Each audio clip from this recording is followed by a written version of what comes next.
every story is a journey of the heart. Thank you for taking this one with me.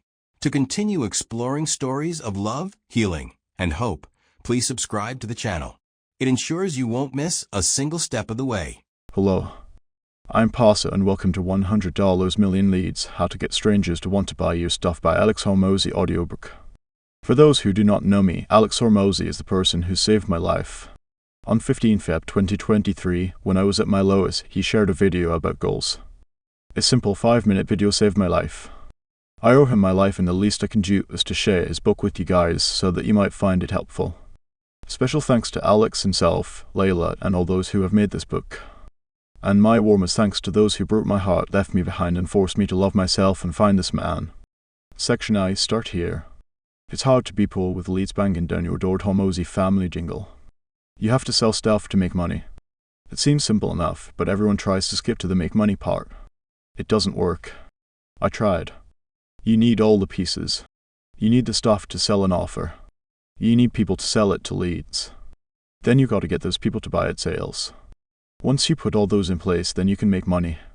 My first book, $100 Offers, covers the first step and gives you the stuff.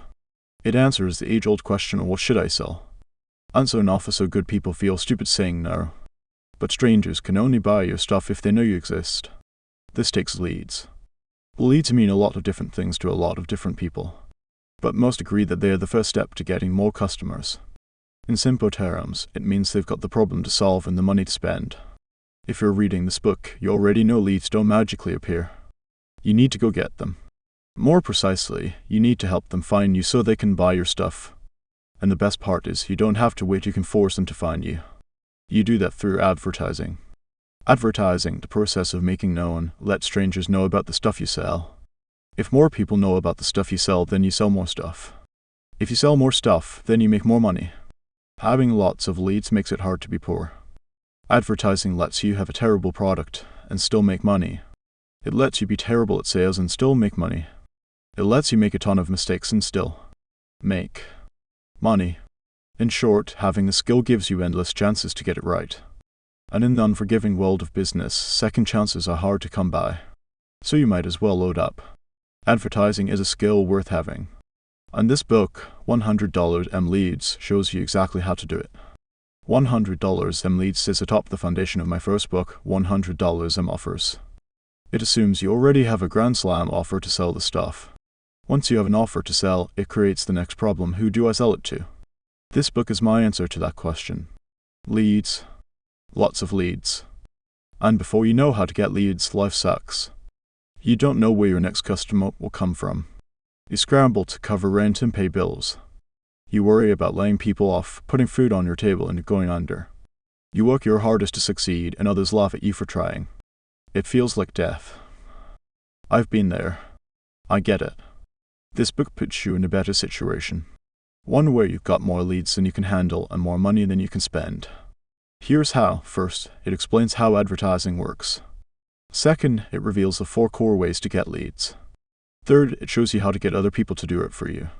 Finally, it wraps up with a 1-page advertising plan you can use to grow your business today. Asterisk, asterisk, asterisk, once you know how to get leads, life gets easier. As for why you should blindly listen to me about getting more leads, don't. Make up your own darn mind. But, in the spirit of walking the talk, here's my track record. I advertise in a variety of industries through my holding company Acquisition.com. Our portfolio includes software, e-commerce, business services, consumer services, brick and mortar chains, digital products, and plenty of others. Together, they make $250 million plus in annual revenue. And they do it by getting 20,000 plus leads per day, selling offers from $1 to $1 million plus. On the personal side, I have a lifetime average return on advertising of 36:1. That means for every $1 I spend on advertising, I get $36 back. A return of 3,600%. Some people built their wealth in the stock market. Others in real estate. I built mine advertising. This year I surpassed $100 million in net worth at age 32. And if you're from the future, that's in 2022 US dollars. Which, much to my dismay, came with no flyers, no awards, no parades. I'm still 2,000x poorer than the richest man in the world. My life is pretty much the same. I'm still the same height, married to the same woman, and growing faster than when I was poor. In these pages, I share the skills responsible for the bulk of my material success. I did it all using the advertising methods in this book. I left nothing out. This isn't a book of theories or armchair analysis. This book is built on what worked for me, and I wrote it hoping it'll work even better for you. To answer a question I got after releasing my first book, why do your books look like they are written for kids? The answer is simple. My books must be books I would read, and I have a short attention span. As such, I liken my reading preferences to that of a child, short in length, simple in words, and with lots of pictures. These books are my attempt to do that. $100 Leads is about getting strangers to show interest in the stuff you sell. And once I transfer that skill to you, it's your turn to use it. With that out of the way, let's get rich, shall we? How I got here, hope is being able to see the light despite all the darkness Desmond Tutu. March 2017. I felt hurried taps on my shoulder while working at my desk. It was Layla, my then girlfriend and business partner. What's up? You alright? For we have a problem. She said. What now? I thought. Look at this. She shoved a stack of books out of the way to make room for her laptop. What am I looking at? I squinted. A disaster. She ran her finger down the screen to direct my gaze. -$99, -$499, -$499, -$299, -$399, -$499, -$499. Every other number was more than my rent. What are these? She started scrolling. Refunds, all of them, from the 2 gyms we launched last month. Wait, how, why? She scrolled more. I got lots of weird texts last night from the members we sold at the Kentucky gym. I guess the owner stood up on a chair and told everyone to refund and go home. He didn't want to deal with all the new customers. That's insane, I said. She was still scrolling. Yeah, and the other gym owner told his new customers he would take them for half price if they asked for refunds from us and paid him instead. Wait, what? They can't do that. I said, well, they did. She scrolled faster. The numbers blurred. Have you called them? That's not allowed in the agreement. I said, yay, I know, they were ignoring my calls. I put my hand on hers. The refund waterfall froze in place. Hundreds of droplet-sized reminders of how much I sucked. How bad is this? How many refunds? Just cutting profits, or enough to go negative and no money? I tried to keep my voice steady. I failed. Layla paused before answering. It's 150 grand. The number hung in the air. We won't be able to pay my friends. Their faces flashed through my mind, and the little hope I had drained from my chest. A month earlier, I got her friends to quit their jobs for this. Now I had to tell them I didn't have the money to pay them. She continued. We can't sell our way out of this either. It'll just create more refunds to deal with, and we're out of money. Her eyes met mine, looking for the answers she deserved. I had nothing. I felt sick. A year earlier, I was good at getting leads for my gyms. I scaled to 5 locations in only 3 years. My claim to fame was opening my gyms up at full capacity on the first day. So, I opened as many as I could as fast as I could. My fast pace started getting attention. I got asked to speak at a conference about my advertising method. To me, though, I didn't think my process was special. I figured everyone was doing it. So, I walked through my presentation hoping I wasn't boring the audience. They were silent.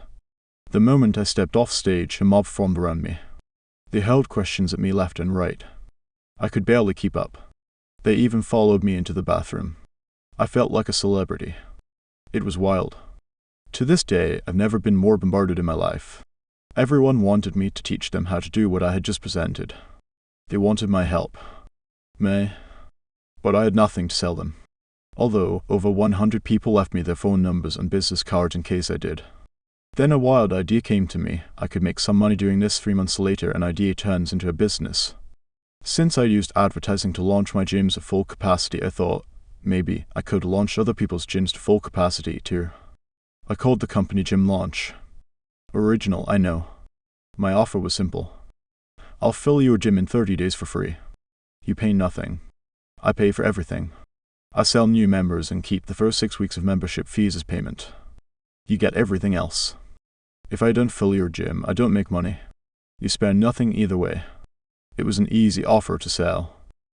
I fly out, turn on my lead machine, work the leads, then sell the leads. Except instead of selling them into my gym, I'd sell them into whatever gym I was camped at for the month. Every month I'd go to a new gym. Rinse and repeat. It worked. Word of this kid who fill your gym for free got around fast. Unless I hired help, Referrals would have booked me out for more than 2 years straight. I couldn't keep running my gyms and doing this, so I sold my gyms and went all in on gym launch. I saw a problem though. I filled their gyms, and they got to keep all the long-term profits. I left so much money on the table. But if I were part owner of some of the gyms, I could stack revenue month over month. They know. Not much later, one of the gym owners made such an offer. We'd be 50-50. I would fill the gym with members, and he would fill it with staff. With this new model, I could open up 1 to 2 gyms per month and own them all. This would work much better than only collecting the upfront cash. A win-win partnership. A slight hitch in the plan though. My new partner had poor financials. To nice guy, Alex offered to pay all the expenses and take on all the liability for the first launch. I personally guaranteed the lease and would spend my time and money to fill it with members. Once filled, I would hand the gym over to him. I put all the money from selling my gyms, including my life savings, into this launch and go model. It took everything I had. A few weeks later, halfway through the launch, I woke up to find all the money in the account gone. All of it. The partner accused me of stealing and took the money as his share of the profits. But we hadn't made any profit. Then, he sent the money to a foreign contact and filed for bankruptcy. That's what he told me anyway. When I offered to walk through the financials and account for every dollar, he refused. That's when I knew I had made a terrible mistake. It turns out he had been indicted for fraud a few years earlier. And to make matters worse, I already knew. He told me it was just a big misunderstanding. I believed him. As the saying goes, when money meets experience, the money gets the experience, and the experience gets the money. Lesson learned. In 3 months, I went from a successful multi-location gym owner to selling all my gyms, to a cool new launching gyms thing, to completely broke. Everything I made from selling my gyms was gone. My life savings was gone. Wiped out. All of it. 4 years of work, saving, sleeping on the floor erased in a note Layla. Layla quit her life as she knew what to do this with me. She weathered my constant changes. She supported me in the half-baked partnership even though she opposed it. Even with this huge failure, she never once even hinted, "I told you so." Instead, she told me, "The gym launch model is still good, let's do more of those." So we did. I put $3,300 per day on a credit card to pay for ads, airfare, hotels, rental cars, etc. for 6 sales reps, Layla's friends. I say this lightly, but I covered what a nightmare it was in the first book. So I won't repeat it here. In the first month, we launched 6 gyms and collected $100,117. We made enough to cover the $100,000 credit card bill.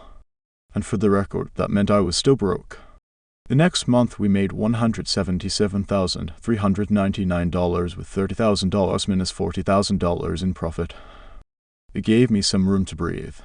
Finally.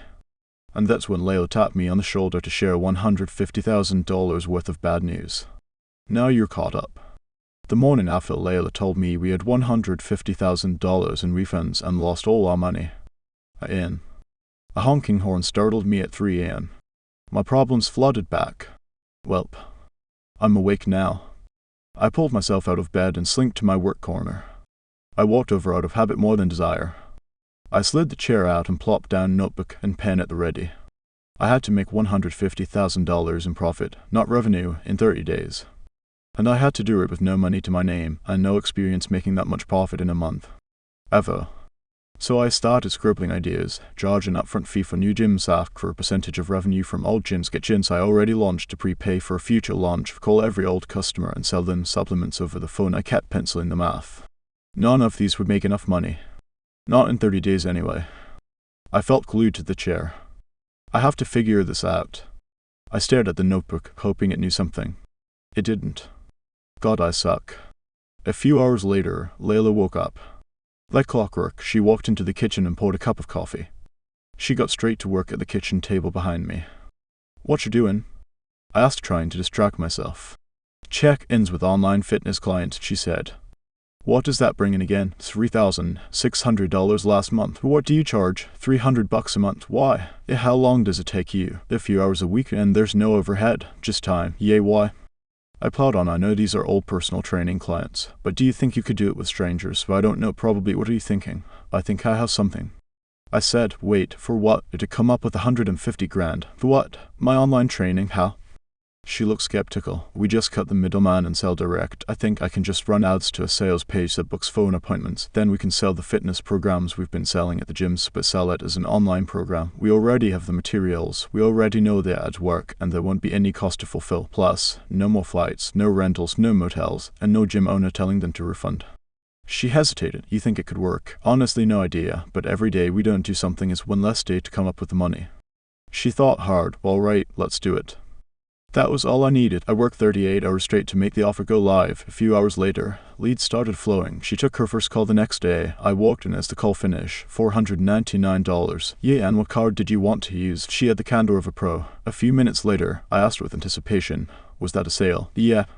Dang, she is a pro. I even snapped a picture of Layla closing out for a sale because it felt so momentous. Within days, we were doing $1,000 per day in online fitness sales. We also got the cash up front with almost no risk of refunds. This was working, but we were still way short of the $150,000. At lunch, she listened to my master plan between mouthfuls. Okay, the sales guys can stay home and sell this over the phone. If they do the same $1,000 per day as you, with 8 guys, we should hit $8,000 per day. In 30 days, we'll make $240,000. After ad spend and commissions, we'll have enough to cover the $150,000. What about the gyms we're supposed to launch? I'll call them and tell them we're going in another direction. They haven't paid us anything, so there's not much they can object to. I'll start calling them after lunch. The first call was to a gym owner in Boise, Idaho. Hello. I looked down to read the bullet points on my little script. Hey man, we're not doing launches anymore. We're selling direct to consumer weight loss, so we won't be coming out. And he interrupted. But I really need this right now. I just refinanced my house and maxed out all my credit cards to keep my gym afloat. I put my life savings into this place. Is there any way you can help me? He launched my buddy's gym. I know what you can do. Given my worse than your situation, I didn't care how bad his finances were, so I tried to sound polite. I get that it's a hard time, but we're not flying out. I'm sorry. Okay, I get you can't fly out, but is there any way you can just show me what to do? We really need this. I was beat up, exhausted, broke, and felt betrayed by the entire industry. I should have said no, but instead, I said fine, I'll show you how to get leads. But I'm not flying out there to save you if you can't sell. They totally get it. It's on me. I can close. I just don't have anyone walking in the door. I need leads. How much to show me how to launch?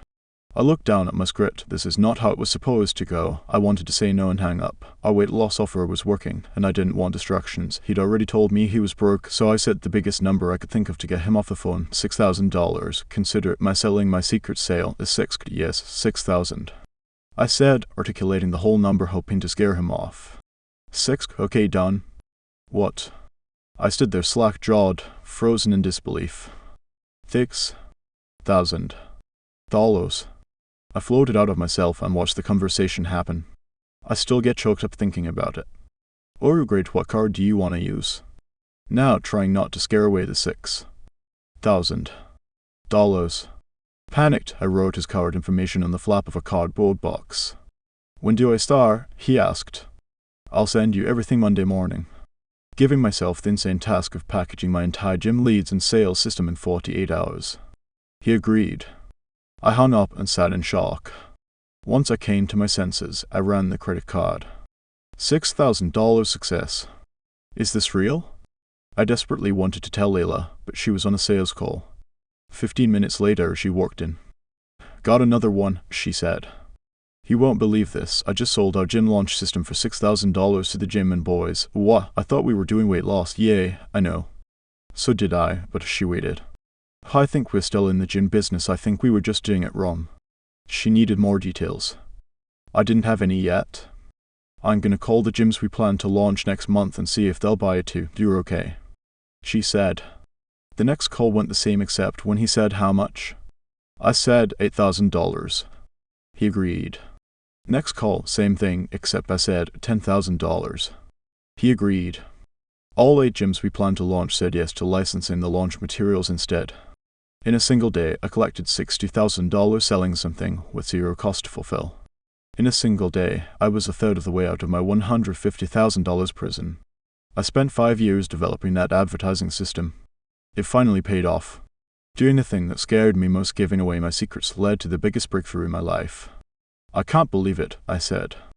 I think we can get out of this. So are we not doing the weight loss thing? And no, I guess not. I think we've had something here all along. We just had to put the pieces together. Do you think anyone else will buy it? Ban can call the 30 gyms we already launched. They know our system works because we did it in front of them. We also have some gym owner leads from that conference that should cover the $150,000 and give us a clean slate. Okay, then what? Is this what we're gonna do? She looked for some well-deserved stability. I mean, I think so. It makes more money than the other thing, and it's way easier to deliver. She agreed. So after I call those leads, I'll start running ads. I'll post our success stories in a few gym groups to get leads from there, and I'll also tell the gyms I'll pay $2,000 cash for any gym they send that signs up. That gives us ad leads, content leads, and referral leads. Asterisk in the next 30 days, we made $215,000 in profit. We covered the $150,000 in refunds with cash to spare. We did so well because the average gym using our advertising system added an extra $30,000 in cash in their first 30 days. It made them more money than they paid for it. It delivered in spades. Plus, they got to keep all the cash. They loved it. Referrals poured in. We finished the first year at $6,820,000 in revenue. The next calendar year, we did $25,900,000 in revenue and $17 million in profit. Yay, tens of millions. It was insane. Like nuts. The company continues to this day with 4,500 plus gym locations and counting. And no one is more surprised than me. Something I made actually worked, finally. In 2018, we started Prestige Labs to sell supplements to our gym client base. We use Prestige Labs and the gyms as an affiliate network to generate weight loss leads for each other. In 2019, we started Alan, a new type of software company that worked leads for local businesses. In 2020, we founded Acquisition.com as a holding company for our business interests. In 2021, we sold 75% of Alan to a bigger company. I'm not allowed to say for how much, but Alan did $12 million in revenue in the prior 12 months. So you can use your imagination. We sold 66% of our supplement and gym licensing business to American Pacific Group at $46,200,000 valuation. And that was after taking $42 million in owner pay over the first 4 years. I share this because I could still hardly believe it. All this was because of a girl who believed in me, a credit card, and the ability to get leads. Important disclaimer, knowing how to get leads saved my business, my reputation, and likely my life. It was the only way I stayed afloat. It was the reason I kept getting second, third, fourth, and fifth chances. I advertised a lot of different things in a lot of different ways. I advertised to get member leads for local gyms. I advertised to get online weight loss leads for Layla. I advertised to get gym owner leads to sell business services. I advertised to get affiliate leads for our supplement company. I advertised to get agency leads for our software. And so on. Getting leads has been my get out of jail free card with no expiration date. And at this point, it's faded and worn with use. I'd like to share this skill with you. I could show you how to get more leads. And here is your first piece of good news. By reading these words, you're already in the top 10%. Most people buy stuff and never crack it open. I'll also throw out a spoiler. The further you read, the bigger the nuggets get. Just watch. Thank you from the bottom of my heart. Thank you for allowing me to do work I find meaningful. Thank you for lending me your most valuable asset, your attention. I promise to do my best to give you the highest possible return on it. This book delivers. The world needs more entrepreneurs. It needs more fighters. It needs more magic. And that's what I'm sharing with you, magic. The problem this book solves, leads, lots of leads. You have a problem. You're not getting as many leads as you want because you're not advertising enough. Get it. As a result, your potential customers are ignorant of your existence. How sad. This means less money flows your way. So now that you know you have a problem, unless you hate helping people and making money, you kinda have to solve it. How this book solves it: to make more money, you've got to grow your business. You can only grow your business in 2 ways. 1, get more customers. 2, make them worth more. That's it. I grow our portfolio companies with this exact framework. $100 M Leads focuses on number 1, getting more customers. You get more customers by getting 1, more leads, 2, better leads, 3, cheaper leads, 4, reliably think from lots of places.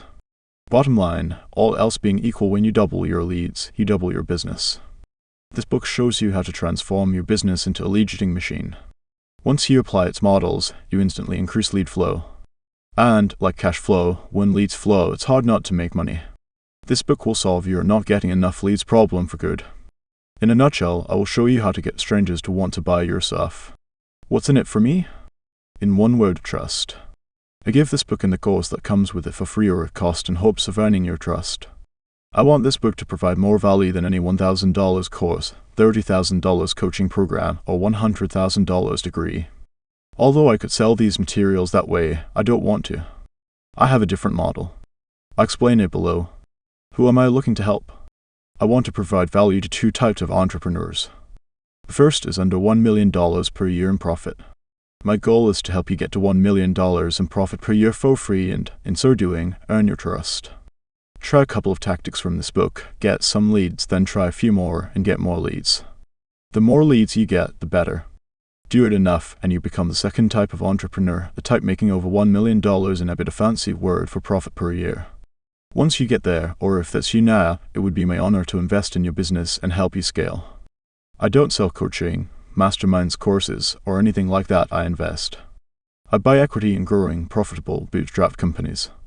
Then, I use the systems, resources, and teams of all my companies to fast-track the growth of your company. But don't believe me yet, we just met. My business model is simple. 1. Provide better free products than the marketplace's paid product. 2. Earn the trust of entrepreneurs who make over $1 million per year in profit. 3. Invest in those entrepreneurs to fast-track their growth. 4. Help everyone else for free, for good. Our process reverse engineers success. The winners know my models will work for them because they already have. And I know the winners will use them because they already do. So, we operate on shared trust. This approach avoids failures and increases the likelihood of success. Win-win. Easy to say, but let me show you how much of a difference our process makes within the first 12 months. Our average portfolio company 1.8x's revenue and 3.1x's profits. And we partner for the long haul. That's just the first 12 months. Our average portfolio company who's been with us between 12 and 24 months, 2.3x's revenue and 4.7x's profits. As a fun exercise, plug your numbers in to see what that would look like for you. This stuff works. That's how I know the models I'm about to show you work. They already have. Acquisition, comms, mission to make real business accessible to everyone. Businesses solve problems. Businesses make the world better. There are too many problems for any one person to solve. And I can't cure cancer, end hunger, or solve the world's energy crisis for now. But I can provide value to the entrepreneurs who build the businesses that will. I want to help create as many businesses as possible so we can solve as many problems as we can. So I share these business building frameworks rather than hoard them. Fair enough? Cool. Let's press on. Basic outline of this book. I laid this book out from 0 clients, 0 leads, 0 advertising, 0 money, 0 skills section Roman 2 to max clients, max leads, max advertising, max money, and max skills section Roman 4. We learn more skills as we progress in the book. And when we have more skills, we can get more leads in the same amount of time.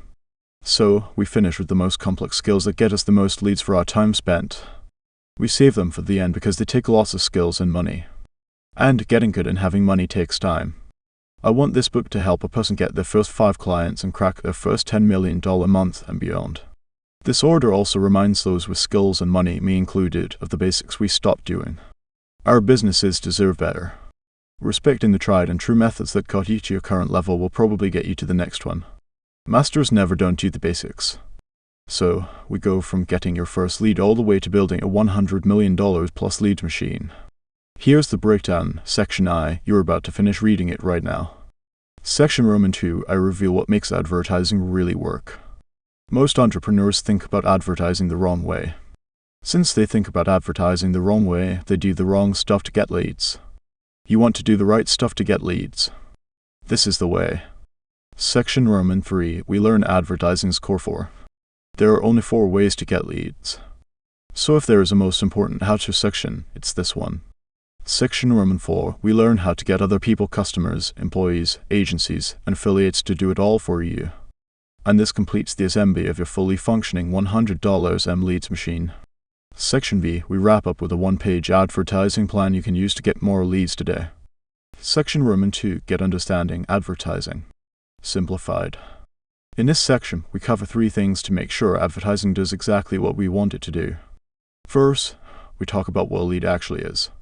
If we want more of them, then we better be darn well sure we're talking about the same thing. Second, we learn how to separate leads that make you money from leads that waste your time. Third, I show you the best ways I know to get the leads that make you money to show interest in the stuff you sell. Let's dive in. Leads alone aren't enough. If you cannot explain something in simple terms, then you don't understand it. Dr. Richard Feynman, Nobel Prize winner in physics. I'll let you in on a little secret. This book started because somebody asked me what a lead was. You'd think it would be simple, but I couldn't give a straight answer. And after 6 months of trying to figure it out, I was more confused than before. It became clear I didn't know as much about leads as I thought. My search for a clear definition of a lead snowballed into the massive project that became $100 and leads. All this to say, we've got to agree on what the heck a lead is before we dive headfirst into getting them. So what's a lead anyways? Someone who clicks an ad. A phone number. A person that schedules a call. A list of names. A door you knock on. A walk-in. An email address. A subscriber. A person that sees your content. Etc. You see, words matter because they affect how we think. How we think affects what we do. And if words have us thinking the wrong way, then we will probably do the wrong stuff. I hate doing the wrong stuff. So to do the right stuff more and the wrong stuff less, it's best we know what words mean and use them. To cut the suspense, a lead is a person you can contact. That's all. If you bought a list of emails, those are leads. If you get contact information from a website or database, those are leads. The numbers in your phone are leads. People on the street are leads.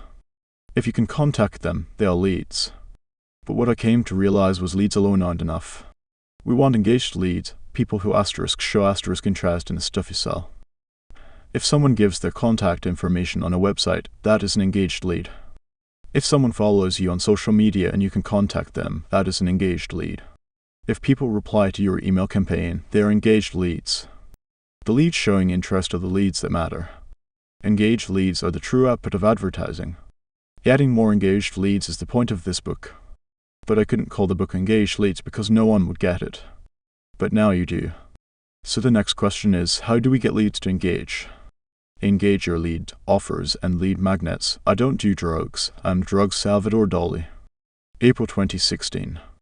I paid $25,000 to be in this group, and everyone told me to do a webinar. In fact, my mentor at the time told me, do a webinar every week until you make $1 million.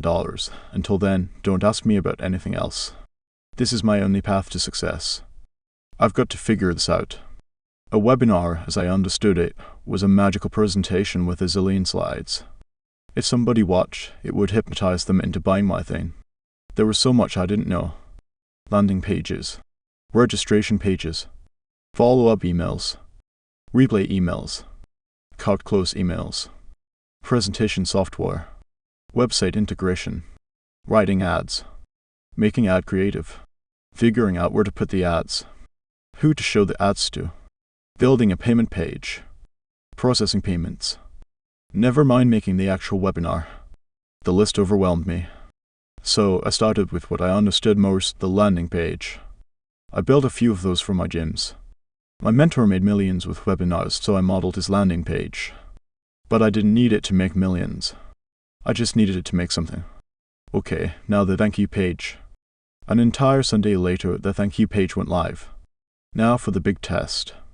I put my email into the landing page, clicked sign me up, and waited. My brand new thank you page loaded. Success. I still wasn't a millionaire, sad face. But it was something. The following Sunday, I sat down for my regular work on the business, not in the business ritual. I had 10 hours to figure out the next piece of this webinar puzzle. After my first cup of coffee, I decided I didn't really want to work, but I still wanted to feel productive. So I went to my advertising group's forum to get some tips. Just got off my webinar, $32 in an hour. I roared the entire tuition in my first week. Webinars rock. I'm never gonna make this work. He joined the same month as me. He was in the same industry as me. He figured out how to make money with his webinar before me. He was stealing all the clients before I even got a chance. Everyone is making money except me. Desperate, I called other people in the group. I will do anything for your business. Build a sales team, write your sales scripts, fix your sales process, anything. Just help me finish this webinar, please. One person agreed to help me. Thank God. 8 Sundays later, and the little circle next to my ad campaign turned green. It's alive. I was officially spending $150 per day on ads. All I had to do now was watch the money pour in. I was going to be rich. 3 days, $450, 80 leads, and 0 sales later I shut it all down. I suck. No one even watched my webinar. Meanwhile, that guy posted again about how much money he was making off this webinar stuff. Why do I suck so much? I spent most of my money to join this group and I just set another $450 on fire. I didn't have the money to fail again. I needed the next thing to work. And if I couldn't even get anyone to watch, what was the point? The case study, I scrolled my newsfeed to see what other people were doing. An ad caught my eye. Free case study on how I spent $1. I made $123,000 in a weekend or something like that. I punched in my email, and the page sent me to a video of walking through a successful advertising campaign. Nothing fancy. No slides. No presenting. Just a dude explaining how his stuff worked. This I can do. I fired up my screen recorder. Okay, everyone. So here is the ad account of a gym we just launched. Here are the ads we ran. This is how much we spent. We sent them to this page with this offer. You can see how many leads we got here. They got this many people scheduled. This many showed. This is how many they sold. This is how much the gym owner made. This is everything we did. If you want help setting something like this up, we'll do the whole thing for free. And we only get paid off the sales you make. If that sounds fair, book a call. It took maybe 13 minutes. Simple. I swapped the webinar out for this video and changed the headline, Free Case Study, how we added 213 members and $112,000 in revenue to a small gym in San Diego. They would book a call on the next page. I set up a fresh ad campaign and went to bed. The next morning, Alex, what did you do? Layla asked. What do you mean? The strangers have booked my calendar solid for like the next week. No, really? Yeah. Did you start a new campaign or something? Yeah, but I didn't think it would go live so fast. Wait, people booked calls? Yeah, tons. Seeing Layla's calendar stacked with appointments filled me with joy. It's working. I learned an important lesson. They didn't want my webinar, but they did want my case study. This accidental discovery showed me how getting leads actually works. You have to give people something they want. The best part is it's easier than you think. Lead magnets get leads to engage. Offers are what you promise to give in exchange for something of value. Often, a business promises to give its product or service in exchange for money. This is a core offer. If you advertise your core offer, then you go straight for the sale, the direct path to money. Advertising your core offer might be all you need to get leads to engage. Try this way first. Sometimes, though, people want to know more about your offer before they buy. This is common for businesses that sell more expensive stuff. If that's you, then you'll often get more leads to engage by advertising with a lead magnet first. A lead magnet is a complete solution to a narrow problem. It's typically a lower cost or free offer to see who is interested in your stuff. And, once solved, it reveals another problem solved by your core offer. This is important because leads interested in lower cost or free offers now are more likely to buy a related higher cost offer later. Think of it like salty pretzels at a bar. If somebody eats the pretzels, they'll get thirsty and order a drink. Salty pretzels solve the narrow problem of hunger. They also reveal a thirst problem solved by a drink, which they can get in exchange for money. The pretzels have a cost, but when done right, the drink revenue covers the cost of the pretzels and nets a profit. So your lead magnet should be valuable enough on its own that you could charge for it. And, after they get it, they should want more of what you offer. This gets them one step closer to buying your stuff. A person who pays with their time now is more likely to pay with their money later. Good lead magnets get more engaged leads and customers than a core offer alone, and do it for less money. So let's make a lead magnet, shall we? 7 steps to create an effective lead magnet. Step 1. Figure out the problem you want to solve and who to solve it for. Step 2. Figure out how to solve it. Step 3. Figure out how to deliver it. Step 4. Test what to name it. Step 5. Make it easy to consume. Step 6. Make it darn good. Step 7. Make it easy for them to tell you they want more. Something to keep in mind before we start. Grand Slam office work for free stuff is much or better than they do for paid stuff.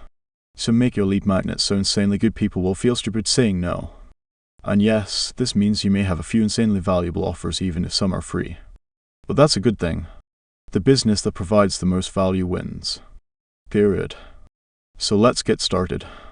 Step 1. Figure out the problem you want to solve and who to solve it for. Here is a simple example we can walk through together. This book is a lead magnet. You are a lead. I want to solve an engaged lead problem.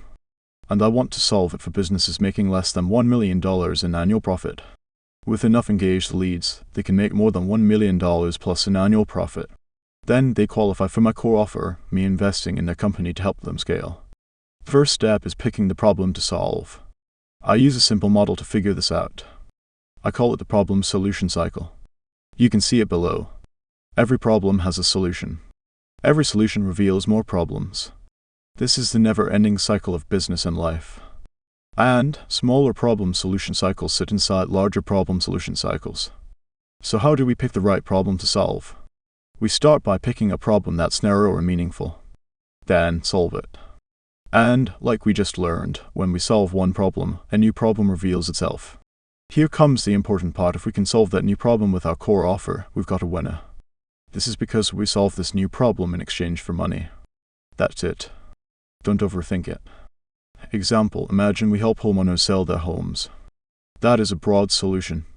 But what about the steps before selling a home? Owners want to know what their house is worth. They want to know how to increase its value. They need pictures. They need it cleaned. They need landscaping. They need minor things fixed. They need moving services. They may need staging, etc. These are all narrow problems great for lead magnets. We pick one of the narrow problems and solve it for free. And although it helps, it makes their other problem more obvious. They still have to sell their home. But now we've earned their trust.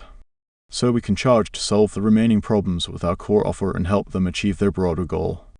Action step, pick the narrowly defined problem you want to solve.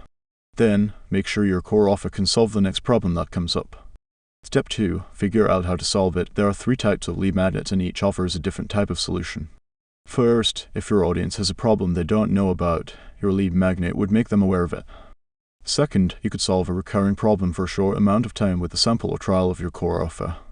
Third, you can give them one step in a multi-step process that solves a bigger problem. All 3 solve one problem and reveal others. So your 3 types are 1. Reveal problems, 2. Samples and trials, and 3. One step of a multi-step process. 1. Reveal the problem. Think diagnosis. These lead magnets work great when they reveal problems that get worse the longer you wait. Example, you run a speed test that shows their website loads at 30% below the speed it should. You draw a clear line between where they should be and how much money they lose by being below standards. Example, you do a posture analysis and show them what their posture should look like. You draw a clear line to what their pain-free life would look like if their posture were fixed and how you can help. Example, you do a termite inspection that reveals what happens when the bugs eat their home. If they do have termites, you can get rid of them for cheaper than the cost of another home. If they don't, they can pay you to prevent the termites from coming to begin with. You can sell them either way. Win-win. 2. Samples and trials. You give full but brief access to your core offer. You can limit the number of uses, time they have access, or both. This works great when your core offer is a recurring solution to a recurring problem. Example, you hook them up to your faster server and show their website loading at lightning speed. They get more customers from your faster load times. If they want to keep it, they need to keep paying you. Example, you give a free adjustment for their bad posture and they experience relief. To get permanent benefits, they must buy more. Example, food, cosmetics, medicine, or any other consumables. Consumables, by nature, have limited uses and solve recurring problems, with recurring use. So single-serving, fun-sized, etc. samples are great lead magnets. It's how Costco sells more food than other stores. They give out samples. 3. One step of a multi-step process. When your core offer is steps, you can give one valuable step for free and the rest when they buy. This works great when your core offer solves a more complex problem. Example, this book. I help you get to $1 million plus per year in profit. Then you'll have new problems we can help you solve and scale from there. Example, you give away a free wood sealant for a garage door. But the sealing process requires 3 different coats to protect from all weather conditions. I do the first one free, explain how it only gives partial coverage, and offer the other 2 in a bundle. Example, you give away free finance courses, guides, calculators, templates, etc. They are so valuable people really can do it all themselves. But they also reveal the time, effort, and sacrifice of doing it all. So you offer financial services to solve all that. Action step, pick how you want to solve your narrowly defined problem. Step 3, figure out how to deliver it. There are unlimited ways to solve problems. But my favorite lead magnets solve them with software, information, services, and physical products. And each of those works great with the 3 types of lead magnets from step 2. I'll show you what I've done to attract gym owners using each lead magnet type. 1. Software, you give them a tool. If you have a spreadsheet, calculator, or small software, your technology does a job for them. X, I give away a spreadsheet or dashboard that gives a gym owner all the relevant business stats, compares them to industry averages, then gives them a rank. 2. Information, you teach them something. Courses, lessons, interviews with experts, keynote presentations, live events, mistakes and pitfalls, hacks/tips, etc. Anything they can learn from. X, I give away a mini course for gyms on how to write an ad. 3. Services, you do work for free. Adjust their back. Perform a website audit.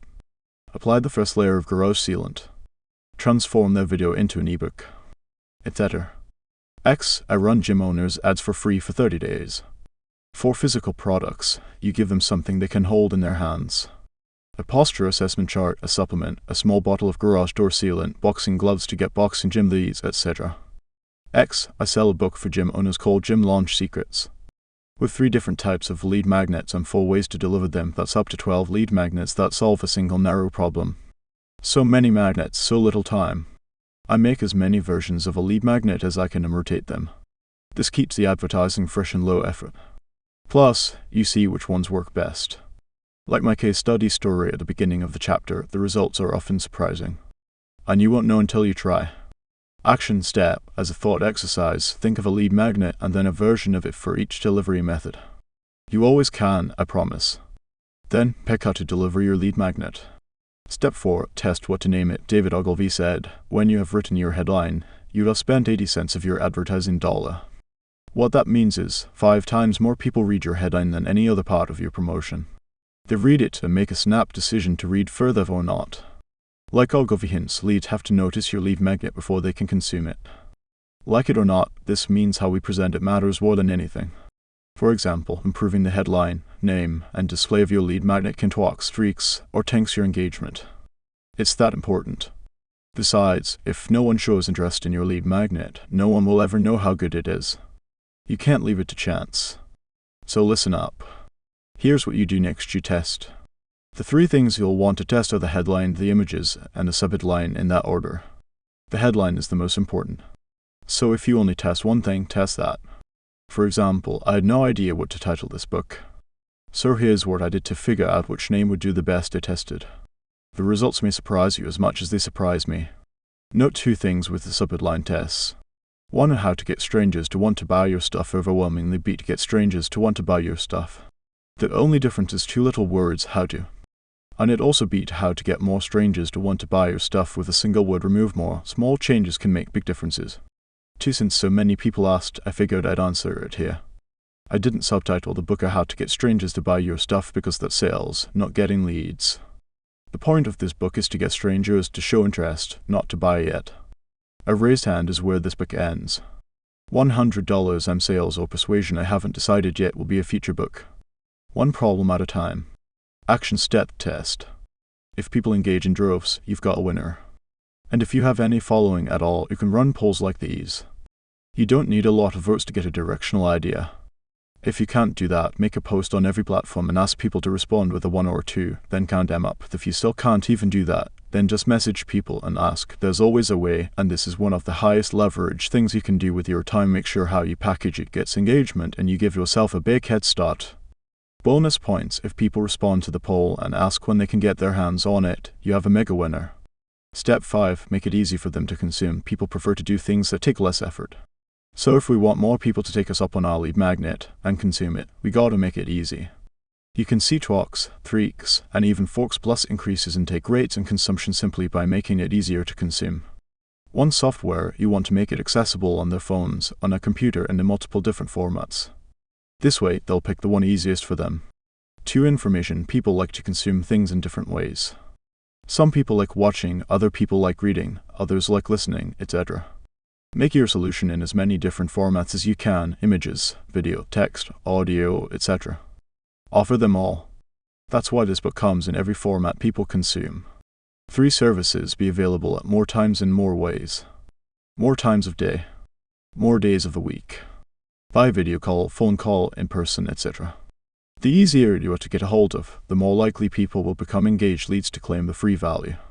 For physical products, make it super simple to order and fast to get to them. Make the product itself fast and easy to open.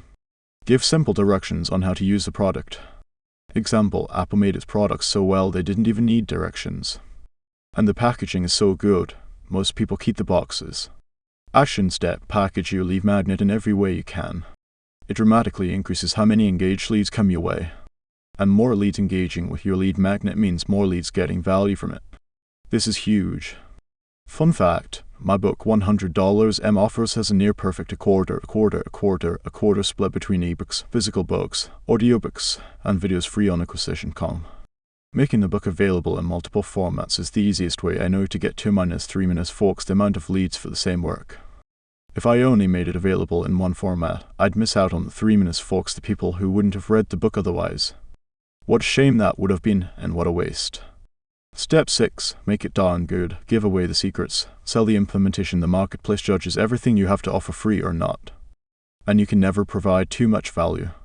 But you can provide too little. So you want your lead magnet to provide so much value people feel obligated to pay you. The goal is to provide more value than the cost of your core offer before they've bought it. Think about it this way. If you're scared of giving away your secrets, imagine the alternative: you give away sucky fluff. Then, people who might have become customers think this person sucks. They only have sucky fluff. Then they buy from someone else. So sad. Not only that, they tell other folks who might have bought from you not to. It's a vicious cycle you don't want to ride. But remember, people buy stuff based on how much value they think they'll get after they buy it. And the easiest way to get them to think they'll get tons of value after they buy is, drum roll please, to provide them with value before they buy. Imagine a company scaled from $1 to $10 just by consuming my free content. The chance they'll partner with acquisition.com is huge because I paid for my share before we even started. Action step. 99% of people aren't going to buy it, but they will create or destroy your reputation based on the value of your free stuff. So, make your lead magnets as good as your paid stuff. Your reputation depends on it. Provide value. Stack the deck. Reap the rewards. Step 7. Make it easy for them to tell you they want more. Once the leads consume the lead magnet, some of them will be ready to buy or learn more about your offer. This is the time to give a call to action. The call to action CTA tells the audience what to do next. But there's a little more to it than that. At least if you want your advertising to work. Good CTA have 2 things. 1, what to do, and 2 reasons to do it right now. What to do, CTA tell the audience to call the number, click the button, give information, book the call, etc. There are way too many to list. Just no CTA tell the audience how to become engaged leads. Good CTA have clear, simple, and direct language. Not don't delay but instead call now. Read the next paragraph to learn more. See what I did there. Reasons to do it right now. If you give people a reason to take action, more people will do it. But a couple things to keep in mind. First, good reasons work better than bad reasons. And second, any reason, even bad ones, tends to work better than no reason at all.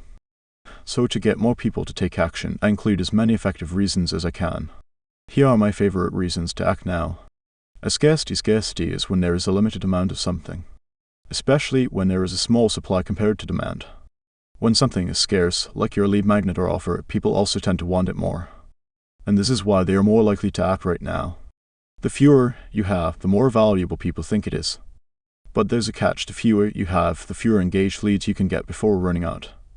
So the best strategy, I know, for scarcity is reality. Let me explain.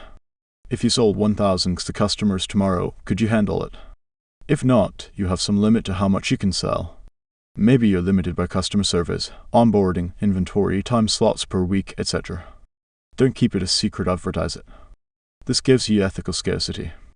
If you can't handle more than 5 new customers per week, say so. Draw attention to the natural scarcity in your business. If you have limitations, you may as well use them to make money. X. The most convenient class times fill up fast. Call now to get the one you want. I can only handle 5 people per week. So if you want it solved soon, geez, we only printed 1 batch of shirts and will never reprint this design. Get one so you don't regret missing out forever. B. Urgency. You can have unlimited units to sell, but let's say you stop selling them in an hour on purpose. I bet more people than normal will buy your thing in that hour. This is urgency in action. Urgency is when people act faster because they have a short amount of time. And the less time people have, the faster, more urgent they tend to act. So if you make the time they can act on your CTA shorter, you can get more of them to act on it faster. You can also use the same urgency with discounts or bonuses that go away after X minutes or hours, after which this offer will never be available again. X, our July 4th promotion ends Monday at midnight, so if you want it, take action now. If our Black Friday promotion ends at midnight, there are only 4 hours left. Get it while the getting's good. Through Friday, I'll also throw in a free hat to anyone who buys more than 3 books, so if you want to look slick in an acquisition com hat, buy now. See fraternity party planner, my favorite make up a reason. Fraternities don't need a reason to party, but they sure make up some doozies. John got his wisdom teeth removed kegger, the margarita Monday, they took a Tuesday's a thirsty Thursday, etc. Your reason doesn't even have to make sense, and it will still get more people to act. In fact, Harvard ran an experiment showing that people were more likely to let someone cut in line if they only gave a reason. The number of people that let others cut increased if the reason made sense, like scarcity and urgency. But any reason still works better than no reason. So I always try to include one. Think the stuff you say after the word because. Examples: black circle because moms know best. Black circle because your country needs you. Black circle because it's my birthday and I want you to celebrate with me. Action step: give a clear, simple action-oriented CTA. Then, give them a reason why using scarcity, urgency, and any other reasons you can think of. And do it often. Don't be clever, be clear. Even if your lead magnet costs money to deliver, it should still lower your cost to get a new customer. This is because more engaged leads means more chances to get customers. And the extra customers more than cover your costs. That's the point. Let's say you make $10,000 of profit on your core offer, and it costs you $1,000 in advertising to get someone on a call for it. If you close 1 out of 3 people, it costs you $3,000 in advertising to get a customer. Since we have $10,000 in profit to work with, that's fine. But we're savvy, we can do better. So, let's do better. Imagine you advertise a free lead magnet instead of your core offer. Your lead magnet costs you $25 to deliver, and because it's free to them, more will engage. The extra engagement means it only costs $75 in advertising to get someone on a call. All in, it's $100 per call. By delivering value before they buy, you get 10 times more engaged leads for the same cost. Note, this happens all the time when you nail a lead magnet. Now, let's say 1 out of 10 folks who get the lead magnet buys your core offer. This means your new cost to acquire a customer is $1,000, $100 x 10 people. We just cut our cost to get a customer by 3x. So instead of spending $3,000 to get a new customer by using a lead magnet, we spend only $1,000. Given we make $10,000, that's a 10-1 return. So if we keep our advertising budget the same and use a lead magnet, we triple our business. Remember, the goal is to print money, not just make our fair share. This is where experienced business owners beat newbies. With a $25 budget to deliver your lead magnet, you can provide far more value than a $0 budget. Crazy, I know. You attract more customers because your lead magnet is more valuable than other people's. Oftentimes by a lot. This translates into more strangers becoming engaged leads.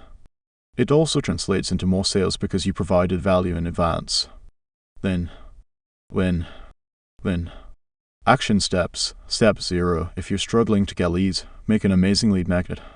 Step 1. Figure out the problem you want to solve for the right customer. Step 2. Figure out how you want to solve it. Step 3. Figure out how to deliver it. Step 4. Make the name interesting and clear. Step 5. Make it easy to consume. Step 6. Make sure it's darn good. Step 7. Tell them what to do next, why it's a good idea, do it clearly, and do it often. Section Roman 2 Conclusion. My goal with this book is to demystify the lead getting process. In the first chapter, we covered why leads alone aren't enough, you need engaged leads. In the second chapter, we covered how to get leads to engage a valuable lead magnet or offer. And a good lead magnet does 4 things. 1. Engages ideal customers when they see it. 2. Gets more people to engage than your core offer alone. 3. Is valuable enough that they consume it. 4. Makes the right people more likely to buy, so more people show interest in our stuff. We make more money from them. And we deliver more value than we ever have all at the same time. Next up, we've armed ourselves with a powerful lead magnet. Now, I'll show you the 4 ways we can advertise it. In other words, now that we have the stuff, we gotta tell people about it. Let's get some leads. Section Roman 3. Get leads, the core 4 advertising methods. We get engaged leads by letting people know about our stuff. And there are two types of people we let know, people who know us and people who don't. And there are two paths of letting them know about it, one-to-one and one-to-many. Those combine into the 4 basic ways one person can let other people know about anything. Let's break down how we can use those 4 ways to get us leads. 2 types of audiences, warm and cold. Warm audiences are people who gave you permission to contact them. Think people who know you as friends, family, followers, current customers, previous customers, contacts, etc. Cold audiences are people who have not given you permission to contact them. Think strangers as other people's audiences, buying contact lists, making contact lists, paying platforms for access, etc. The difference matters because it changes how we advertise to them. 2 ways to communicate, one-to-one private, one-to-many public. We can contact people one-to-one as one or one-to-many. Another way of thinking about this is private or public communication. Private communication is when only one person gets a message at a time. Think a phone call or email. If you announce something publicly, many people can get it at the same time.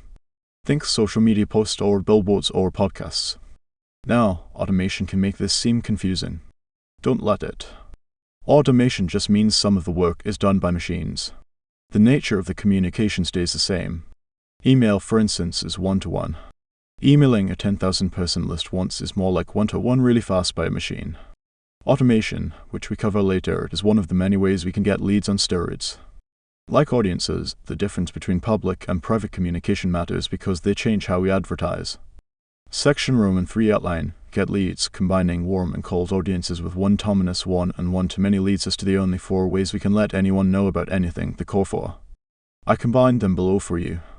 One to a warm audience equals warm outreach, one-to-many to a warm audience equals posting content, one to a cold audience equals cold outreach, one-to-many to a cold audience equals paid, as these are the only 4 things you can do to let other people know about the stuff you sell. And each method takes us 1 step closer to the land of overflowing leads. I refer to the core 4 throughout the rest of the book, so get to know them. In fact, make them part of yourself. Once you do, you will have your own get-out-of-jail-free card to carry around forever. It will give you as many chances to succeed at business as you could ever want for the rest of your life. Or at least, it has for me. So if you aren't getting as many leads as you want, you're not doing the core 4 with enough skill or with enough volume. We cover all this stuff in lots of detail. How they work, how to do them, when to do them, and show how to measure your progress along the way. This simplifies the overly confused world of advertising into 4 core actions. Either do them and get as many leads as you darn well please, or get crushed by those who do. #1 Warm outreach, how to reach out to people you know the world belongs to those who can keep doing without seeing the result of their doing. May 2013.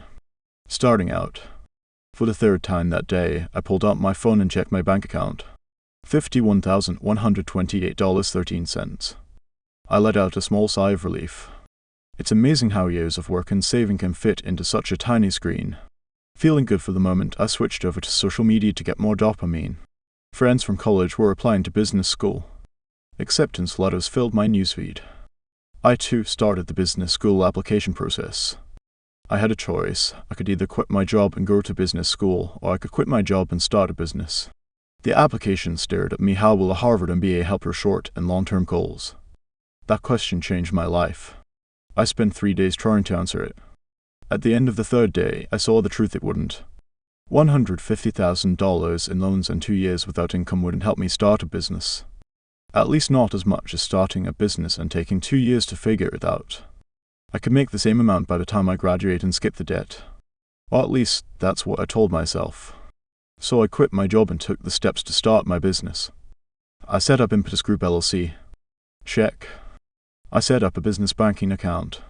Check. I set up a merchant account to process payments. Check. There still wasn't any money coming in, but at least I felt legit. Impetus Group LLC. Say it out loud. The first person I told about my new business said, impotence. God, I suck. No wonder the name was available. I immediately changed it to the free training project, name that doesn't suck. Check. I was in business. But I had a problem. I didn't know anything about advertising or sales. But I did know I needed clients. So I just asked around where I could. I called, texted, and sent Facebook messages to a bunch of people I knew. Hey, do you know anyone who's trying to get into shape? I'm training people for free for 12 weeks. On top of that, I'll make them a custom nutrition plan and grocery list. All they have to do is donate to a charity of their choice and let me use the testimonial. Only 6 people said yes. Zits. 2 high school friends, 1 college friend, and 3 people they referred. I emailed everyone fitness plans and we got to work. We tested during the week to keep tabs on progress. Thankfully, they were all friends of mine, so they gave it their all. They encouraged me more than anyone in the beginning. A decade later, I still have their before and after pictures. And this is where the decision to skip business school started coming back to haunt me. A few months into this, I was less sure of myself. My pile of money didn't look as big without new money coming in every month. And it started turning into a real problem. So, after 12 weeks of the pay a charity period, I asked them to pay me instead. I was a charity now.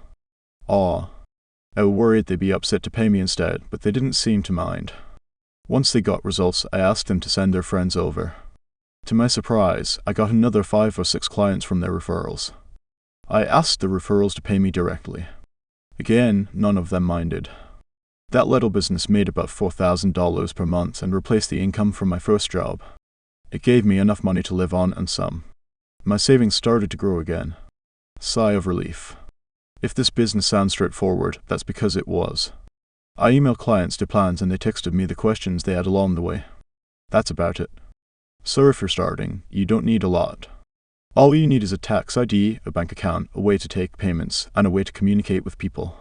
But that last part, a way to communicate with people, is the most important part. It's how you get leads.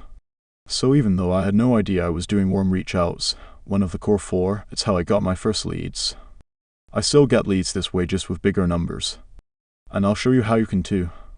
How warm reach outs work. Warm reach outs are when you make one-to-one contact with your warm audience after the people who know you. It's the cheapest and easiest way to find people interested in the stuff you sell. It's super effective and most businesses don't do it. Don't be like most businesses. Also, you do have a warm audience, even if you don't know it. Everybody knows somebody. So your personal contacts are the easiest place to start. Warm reach outs usually come in the form of calls, texts, emails, direct messages, voicemails, etc. And like we learned in section Roman 2, you advertise one of 2 things. You let them know about your lead magnet, something free and valuable, or you let them know about your core offer, the main thing you sell. When you start doing warm reach outs, you don't get many engaged leads for your time. You do everything on your own and make each message personal. But, for that reason, it is reliable. As certain as the sun rises and sets, it works. Note, reaching out to your warm audience works whether you have 100 contacts or 1 million. So as your business grows, you will use automation and employees to make it more efficient. The systems start small, with you, but they scale all the way up. I detail how to scale these systems to larger audiences in section Roman 4. How to do warm reach outs in 10 steps. Warm reach outs are a fantastic way to get your first 5 clients for any new product or service. Advanced folks, think re-engagement and new product lines. Here's how to do it. Step 1. Get your list. Step 2. Pick a platform. Step 3. Personalize your message. Step 4. Reach out. Step 5. Warm them up. Step 6. Invite their friends. Step 7. Make them the easiest offer in the world. Step 8. Start at the top. Step 9. Start charging. Step 10. Keep your list warm. Step 1. But I don't have any leads at Right Arrow. Everyone has a list. You know other humans. Let me prove it to you. Grab your phone. Inside you have contacts. Each contact has subscribed to communication from you. They have given you the means and permission to contact them. Pull up all the email accounts you've used over the years. Pull your contacts and address list from each. Bingo. Look at all them leads. Now go to all your social media profiles. See your followers, subscribers, friends, connections, or whatever kids call them these days. Eureka, you got more leads. Add up all your contacts from all the platforms. Seriously, figure out the number. Between your phone, email, social media, and other platforms, you will have more than enough contacts to get started. For many of you, this will be your first 1,000 leads. Would you look at that? I don't have any leads. PSH, just found some, and if you're terrified you'll have to talk to people, relax. You'll like what I'm gonna show you next. Step 2. But I don't know where to start with Right Arrow. Pick a platform. Pick the platform you have the most contacts on. Phone, email, social media, mail, carrier pigeon, etc. It doesn't matter. Just pick the one with the most contacts. You'll hit them all eventually anyways. Step 3. But what do I say? Right arrow personalize your greeting. Use something you know about the contact as your actual reason to reach out. If you don't have much personal info, you can check their social media profiles, etc. to learn a bit about them first. Don't be a weirdo. Pay your social dues. Remember, you haven't asked for anything. You're just checking in and providing value. So relax. X, so you just had a baby. Congrats. How is the baby doing? How are you? Stat. 4. Now what? Right arrow reach. At. 2. 100. People. Every. Day. To get what you want, you have to deserve what you want. Charlie Munger. Now reach out to 100 of them per day with your personalized messages. You'll call, text, email, message, send a postcard, etc. And you will reach out to them up to 3 times. Once per day for 3 days asterisk or until they respond. Whichever comes first. Asterisk once per week with physical mail. Step 5. What do I say when they respond? Right arrow, act like a human. Now we can break the ice without sounding icky. Reply using the ACA framework. Acknowledge what they said. Restate it in your own words. This shows active listening. X 2 kids.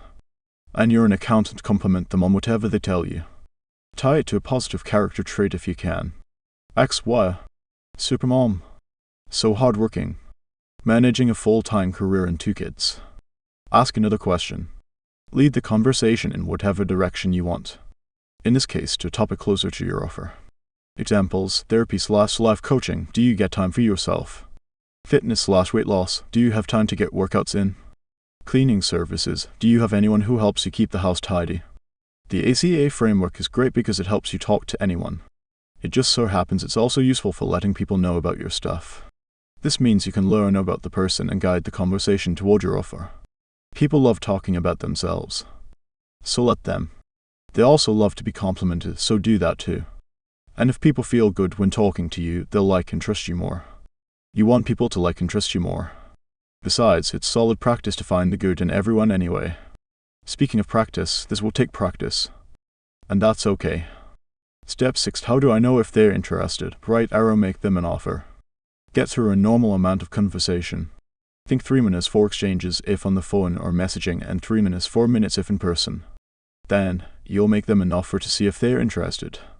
When I make an offer from scratch, I refer to the value equation.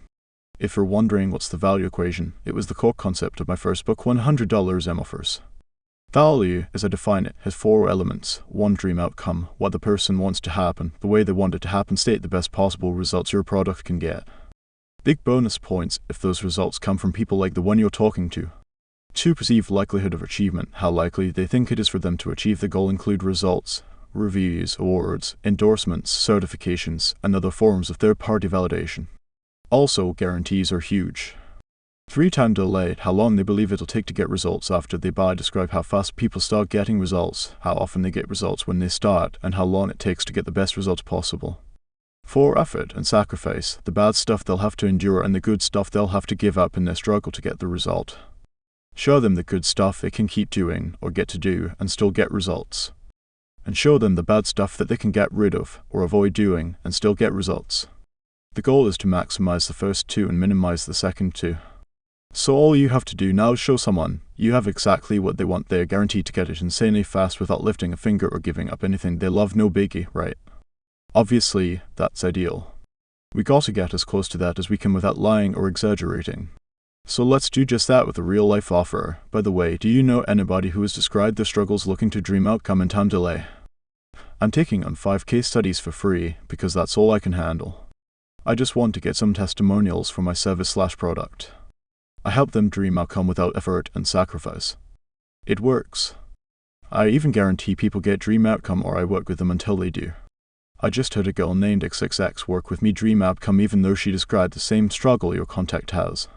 I also had another guy who dream outcome and it was his first time. I just like more testimonials to show it works across different scenarios. Does anyone you like come to mind? Pause if on the phone, and if they say no, haha, well, does anyone you hate come to mind? Ha. This helps break any awkwardness. There's an important feature here. We're not asking them to buy anything. We're asking if they know anyone. And of the people who say yes, most say they are interested. This entire thing is engineered to boost their perceived likelihood of achievement. It's why we show struggles and results from people like them who had struggles like theirs. But we let them connect the dots. Since you didn't ask them to buy anything, you don't come off as pushy. Some people will show interest in your stuff. Some will refer you to those who might. Some will do both. In all three outcomes, you win. And you win without pushing anything on anyone. If you have even less time or space to deliver it, just use the value elements back to back. I help ideal customer get dream outcome in time period without effort and sacrifice and increase perceived likelihood of achievement. Look at the pro tip below. Note, these work well for emails, texts, direct messages, calls, and in person. Just fill in the blanks. Pro tip: 11 ways to increase perceived likelihood of achievement. Here's how you increase their perceived likelihood of achievement so more people take you up on your offer. Include one or more of the following. 1. Showing proof we have done what they want our own story to. Showing proof of people just like them getting what they want. Think testimonials. 3. Showing the sheer volume of happy reviews we've received. Think lots of 5 stars. If you don't have reviews yet, even the number of people we've helped works. 4. Certifications / degrees / third-party accreditations that we legit. 5. Numbers, stats, research that supports the outcome you want them to believe. 6. Experts vouching for us. 7. Some new / unique characteristic they haven't failed with before so it might work this time. 8. Celebrities who have endorsed us, they trusted them, so should I. 9. Guaranteeing they'll achieve it, so we put some skin in the game too. 10. How well you describe them or the current pain they're experiencing. The more specific the better. Think key / she really gets me, they must know how to help. 11. If possible, demonstrate the outcome live. Or show a recording of it happening. X. Advertising agency plays a recording of a call that a gym owner has to make to a lead on a sales call. Could you handle making a call like that to a lead if we get them for you? It demonstrates the outcome of the advertising services. People don't want leads, they want customers. They just don't know a better way to ask for them. Step 7. How do I get them to say yes? Right, I'll make it easy for them to say yes. Make it free. After people show interest, make your offer easy to say yes to. I like to start with the easiest offer, enhance it in the world, free, and don't try to look advanced if you're not. People aren't dumb. Just be honest and keep it simple. Since I'm only taking on 5 people, I can give you all the attention you need to get brag-worthy results. And I'll give it all for free so long as you promise you. 1. User. 2. Give me feedback. And 3. Leave a killer review if you think it deserves one. Does that sound fair? This sets reasonable expectations upfront. And boom. Now you're just helping people for free. Winning. My recommendation whenever you launch a new product or service, make the first 5 free. The exact number matters less than knowing why you benefit from it. Here's why. 1. You get the reps in and become comfortable with making offers to people. It'll calm your nerves knowing you're just helping for free for now, winky face. 2. You probably suck for now. People are far more forgiving when you haven't charged anything. 3. Because you probably suck, you need to learn how to suck less. You suck less by doing more. It's better to have a few guinea pigs to get the kinks out. You'll learn a ton from the people you help for free, I promise. Even though it may not feel like it now, you're getting the better end of the deal. 4. If people get value, especially for free, they're far more likely to A. Leave positive reviews and testimonials. B. Give you feedback. C. Send their friends and family. And if that's not awesome enough, free customers can make you money in 3 other ways. 1. They convert into paying customers. 2. They send you paying customers via referrals. 3. Their testimonials bring in paying customers. So no matter what, you win. What if they say no? Often, the most expensive part of what you sell isn't the price, it's the hidden costs. Hidden costs are the time, effort, and sacrifice it takes to get results from the thing you sell. In other words, the bottom part of the value equation. If you struggle to give your stuff away for free, it means either people don't want a dream outcome, they don't believe your perceived likelihood of achievement, or the hidden cost, time, effort, and sacrifice are too high. In short, your free stuff is too expensive. So figure out the hidden costs. Once you do, you unlock even more value that you'll eventually be able to charge for. To build your understanding of hidden costs, ask. So when someone says no, ask why. What would I have to do to make it worth it for you to continue? Their answer is give you a chance to solve their problem. And if you solve that problem, they'll probably buy from you. And even if they don't buy from you, they'll give you the ammo to get the next person to. And remember, failure is a requisite for success. It's part of the process. So rack up failures as fast as you can. Get them out of the way to start paying down your no tax. If you get thousands of nos, you will get your yeses, I promise. I always tell myself, yeses give me opportunity. Nos give me feedback. Either way, I win. Step 8. What do I do once I've reached out to everyone? Right arrow start back at the top. After reaching out to all the leads on one platform, switch to the platform you have the second most leads on. After you reach out to those leads, go to the platform you have the third most leads on, and so forth. Let's say you follow this to the T because being poor sucks more than helping people for free. If between all platforms, you have 1,000 leads, that gives you 10 solid days of work. A month of work including follow-ups. By this point, I promise, 5 or more people will have accepted your free offer. And some will have converted into paying customers. If you did a good job, they'll send friends, and they'll become paying customers too. So let's make our first dollar. Step 9. But I can't work for free forever. Right arrow start charging. This is important. This is your litmus test to know when you're good enough to charge. Once people start referring, start charging. When that happens, swap out free in the script above to 80% off for the next 5. Then 60% off for the next 5, then 40% off for the next 5, and so forth. Though I increase my prices every 5 rule also adds urgency because prices actually go up. And if you're curious, you don't have to stop raising your price. Feel free to keep raising it by 20% every 5 until you find your sweet spot. It's your business. You can do what you want. Charge more as you get more experience and nice reward.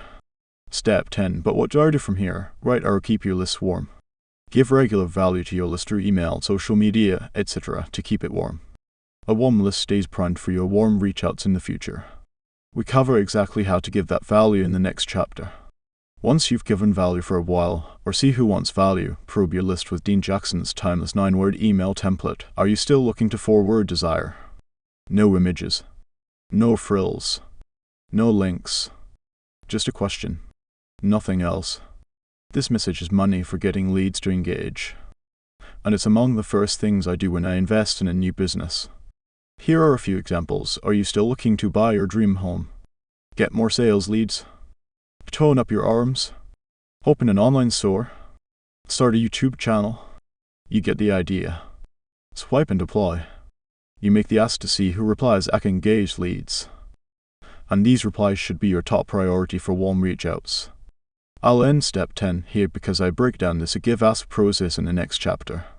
The main point is that a warm list is a huge asset because it's a consistent and growing source of engaged leads.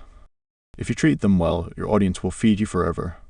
Advertising checklist summary. Now let's look at this in 10 lines because it took 10 pages to get here. The warm reach-outs daily checklist includes the following details.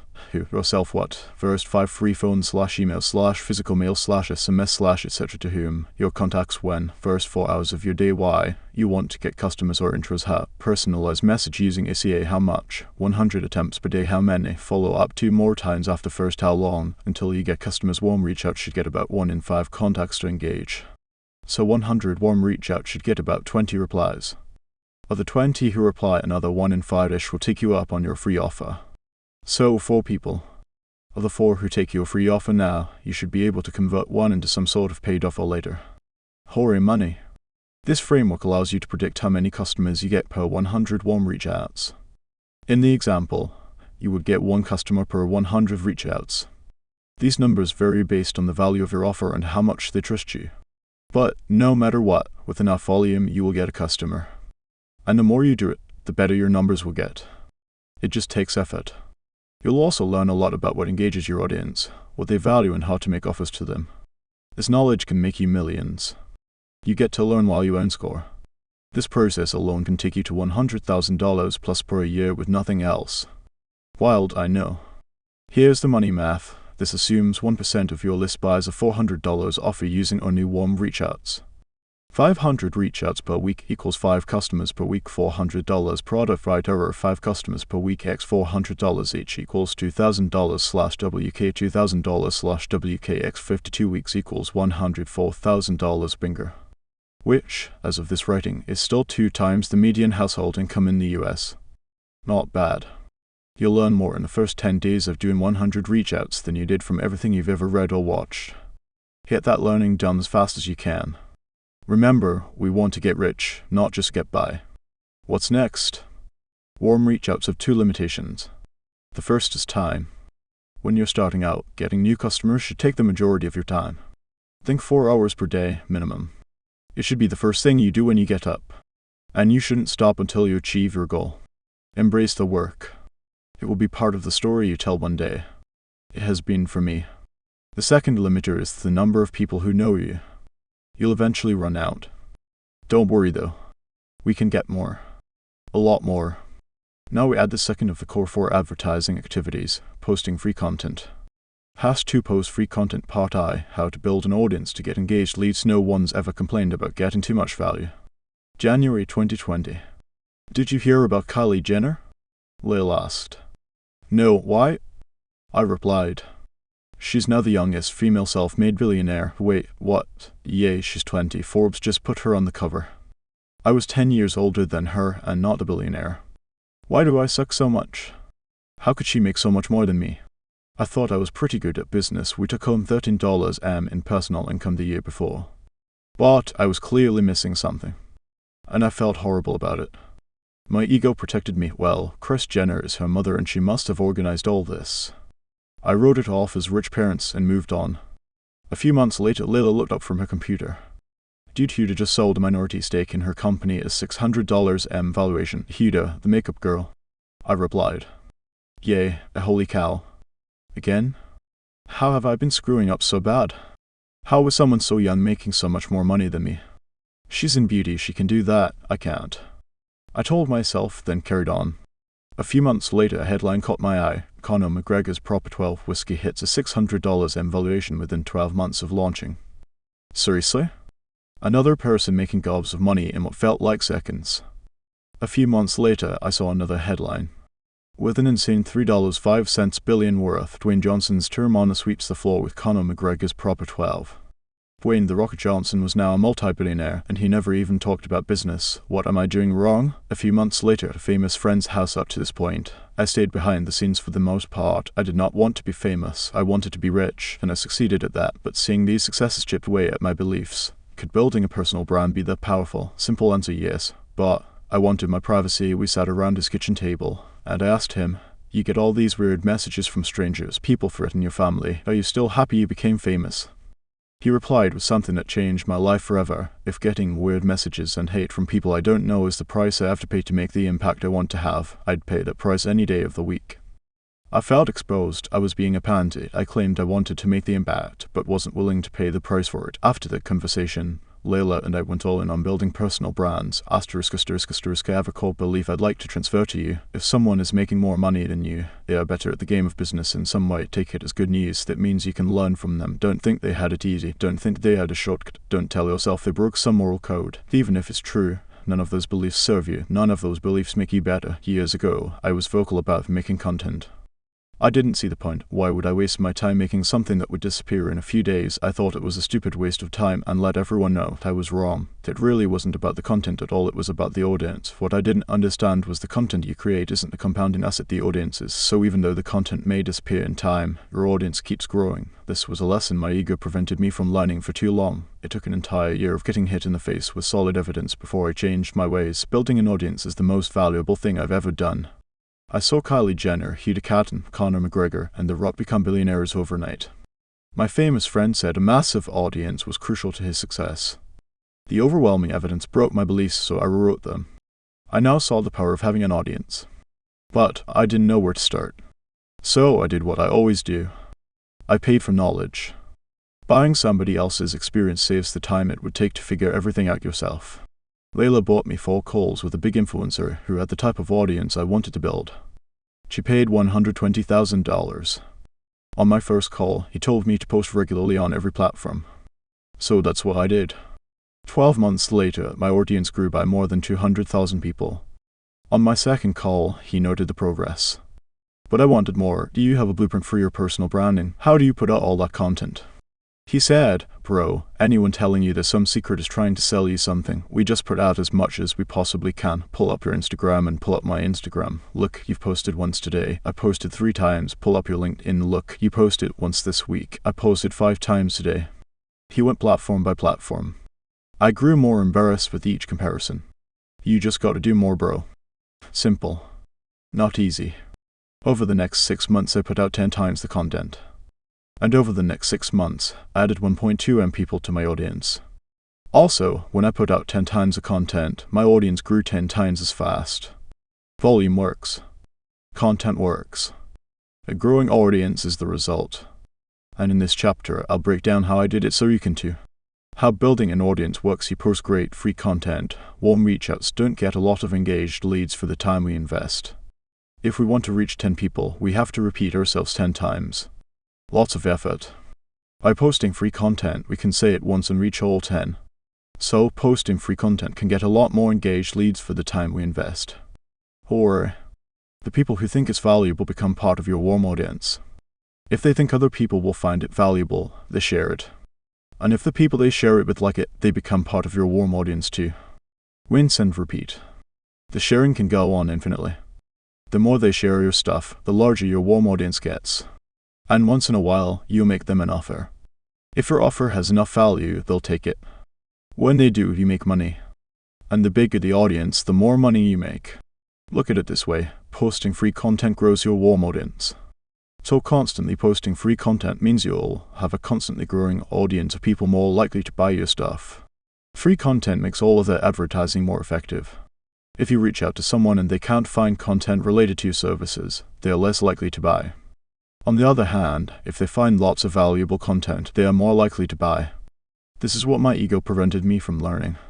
Now the headlines with Jenner, Huda, McGregor, and The Rock all made perfect sense. But posting free content is not all sunshine and rainbows. It has trade-offs. First, it is more difficult to personalize your message. So fewer people respond. Second, you compete with everyone else posting free content. This makes it harder to stand out. Third, if you do stand out, people will copy you. This means you need to constantly innovate. That being said, a bigger audience means more engaged leads. More engaged leads means more money. More money means you more happy. Just kidding, it won't do that. But it'll give you the resources to remove stuff you hate.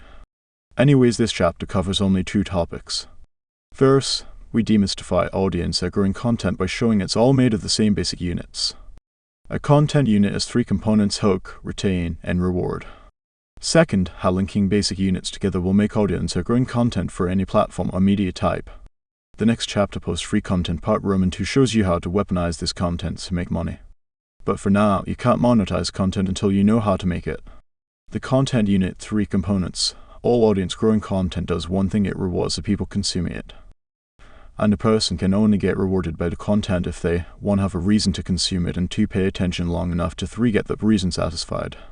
Thankfully, we can reverse those 3 outcomes into the 3 things we have to do to make audience growing content. This means we have to A. Hook attention, get them to notice your content. B. Retain attention, get them to consume it. C. Reward attention, satisfy the reason they consumed it to begin with. The smallest amount of material it takes to hook, retain, and reward attention is a content unit. It can be as little as an image, a meme, or a sentence. Meaning, you can hook, retain, and reward at the same time. This is how short tweets, meme images, or even a jingle can go viral. They do all 3. I separate them so we can discuss them more clearly, but they can all happen at once. Let's dive into each of the things we do to create a content unit. This way you can create effective content that grows your audience. 1. Hook. They cannot be rewarded unless we first get their attention. The objective, we give them a reason to redirect their attention from whatever they are doing towards us. If we do that, we've hooked them. The effectiveness of your hook is measured by the percentage of people who start consuming your content. So if you hook attention well, many people will have a reason to consume your content. If you do a poor job, few people will have a reason to consume your content. Remember, this is a competition for attention. We have to beat every alternative, they have to win theirs. Make yourself the best option. We increase the percentage of people who pick our content by picking topics they find interesting, headlines that give them a reason, and matching the format of other stuff they like. Let's dive into each. Topics. Topics are the things you make your content about. I prefer to use personal experiences. Here's why: there's only one of you. The easiest way to differentiate is to say something no one else can say. And no one else has lived your life but you. I divide topics into 5 categories: far past, recent past, present, trending, and manufactured. A far past, the important past lessons in your life. Connect that wisdom to your product or service to provide huge value to your audience. Give them the story without the scar. It's why I write these books. I example, a personal lesson where I broke my belief that I don't have enough time. 1 Hook, I complained to a friend that I didn't have enough time to do something while glued to my phone. To retain, they yanked it out of my hand and looked at its usage. It showed I spent 3 hours per day on social media. For reward, they looked back at me and said, "Hey, I found you some time." It's a simple story other people can relate to. This makes it an interesting topic to more people. And it connects what I do, growing businesses, to a struggle many people experience not having enough time. The epiphany I give away makes this lesson valuable for my audience, people starting, growing, and selling their businesses. Be recent past, do stuff, then talk about what you did or what happened. Anytime you speak with somebody, there's a chance your audience can get value from it. Look at your calendar for the last week. Look at all your meetings. Look at all your social interactions. Look at all your conversations with warm reach-outs. There's gold in these conversations. Tell stories from them that would serve your audience. For example, this tweet came from a meeting I had with the portfolio CEO that was just copying the same offer everyone else in his market was making and was getting subpar results. Roman 2, this means taking notes, recordings, and other records to make that stuff easy to access. But it also means a free, easy, and valuable stash of content. Roman 3, testimonials and case studies fall in this category. If you can tell a cool client story in a way that provides value to your audience, you'll both promote your services and provide value. Win-win. See present, write down ideas at the exact time they come to you. Always have a way to record your ideas in arm's reach. I'll even pause meetings to make note of text or email ideas to myself. People don't mind when you ask to take notes anyway, so it's not weird. Then, when you make content, you have a bucket of fresh stories to work with. I note my ideas publicly. I used to keep ideas to myself. Now I tweet them publicly as they happen. If a post does better than normal, I know it's something people find interesting. Then, I make more stuff on that topic. De-trending, go where the attention is. Look at what's trending right now and make stuff about it. Apply your own experiences to it. If you have relevant commentary or it touches your expertise in some way, talk about it. Talking about trendy stuff is very effective for gaining the attention of a broader audience. Manufactured, turn your ideas into reality. Pick a topic people find interesting. Then, learn about it, make it, or do it. Then, show it to the world. This costs the most time and effort since you have to create the experience versus talking about one you already had. But it can have the biggest payouts. Example, manufactured experience. I lived on $100 for a month. Here's how. Now I don't live that way, but I could manufacture the experience, then make content about it. Action step, life happened, profit by sharing yours. Headlines. A headline is a short phrase or sentence used to grab the audience's attention. It communicates the reason they should consume the content. They use it to weigh the likelihood they will get a reward for consuming your content versus another. Rather than give you a bunch of templates, I'd rather give you the timeless principles that make great headlines. And there is no greater headline creator than the news. So let's study them. A meta-analysis of news revealed headline components that drove the most interest in stories. They are as follows. Try and include at least 2 in your headline. Recency as recent as possible, quite literally the news. Example, people pay attention to something that happened an hour ago more than a year ago. B. Relevancy, personally meaningful. Example, nurses pay more attention to stuff that affects nurses compared to stuff that affects accountants. C. Celebrity, including prominent people, celebrities, authorities, etc. Example, normally we wouldn't care what another human is for breakfast every day, but if it's Jeff Bezos, we do, since he's a celebrity. Many people care. D. Proximity, close to home geographically. Example, a house on fire across the country doesn't get your attention. If it's your neighbor, it sure does. Make it as close to home as possible. D. Conflict of opposing ideas, opposing people, nature, etc. Example, pineapple vs no pineapple, unbeat conflict. Roman 2. Example, good vs evil, hero vs villain, left vs right. Roman 3. Example, freedom vs security, justice vs mercy. You get the idea. F. Unusual, odd, unique, rare, bizarre. Example, think of a 6-fingered man at the old town circuses. If it's outside of the norm, people pay more attention. G. Ongoing stories still in progress are dynamic, evolving, and have plot twists.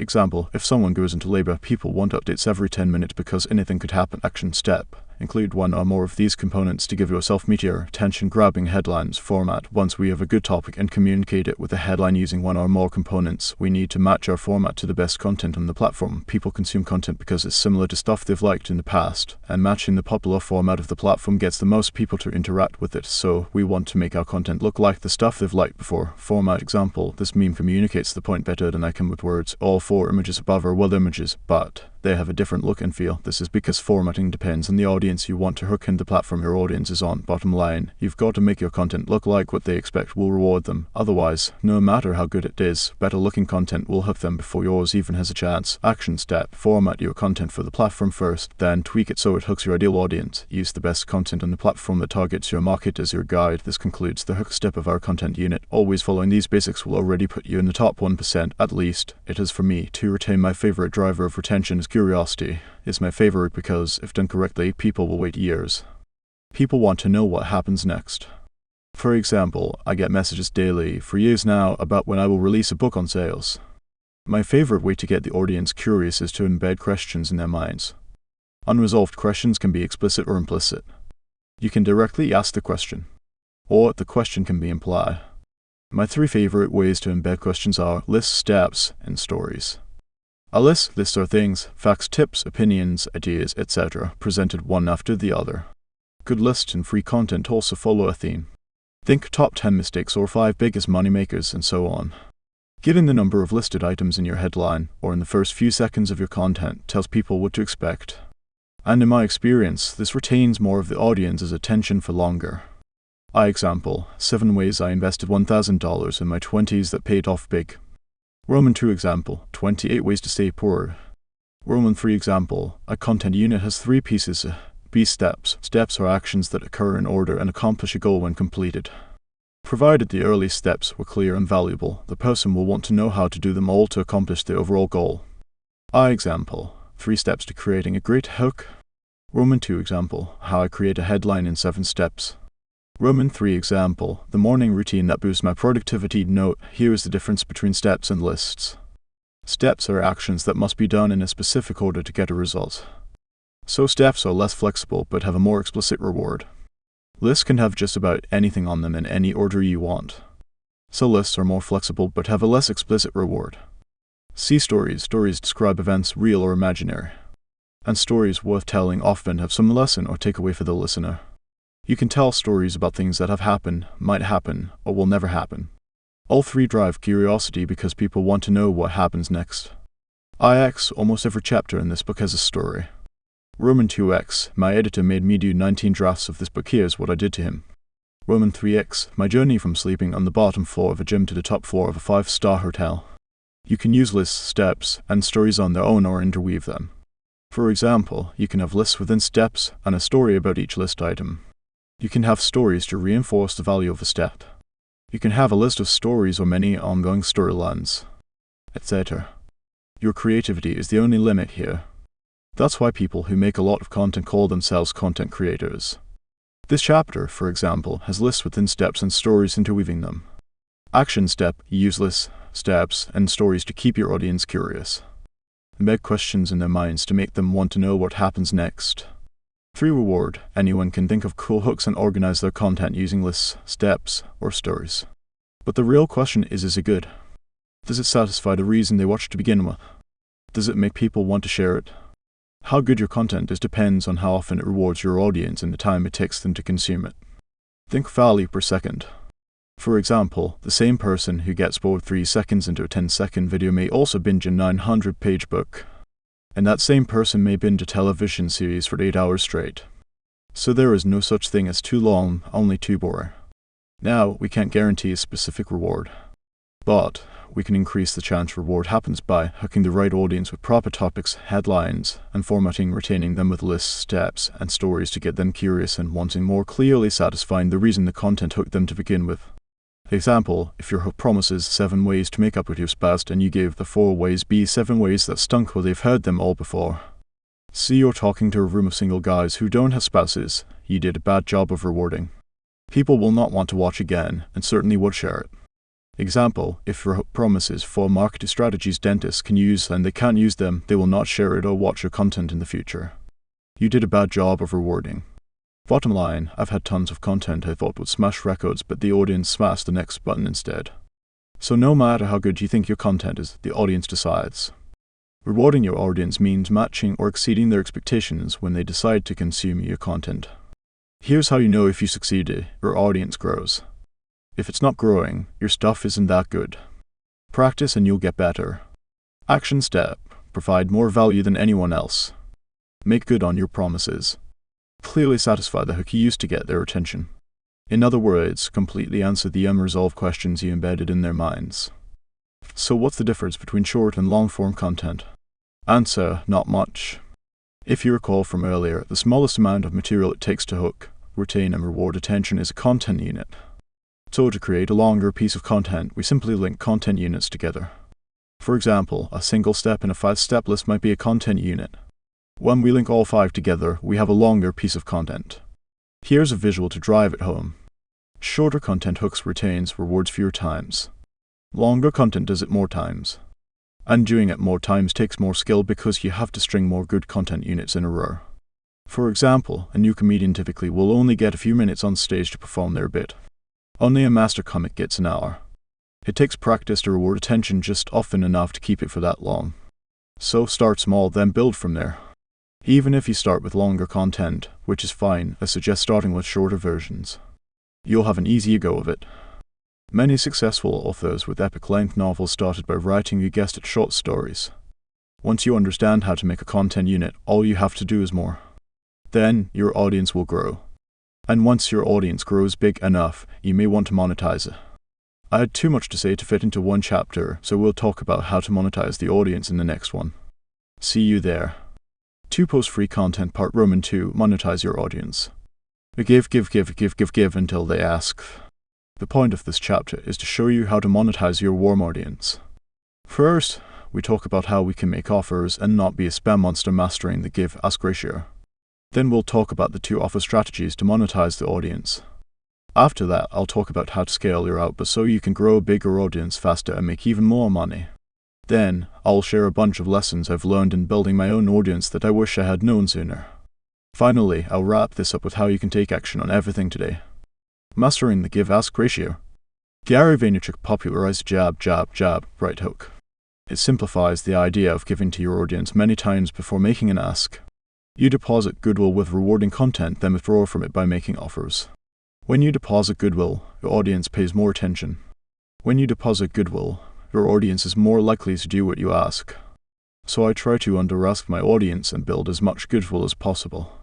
Thankfully, the give-ask ratio has been well studied. Television averages 13 minutes of advertising per 60 minutes of airtime. That means 47 min are dedicated to giving and 30 min are dedicated to asking. That's roughly a 3.5:1 ratio of giving to asking. On Facebook, it's roughly 4 content posts for every 1 ad on the newsfeed. This gives us an idea of the minimum give-ask ratio we can sustain. After all, television and Facebook are mature platforms.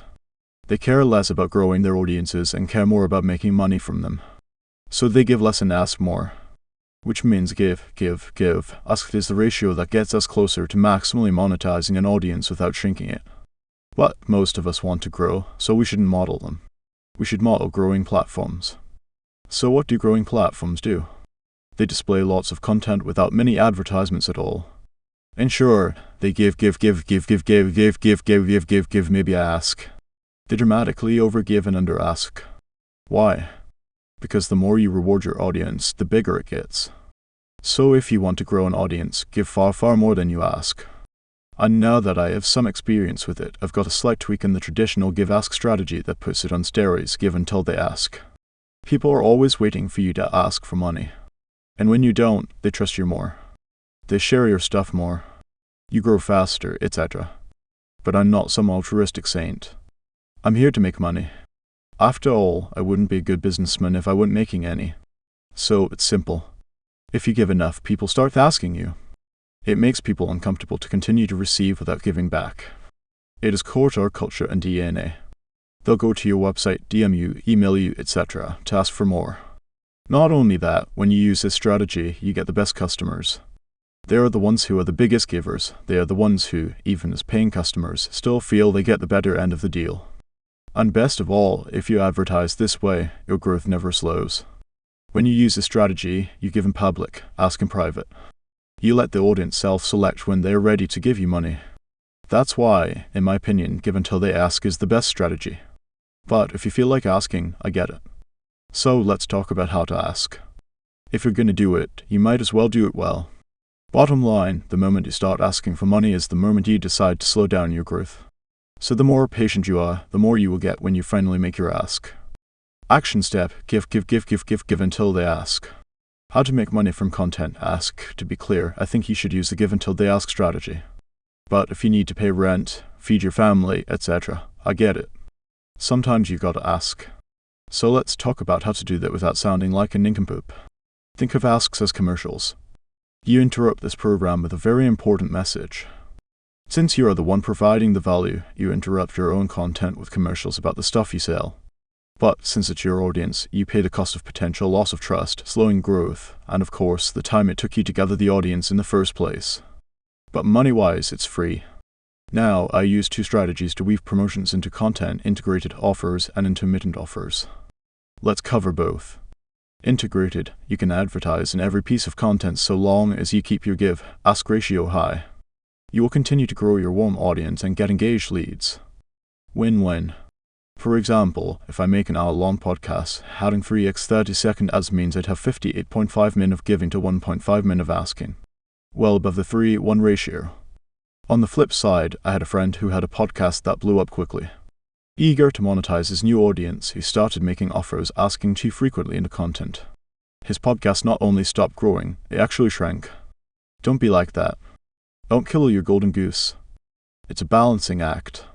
Overgive to protect your most valuable asset, the goodwill of your audience.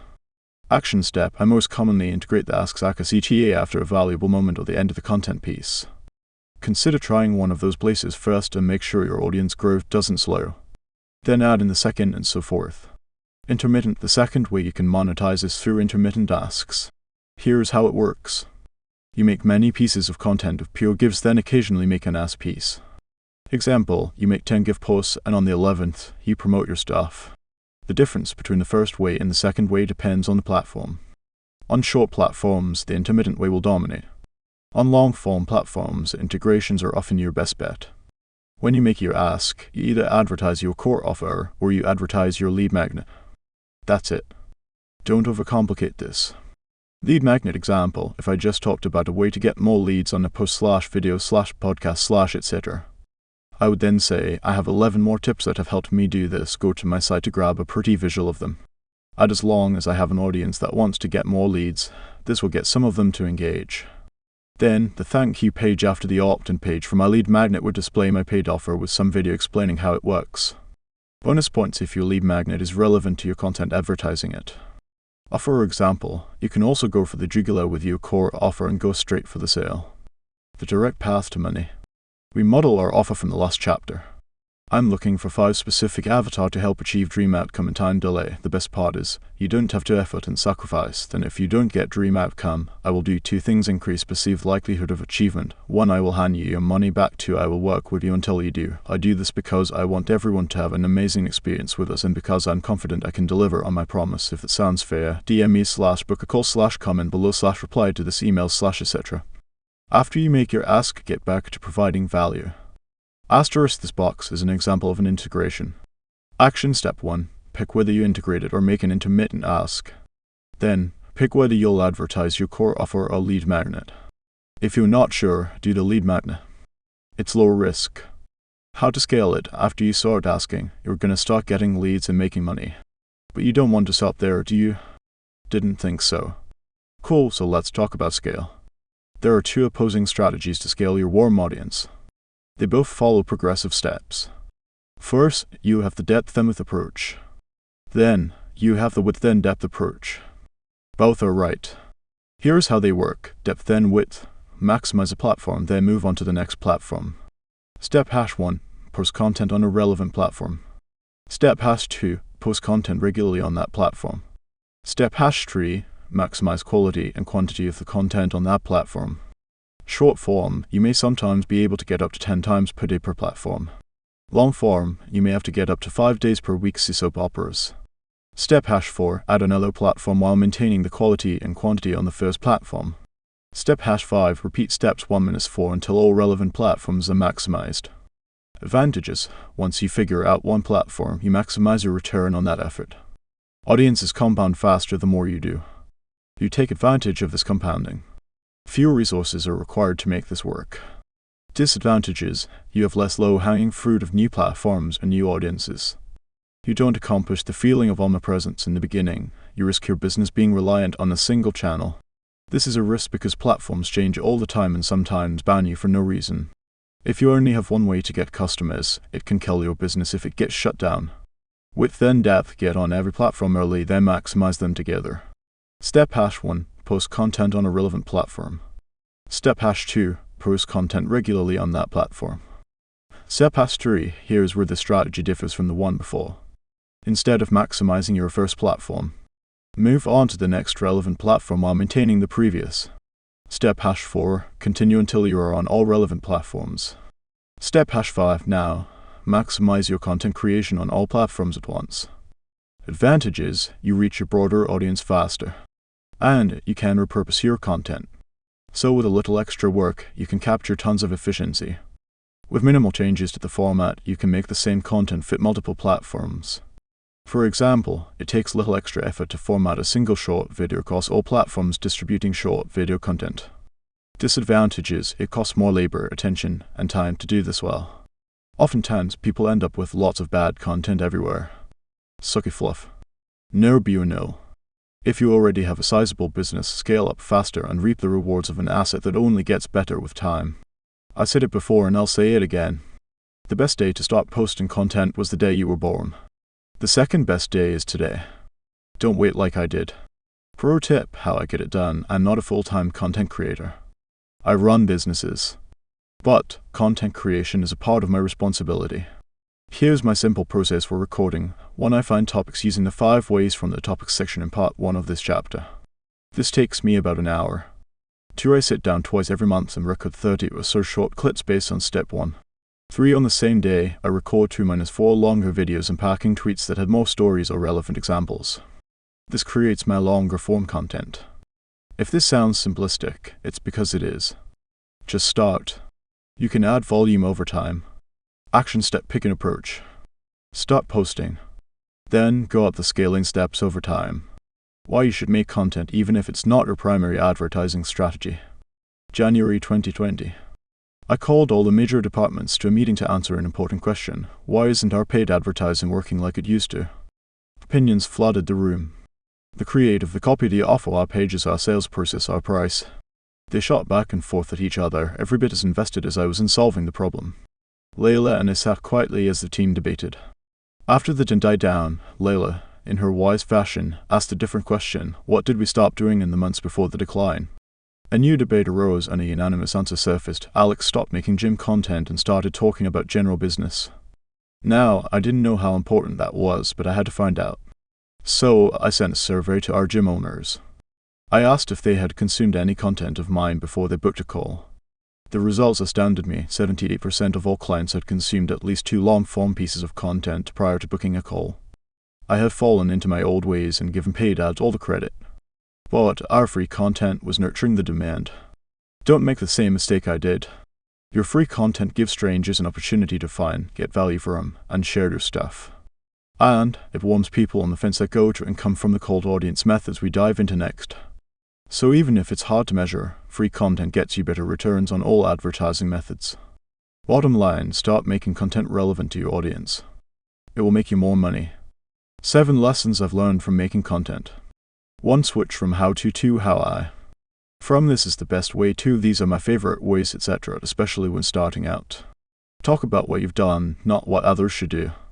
What you like, not this is the best. When you talk about experience, no one can question you. This makes you bulletproof. I make my oatmeal this way vs. you should make your oatmeal this way. B. How I built my 7-figure agency vs. how to build a 7-figure agency. C. My favorite way to generate leads for my business vs. this is the best way to generate leads for your business. It's subtle, but when you tell your experience, you are sharing value. When you tell a stranger what to do, it's hard to avoid coming off preachy or arrogant. This helps avoid it. 2. We need to be reminded more than we need to be taught. You're a silly goose if you think 100% of your audience listens 100% of the time. For example, I post about my book every single day. I surveyed my audience and asked them if they knew I had a book. 1 in 5 that saw the post said they didn't know. Keep repeating yourself. You'll get bored of your content before your whole audience even sees it. 3. Puddles, ponds, lakes, oceans. Narrow the focus of your content. If you have a small local business, you probably shouldn't make general business content. Not at first, at least. Why? The audience will listen to people with better track records than you. But you can narrow your topics to what you do and the place you do it. Example, plumbing in a certain town. If you do that, you can become king of that puddle. Over time, you can expand your plumbing puddle to the general local business pond. Then the lake of brick and mortar chains and so forth. Then eventually, the ocean of general business. 4. Content creates tools for salespeople. Some content will perform well and get more people interested in buying your stuff. That content helps your sales team. Create a master list of your greatest hits. Label each hit with the problem it solves and the benefit it provides. Then, your sales team can send it before or after sales calls and help people decide to buy. They work especially well if the content resolves specific concerns prospects commonly face. 5. Free content retains paying customers. How a customer gets value from you matters less than where they got it. Imagine a person pays for your thing and then consumes your free content. If your free content is valuable, they will like you more and stay loyal to your business longer. On the flip side, if they consume your free content and it sucks, they will like your paid product less. Here is something you may not know. Somebody who buys your stuff is more likely to consume your free content. This is why it's so important to make your free content good. Your customers will include it in how they calculate their ROI from your paid thing. 6. People don't have shorter attention spans, they have higher standards. Repeated for emphasis, there is no such thing as too long, only too boring. Streaming platforms have proven that people will spend hours binging long-form content if they like it. Our biology hasn't changed, our circumstances have. They have more rewarding stuff to choose from. So make good stuff people like him reap the rewards rather than whining about people's short attention spans. 7. Avoid pre-scheduling posts. The posts I manually post perform better than ones I pre-schedule. Here's my theory. When you manually post, you know that within seconds you will be rewarded or punished for the quality of the content. Because of that close feedback loop, you try that much harder to make it better. When I schedule stuff out, I don't feel that same pressure. So whenever I post, or my team does, we strongly believe in someone pressing the submit button because it gives that last bit of pressure to get it right. Try it. Benchmarks how well am I doing? If our audience grows, we did good. But if our audience grows fast, we did gooder. So I like to measure my audience size and speed of growth monthly. Here is what I measure: 1. Total followers and reach. How big? A follower example, if I go from 1,000 followers across all platforms to 1,500, I grew my audience by 500.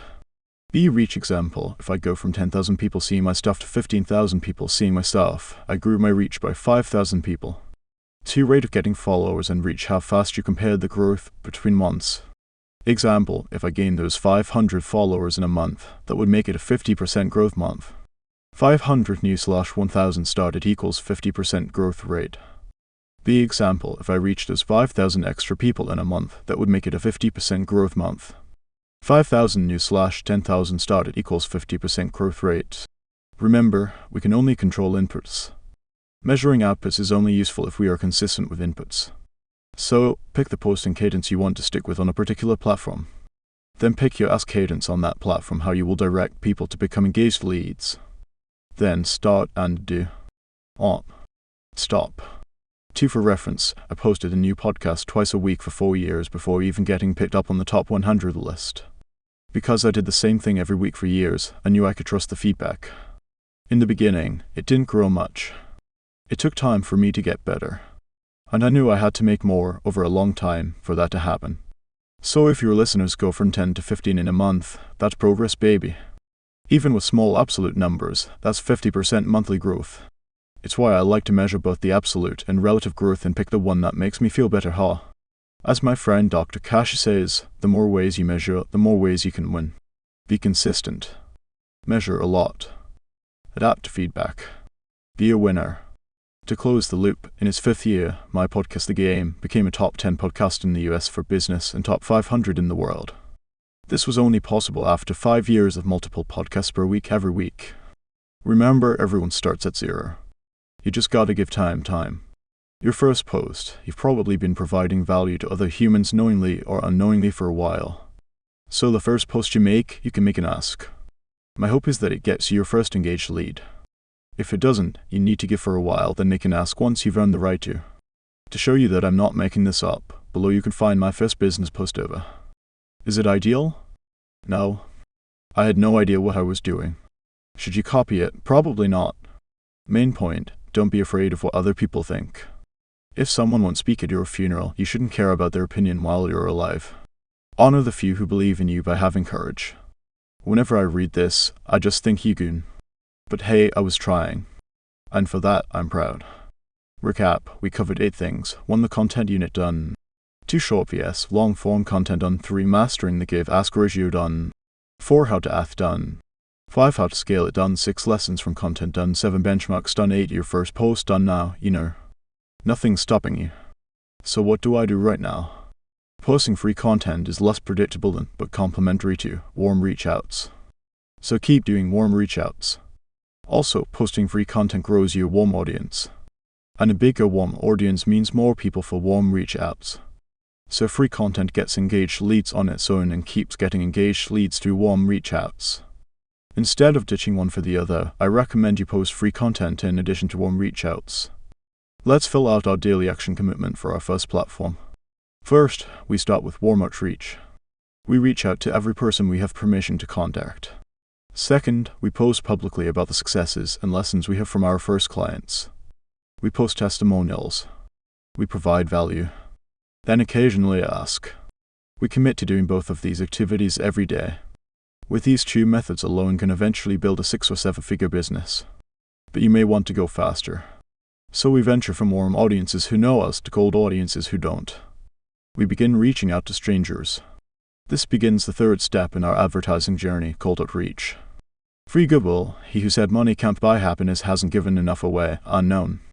People who give without expectation live longer, happier lives and make more money. So if we've got a shot at that during our time together, darn it, I'm gonna try. To do that, I have a question for you. Would you help someone you've never met if it cost you nothing, but you didn't get credit? Who is this person, you ask? They are like you. Or at least, like you used to be. Less experienced, wanting to make a difference, and needing help, but not sure where to look. Acquisition Calm's mission is to make business accessible to everyone. Everything we do stems from that mission. And the only way for us to accomplish that mission is by reaching everyone. This is where you come in. Most people do, in fact, judge a book by its cover and its reviews. So here's my ask on behalf of a struggling entrepreneur you've never met. Please help that entrepreneur by leaving this book a review. Your gift costs no money and less than 60 seconds to make real, but can change a fellow entrepreneur's life forever. Your review could help it. 1 more small businesses provide for their community. 1 more entrepreneur support their family. 1 more employee get meaningful work. 1 more client transform their life. 1 more dream come true. To get that feel-good feeling and help this person for real, all you have to do is, and it takes less than 60 seconds, leave a review. P.S. Fun fact, if you provide something of value to another person, it makes you more valuable to them. If you'd like Goodwill straight from another entrepreneur and you believe this book will help them, send this book their way. #3Cold Outreach, how to reach out to strangers to get engaged leads. Quantity is a quality all of its own. Napoleon Bonaparte. July 2020. COVID-19 raged. In a matter of months, 30% of my customers went out of business. Protesters filled every platform with hate and anger. Politicians made promises. Small businesses suffered in silence. Unemployment skyrocketed. The most tumultuous election ever was upon us. And here we were trying to generate leads to pay our bills. Employees everywhere and their families depended on it. All 3 of my companies at the time, Jim Launch, Prestige Labs, and Allen, relied on brick-and-mortar businesses staying open. And they were closed. Brilliant strategy, Alex. To make matters worse, Apple did a software update that crippled our ads. The market was crap. Our paid ads were crap. And I carried the bucket. I ran through worst-case scenarios. How much cash would it take to keep us afloat? How long do I keep paying people when there's no end in sight? Should I dip into personal accounts? Give up 1/3 of my life savings? Half? All of it? What does that say about me? I had no idea what to do. Late at Saturday morning, I tried to sleep long enough for my alarm to wake me, but it was no use. I went to my office and checked Instagram. I had a new message waiting for me. Hey Alex, Cal told me you guys don't need salesmen anymore, so my offer got pulled. I quit my job to accept. Super honored you considered me. I hope you'll consider me again the next time you have openings. Looking for context, I scrolled up. Reading our earlier messages rewarded me with a pang of guilt. I was the one who told him to apply. He took the rejection well. A sign of a good salesman. I felt obligated to reply. You on? I messaged. Yes, he replied. Got 5? Yes, we hopped on a call. He sounded a little nervous, but I could tell he knew his stuff. It sucks we don't have enough leads for this guy, but I've wanted to work for you a while now. I read your book and use the script to become the top producer at my company, he said. That's awesome. I'm so glad to hear it. What kind of company? I asked. A gym software company. I hadn't heard of them.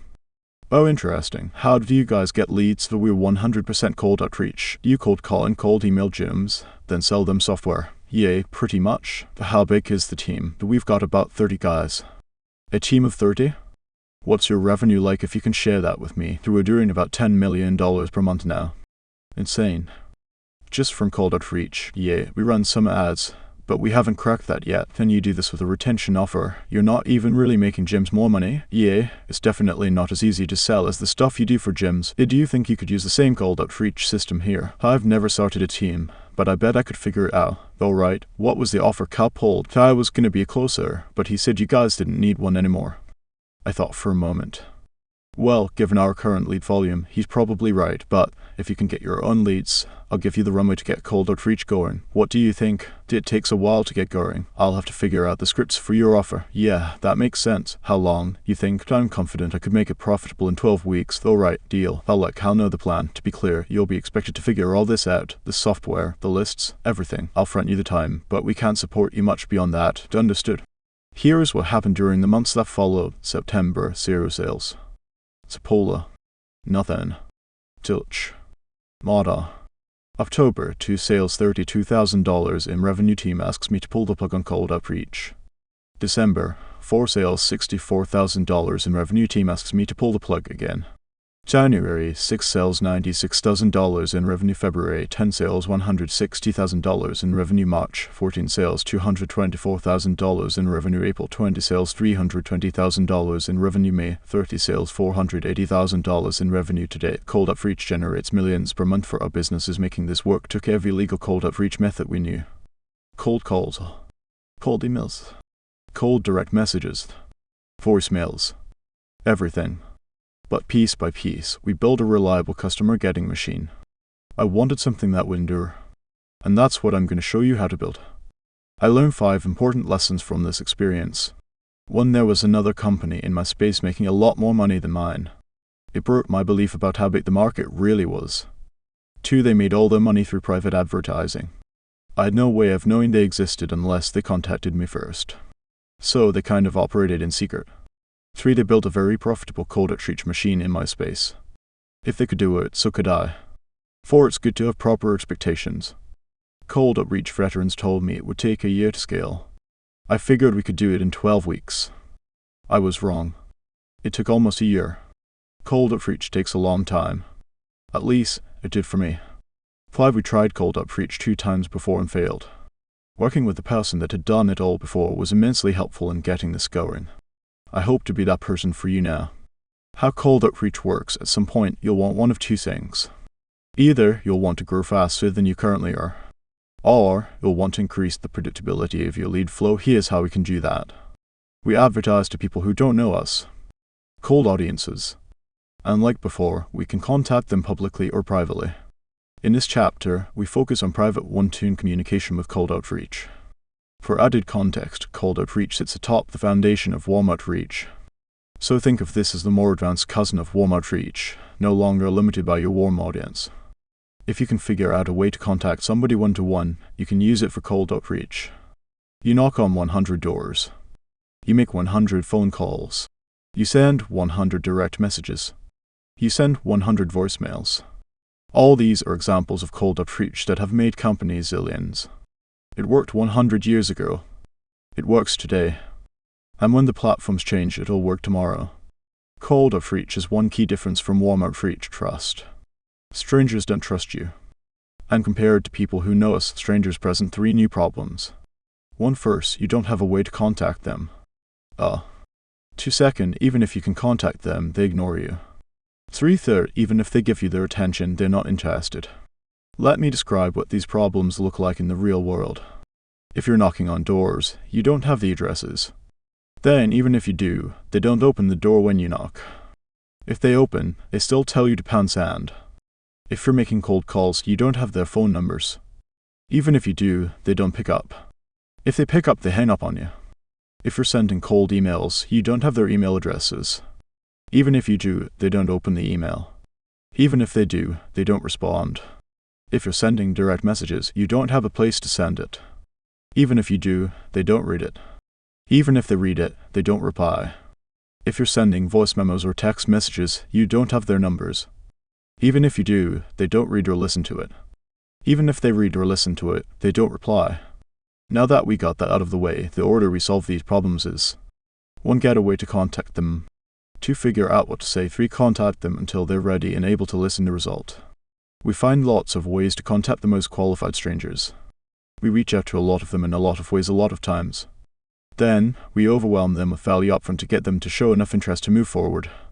Cold outreach is a numbers game. The more people you reach out to, the more engaged leads you get. Once we figure out how much outreach it takes to engage a lead, then we only have one thing to do more. Let's go hunting. As there are 3 new problems strangers introduce, I've divided this chapter into 3 steps. 1 step per problem. First, we get a targeted list of leads. Next, we need to know what to say to get them to reply. Third, we make up for a low response rate by increasing the volume and type of our reach out attempts. Problem #1, but how do I contact them? Right arrow build a list. Up until this point, from warm reach outs and posting free content, you've had to accept the leads that came to you from your warm audience. No more. With cold outreach, unlike any other way of advertising, we get to be as specific as we want. Only want to talk to hedge fund managers managing over $1 B. Done. You can do that. Only want to speak with golf apparel retail store owners over $3 M in sales. Done. Only want to talk to influencers who get over 50,000 unique page views per month. Done. Now we get to pick our targets rather than them picking us. Now, you probably don't have a way to reach out to 1,000 perfect fit strangers. And if we're going to get them to buy from us, we've got to first find a way to contact them. So let's solve that problem first. There are 3 different ways I get my targeted lead lists. First, I use software to scrape a list of names. Second, I pay brokers to assemble me a list of targeted leads. And if neither of those work, I manually scrape a list of names myself. Here's the process. Step #1 softwares. I subscribe to as many softwares as I can that scrape leads from different sources. I search them all based on my criteria. The software then spits out names, job titles, contact information, etc. I try out a representative sample, say a few hundred from each software I use. Then, if the contact information is up to date, the leads are responsive, and they are the type of person the software claims them to be, bingo. Then I get as many leads as the software will give me. But if I can't seem to find the right audience, I move on to step 2. Step #2 brokers. I go to multiple list brokers and ask them to make me a list based on my audience criteria. They then send me a sample. I test out sample lists from each of the brokers. If I get good results from one or more brokers, I stick with the lists. And if I still can't find who I'm looking for, I move to step 3. Step #3 elbow grease. I join groups and communities that I think have my audience. When I find people that meet my qualifications, I check to see if they have ways to contact them in the group's directory, like links to their social media profiles, etc. If they do, I add them to my list. If they don't, I can reach out to them within the platform hosting the group. I prefer to find contact information outside the group so I don't come off as someone solely trying to milk the group for business, but I will if I have to. So I work my way from the most accessible leads to the least accessible leads. Here's an important point. If you can search the database, so can everyone else. But if you assemble a list of names yourself, it's less likely that person has already received many cold reach-outs from other companies. So they're the freshest. Downside, it takes the most time. Of course, you can pay someone else to do this for you once you figure it out for yourself, but we're only talking about getting started in this chapter. We'll talk about scaling in section Roman 4. Action step. Find your scraping tool by searching outbound leads scraping tool or database lead scraping. Find brokers the same way. With a few clicks, you'll find what you're looking for. Put your first 1,000 names together. If you have more time than money, you might want to start at step 3 since it only costs time. Problem #2, I have my list, but what do I say to them? Right arrow personalize, then give big fast value. Now that you have your list of leads, you gotta figure out what to say. I went over a lot of scripting in a warm reach out section as section builds on that one. At the end of this chapter, I also include 3 sample scripts you can model for cold calls, cold emails, and cold chat messaging. That being said, there are 2 important factors I emphasize to get strangers to engage: personalization and big fast value. This is important because they don't know us and they don't trust us. We've got to overcome both issues in a matter of seconds. And they don't know us, write arrow personalize, act like you know them. To get more leads to engage, we want the message to look like it's from someone they know. The best way to do that is to actually know something about the person you are contacting. In essence, we want our cold reach out to look like a warm reach out. Imagine your phone rings from an unknown number and area code. Are you likely to pick it up? Probably not. What about if the number is from your area code? A little more likely. Why is that? Because it might be someone you know. So to take this concept further, imagine you pick up the phone, the person says it, then pausing like a normal person. You'd say, "Yeah, who's this?" Now, if that person then went on to say, "It's Alex," then pauses, "I watched a few of your videos and read that recent blog post you wrote on dog training. It was killer. Really helped me out with my Doberman. She's a beast. That peanut butter trick really helped. Thanks for that." You'd still be wondering what's going on. But you know what you wouldn't be doing? Hanging up. Then you hear, "Oh yeah, sorry, I got ahead of myself. I work for a company that helps dog trainers fill up the books. We like to partner with the best in the area, so I'm always on the lookout. We worked with someone about an hour north from you, John's Doggy Dick, heard of them?" You'd respond yes or no, it doesn't matter, and they'd say, "Yeah, we ended up getting them 100 appointments in 30 days using a combination of text, email, and some ads. Do you offer similar services to them?" To which you'd probably say yes. Then they'd say, "Oh, that's perfect. Then we'd be able to use that same campaign in your market and drive leads over to you. If you got a boatload of high-paying new dog training customers, you wouldn't be upset with me, would you?" You'd laugh lightly. "Okay, great. Well, I'll tell you what, I can walk you through the entire thing soup to nuts later today. Will you be around at 4? And you'd say sure or whatever. The point is, if that person had started the call with, "Hey man, wanna buy some marketing services," you probably have hung up. Personalization is what gets your foot in the door to get the sale. Basically, 1 to 3 pieces of information we can find that a friend might know about the prospect. Then we want to compliment them on it, and ideally, show them how it benefited us. People like people who like them. Even if someone doesn't know you, they'll give you more time if you know something about them. This comes in handy for personal subject lines on emails, the first few messages in chat, or the first few sentences someone hears. Even if someone doesn't know you, they will appreciate the time you took to research them before contacting them. This tiny effort goes a long way. Action step: do a little research on each lead before you send them a message. We can do this ourselves, pay people to do it for us, or use software. Batch this work. Then, use your notes to figure out the first thing you'll open with to feel more familiar. B. They don't trust us, right arrow, big fast value. The key difference between people who know you and strangers is strangers give you far less time to prove your worth. And they need a lot more incentive to move towards you. So make your life easier by giving away the farm. We're not trying to tickle their interest, we're trying to blow their minds in under 30 seconds. Like warm reach-outs, you can directly make your offer, or offer a lead magnet, or both. It gives a person a strong reason to respond.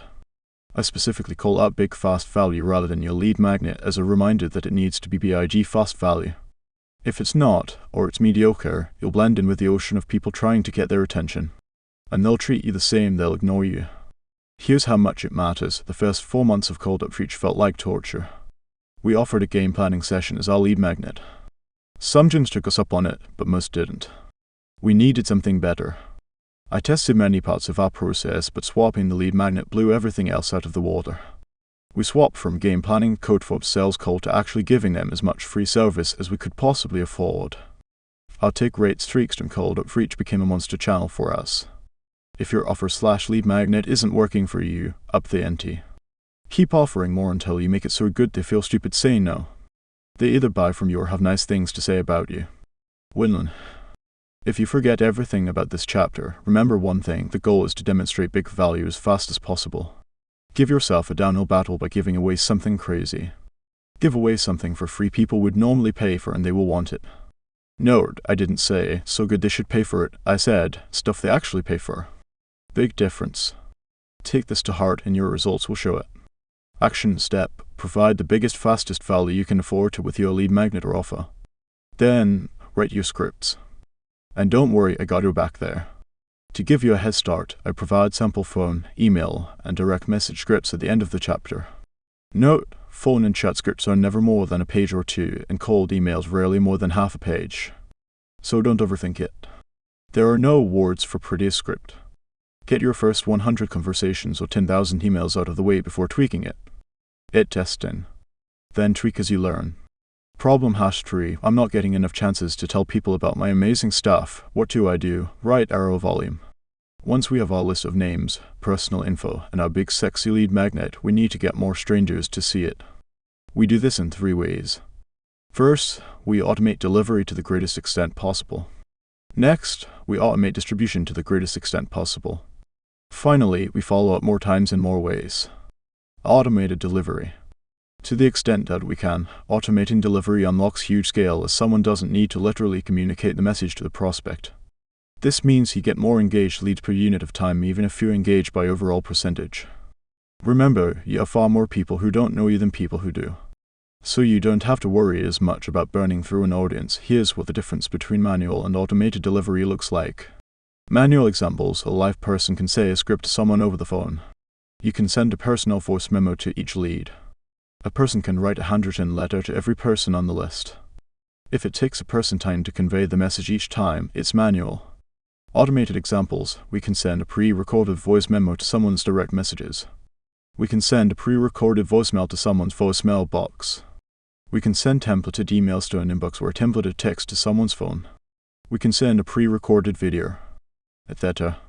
You record your message one time and then send the same message to everyone. We automate distribution. Once we have our messages prepared, we gotta distribute them. And there's no award for who works the hardest, only for who gets the best results. Although one leads to the other. And as you build your skills, you will find ways to automate portions of the work. I encourage you to automate when ethical and available. Manual examples: dial each phone number. Click send on each email, direct message, text, etc. Automated examples: use a robot to dial multiple numbers at a time. Send a blast of 1,000 emails, texts, voicemails at one time, etc. Generally speaking, you sacrifice personalization for skill. You get a higher response rate with personalized messages. The fewer leads you have, the less automation you should use. For example, if there are only 1,000 hedge fund managers who meet your criteria, you're going to want to personalize every one of them. On the other hand, if you're targeting women 25-45 trying to lose weight, there are tens of millions of them. So you can get away with less personalization.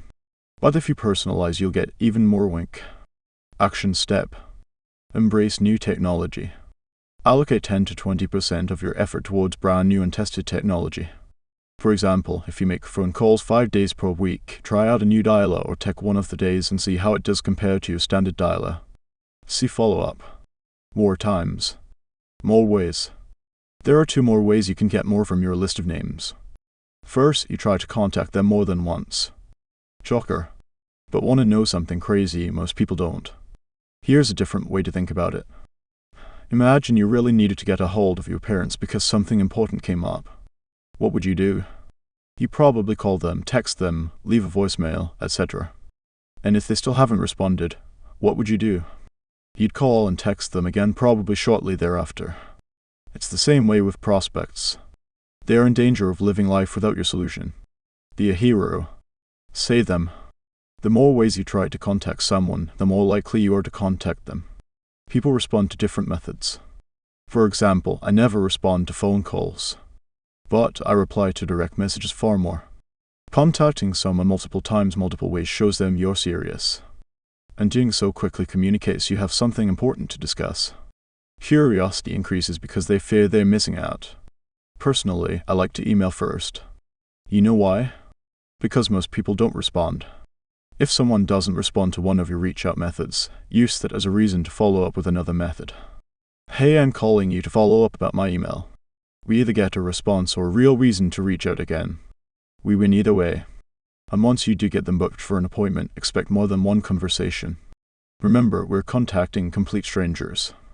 Outreach takes more touch points with people who don't know you. So expect 2 to 3 conversations before a higher ticket sale. Shoot for less, but expect more when you start out. Bottom line, act like you're actually trying to get a hold of these people, rather than going through the motions, and you probably will. Action step: contact each lead multiple times in multiple ways. Second, once you finish contacting your list, start back at the top again. This actually works for 3 reasons. 1, because they simply may not have seen your first series of messages. Only a fool would think 100% of people see what you put out 100% of the time. So we make up for that discrepancy with follow-up. 2, even if they do see it, it may not have been a good moment to respond. People's schedules change every day, and there are times when people can't respond to you even if they wanted to. So the more opportunities you give them to respond, the greater the chance they will. 3, their circumstances may have changed. They might not have needed you then, but need you desperately now. Imagine a person you message about losing weight before the holidays. At that time, they fit into their skinny jeans, so they feel no pain. They probably wouldn't respond. But after they gain 10 pounds over the holidays, they may all of a sudden be in desperate need of what you offer. And now, they respond to your reach-out attempt. The only thing that changed was their circumstance. So try again in 3 to 6 months and get an entirely new group of engaged leads from the same list. Everything may be right except the timing. So the more times we contact them, the more likely we will catch them at the time they are ready to engage. Action step. After you've attempted to contact them multiple times, multiple ways, wait 3 to 6 months. Then do it again. 3 problems strangers create, write, error, solve. I wrote the book in this order to build on itself. Start with warm reach-outs. Get some reps, post some content to grow your warm audience. Get even more reps, then you'll be ready for cold reach-outs. And now, we solve the 3 core problems cold audiences create, finding the right list of people, getting them to pay attention to you, and getting them to engage. Victory. Benchmarks. How well am I doing? The 2 times I failed at cold outreach, I hired people who never track metrics well. The 3rd person did. And cold reach-out succeeded. The person who runs it, maybe you, has to know the metrics of the sales process like the back of their hand. Every single stat. Let's break down the numbers with a couple platform examples. I cannot give an example for every platform because it would take too long. My hope is that you can generalize the concept to whatever platform you use. For an example, let's say I make 100 cold calls per day. And let's say I get a 20% pickup rate. From there, I'm able to get 25% of people to want to take my lead magnet. That means I got 4 engaged leads. If it took me 4 hours to make those calls, it means I got 1 engaged lead per hour. I can do this at first. Once the amount of engaged leads that convert to customers makes me more than a cost to pay a cold outreach rep, I teach someone else to do it for me. More on this in section Roman 4. So you know you do well when you make at least 3 times the lifetime profit of a customer compared to what it costs you to get them. Email example, let's say you send 100 personalized emails per day. From there, 30% open our email. From there, 10% reply showing interest. That means we'd have 3 engaged leads. 30% x 10% equals 3%. The numbers will vary, but shoot for 3% of your list turning into engaged leads. Here's a sample from a new campaign for a very niche high-ticket service business in our portfolio. It shows a 4% lead engagement rate, and presumably a third of them convert into sales. That would net us 1 new customer per 100 outreach attempts. Direct message example, let's say I make a personal video or record a personal voice memo for 100 people. I say their name and add 1 personal line before delivering my standard message. From there, 20% of people reply. We now have 20 engaged leads.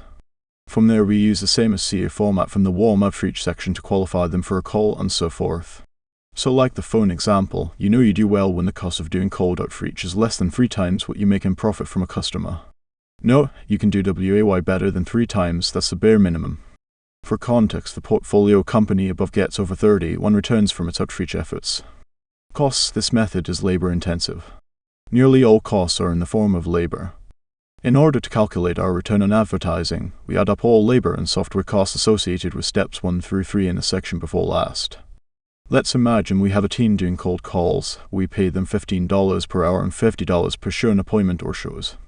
We have $3,600 in profit per sale.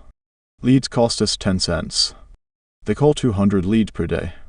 We would likely get about 2 shows per day from 1 rep. If they worked 8 hours per day, we would pay $120 in labor and $100 in show commissions per rep and $20 for the leads.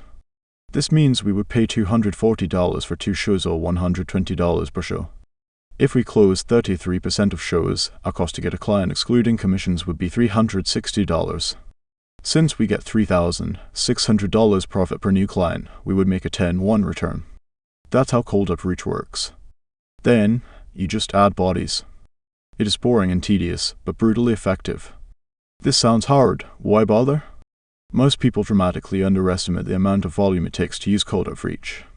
They also underestimate how long it takes. But there are 7 enormous benefits to using cold outreach.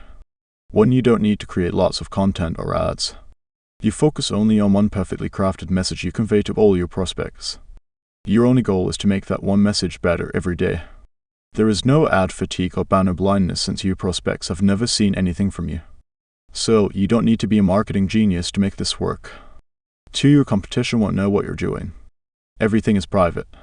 By that fact alone, you can continue to operate in secrecy. You are not educating your competitors about how you acquire customers. They don't know what you're doing or even that you exist. 3. It's incredibly reliable. All you have to do to get more is do more. A certain amount of input creates a certain number of responses. It becomes like clockwork, bringing a reliable flow of new engaged leads into your world. You can reverse engineer the amount of sales you want to make to the number of inputs at the top of your lead pathway. Eventually you'll have an equation for every X people contacted, you get Y customers. Then, you simply solve for X. Let's say for every 100 emails, I get 1 customer. If I want 100 customers, I need to send 10,000 emails. That's 333 per day. One person can send 111 emails a day. Therefore, I need 3 people sending emails every day to get 100 customers per month. 4. Fewer platform changes. Private communication is rarely subject to platform changes, whereas public platforms change rules and algorithms every day. You gotta stay on top of rule changes to remain effective. In contrast, rules for cold calling, door knocking, and cold email have hardly changed in 30 years. 5. Compliance is less painful. Many platforms have stringent rules around claims you can make about the stuff you sell. Some also ban certain industries altogether: tobacco, firearms, cannabis, weight loss, etc. With cold outreach, you don't need to deal with any of this. You still need to be FTC compliant, but you don't also need to worry about platform rules on top. This makes life easier. If you have a phone, you can make money. If you have an email account, you can get leads. This makes you very hard to stop. 6. No spokesperson equals sellable business. If an investor can buy it from you without worrying, your business will stop getting customers if you leave. Your business is far more valuable. Having an established outreach team is how we were able to sell Gym Launch. The business could grow without me dancing in front of the camera or relying on me being super ridiculously good-looking. I don't think they would have wanted to buy us without it, or at least, not for as much. 7. Hard to copy. Even if someone wants to copy your entire cold outreach system, they'll often need to learn how to do each step. And many steps are invisible. They don't know how you scrape your lists. They don't know how you personalize your messages. They don't know what softwares you use to distribute the messages, etc. On top of that, they'd still need to learn how to hire, train, and operate a team of people who can do each step. Once you have a head start, it compounds with time. It becomes very hard to catch you. Your turn, if you recall our advertising checklist, this kicks off your journey to get more engaged leads with cold outreach. You start this as you run out of people to advertise to, or because you just want more. Here's a sample. Next up, now that you have set your commitment for this cold outreach method, we move on to the last thing a single person can do to advertise: run paid ads. #4 Run paid ad part I, making an ad, how to publicly advertise to strangers. Advertising is the only casino where, with enough skill, you become the house. June 2013. Let's try some Facebook ads for the gym. I spouted. Sam's eyebrow went up. They don't work, I already tried. Now this was a brief time between quitting my real job and starting my first gym. I wanted some experience. So I cold emailed more than 40 gym owners for a chance to shadow them. Sam was the only one who responded to my pleas for mentorship. He let me work at his gym with him for minimum wage. I'm forever grateful for that opportunity. I promise I really think they'll work. I said, let me give it a shot with the stuff I learned from that workshop last weekend. I'll do everything. That workshop took most of my puny savings. Sam leaned back in his chair, crossing his arms. I'll tell you what, I'll give you $1,000 to play with. If you lose it, then you have to shut up about this Facebook stuff. If you make more, I'll split the profit with you, the deal. I worked with a freelancer to get everything set up. We went back and forth until it was perfect. A few days later, I marched into Sam's office to show him what I'd made. It's ready, I said. He spun his laptop to face me. Alright, Hormozi, show me what you've got. I placed the ugliest ad you've ever seen. I'm looking for 5 Chino Hills residents to take place in a free 6-week challenge. You must let us use your before and after pictures in our marketing in exchange for the program. Click link to sign up. Link no images. No videos. No frills. Right arrow, just words. All caps. The ad went live. We got leads within hours. I called them all and booked appointments as fast as I could. I also texted them about an hour before to remind them of our appointment. And as soon as they walked in, I started yapping about our 6-week challenge. I had 0 sales skills. My conviction made up for my lack of skill. They bought. I sold 19 people at $299 each. We made just under $5,700 from the $1,000 investment. True to his word, Sam cut me a check and handed it over. He made it out for $2,500. More than my share. Sam, this is... He cut me off. Nice work, Hormozi. Do it again. This 6-week challenge became the biggest promotion in the gym industry. For 7 years. It drove at least $1.05 in revenue more by now. I taught it to over 4,500 gyms. And I bet more than 10,000 plus gyms used versions of the promotion without licensing it. Maybe you saw ads for it in your local market. And yes, if you're curious, it got more sophisticated as time went on. How paid ads work. Paid ads are a way to advertise one-to-many to cold audiences. People who don't know you. Paid ads work by paying another person or business to put your offer in front of their audience. Think of it like renting eyeballs or earballs. And because you don't need to spend time building an audience, paid ads are the fastest way to get the most people to see your stuff. You trade money for reach. A considerable advantage when you know what you're doing. Ads are riskier. But, when done right, they can get you more leads than any other method. With warm and cold outreach, we have to do more stuff to reach more people. To reach more people with free content, we depend on the platform or audience sharing it if they feel like it. Paid ads are different. The reach is guaranteed.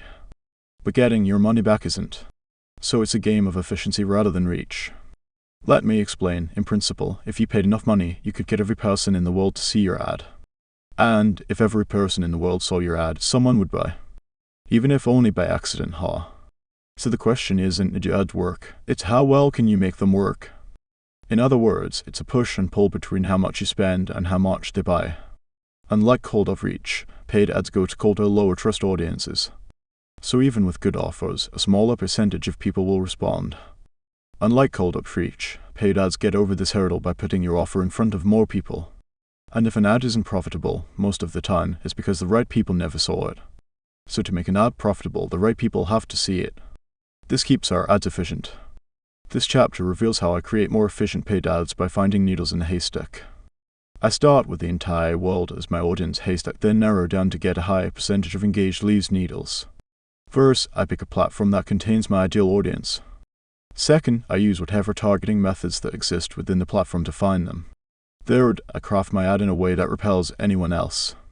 Finally, I tell whoever's left standing to take the next step. People overcomplicate it. But that's it.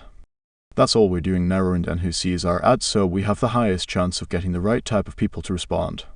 Once we advertise profitably in a small puddle of an audience, we expand to a pond, then a lake, then an ocean. And as the audience gets bigger, it does have more of the wrong people, but it has more of the right ones too. So ads decrease in efficiency, but at that point you can afford it. In other words, the ratio between what you spend and how much they buy goes down, but the total amount of money you make goes up. So instead of spending $1,000 to make $10,000 with $9,000 in profit, you spend $100,000 to make $300,000 with $200,000 in profit. Your ratio goes down, but you make more money. So the risk is higher because you spend more. But so is the reward. This means we want to make the audience as big as possible while still turning a profit.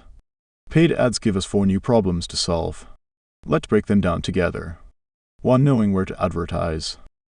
2. Getting the right audience to see it. 3. Making the best ad for them to see. 4. Getting permission to contact them. Step 1. But where do I advertise? Right arrow, find a platform where these 4 things are true. Platforms distribute content to an audience. If you're not familiar with any available platforms, I invite you to come join me on planet Earth.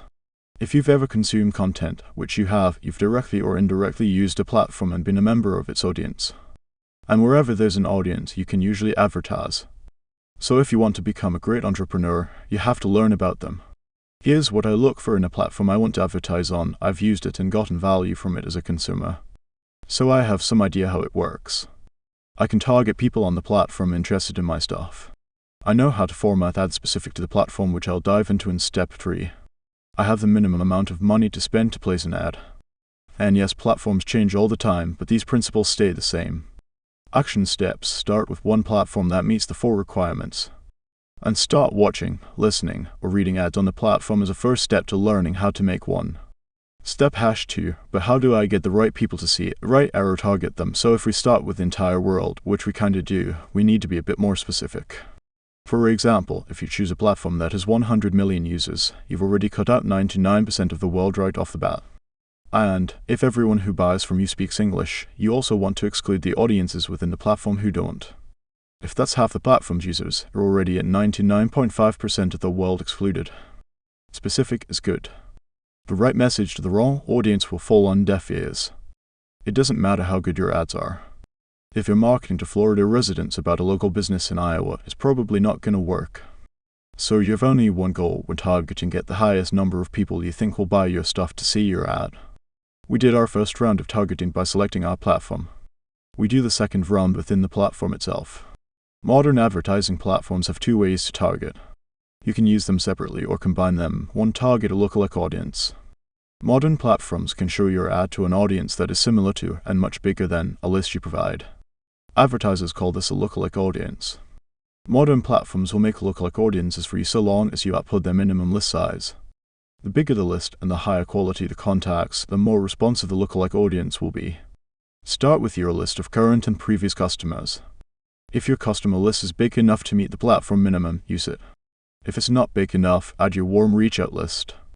If it's still not big enough, add your cold reach-out leads to hit the minimum. This is exactly what I do. Forcing the list to the right size sometimes makes the lookalike audience too broad. And that's okay, because you can too target with factors of your choosing. Targeting options include age, income, gender, interests, time, location, etc. For example, if you know no one over 45 or below 25 has ever bought your thing, then exclude anyone outside that range. If you sell car parts, then show your ad during car shows and on car channels. If only people with pets buy your thing, then include pets as an interest. Basic filters on top of the platform-generated lookalike audience are a simple way to get more of the right people to see your ads. End result: more efficient ads. The more filters you use, the more specific the list. The more specific the list, the more efficient your ads, but the faster you will burn through it. However, this specificity sets you up to get more wins early on. The wins from smaller specific audiences now give you the money to advertise to larger and broader audiences later. This is how you scale. Action steps: bring all your lead lists together into one place. Separate them by past and previous customers, warm outreach, and cold outreach. Eventually, you'll have a list of people that engaged with your paid ads by giving you contact information but didn't buy. That'll come in handy. Then, if the platform allows, use these lists in order of quality to create your lookalike audience. Then, if the platform also allows, add filters on top of your lookalike audience to target an even higher percentage of people to engage with your ad. If you're incapable of making a lookalike audience, then simply start by targeting interests. Step #3, but what should my ad say? Right arrow, call out plus value plus call to action CTA. To this day, I don't change the channel when I see an ad. I rarely mute ads or skip ads. In fact, I have no premium subscriptions that remove ads on any media platforms either. Main reason: I want to consume the ads. I want to see how businesses do 3 things. 1. How they call out their ideal customers. 2. How they present the value elements. 3. How they give their audience a call to action. When I look at ads this way, it turns what was once an everyday nuisance ads into a continuous learning experience. Consuming ads on purpose with the core elements in mind makes me a better advertiser. I know it will make you a better one too. Let's use the 3 chunks to make an ad. 1. Call-outs: I need to get them to notice my ad. 2. Value: I need to get them interested in what I have to offer. 3. Calls to action: I need to tell them what to do next. Call out: people noticing your ad is the most important part of the ad by law. The purpose of each second of the ad is to sell the next second of the ad. And the headline is the first sale. As David Ogilvy says, after you've written your headline, you've spent 80 cents of your advertising dollar. Focus your effort front to back. As crazy as this sounds, and all the pros are nodding their heads, my advertising became 20x more effective when I focused the majority of my effort on the first 5 seconds. We need the audience's eyes and ears just long enough for them to realize this is for me, I'll keep paying attention. This first impression is the part of the ad I test the most. Imagine you're at a cocktail party in a big ballroom. Lots of people talking in groups. Loud music playing in the background. In all that noise, a single sound pierces through it all and you turn around. Want to know the sound? Your name. You hear it and instantly look for the source. Scientists call it the cocktail party effect. In simple terms, even when there's tons of stuff going on, a single thing can still catch and hold our attention. So our goal with call-outs is to harness the cocktail party effect and cut through all the noise. After all, if they never notice your ad, nothing else matters. A call-out is whatever you do to get the attention of your audience. Call-outs go from hyper-specific to get one person's attention to not at all specific to get everyone's attention. Let me explain. If someone drops a tray of dishes, everyone looks. If a child yells mom, then the moms look. If someone says your name, only you look. But again, they all get attention. And I try to make my call-outs specific enough to get the right people and broad enough to get as many of them as I can. So pay close attention to how advertisers use call-outs, especially the ones targeting your audience. Here's what I look for with verbal call-outs using words to get attention. 1. Labels, a word or set of words putting people into a group. These include features, traits, titles, places, and other descriptors. X, *, Clark County moms, *, gym owners, *, remote workers, *, I'm looking for XYZ, etc. To be most effective, your ideal customers need to identify with a label. People automatically identify with their local area. So with local ads, the more local, the better. A local ad with the local area plus type of person call-out is still one of my all-time favorite ways to get someone's attention. It worked 200 years ago, it works today, and it'll work tomorrow. So think Americans, Texans, Dallas residents, Irving residents. If you live in Irving, you'll immediately think this ad could affect you. So it catches your attention.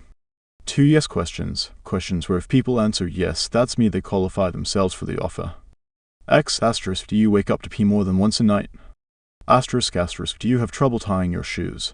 *, do you have a home worth over $400,000?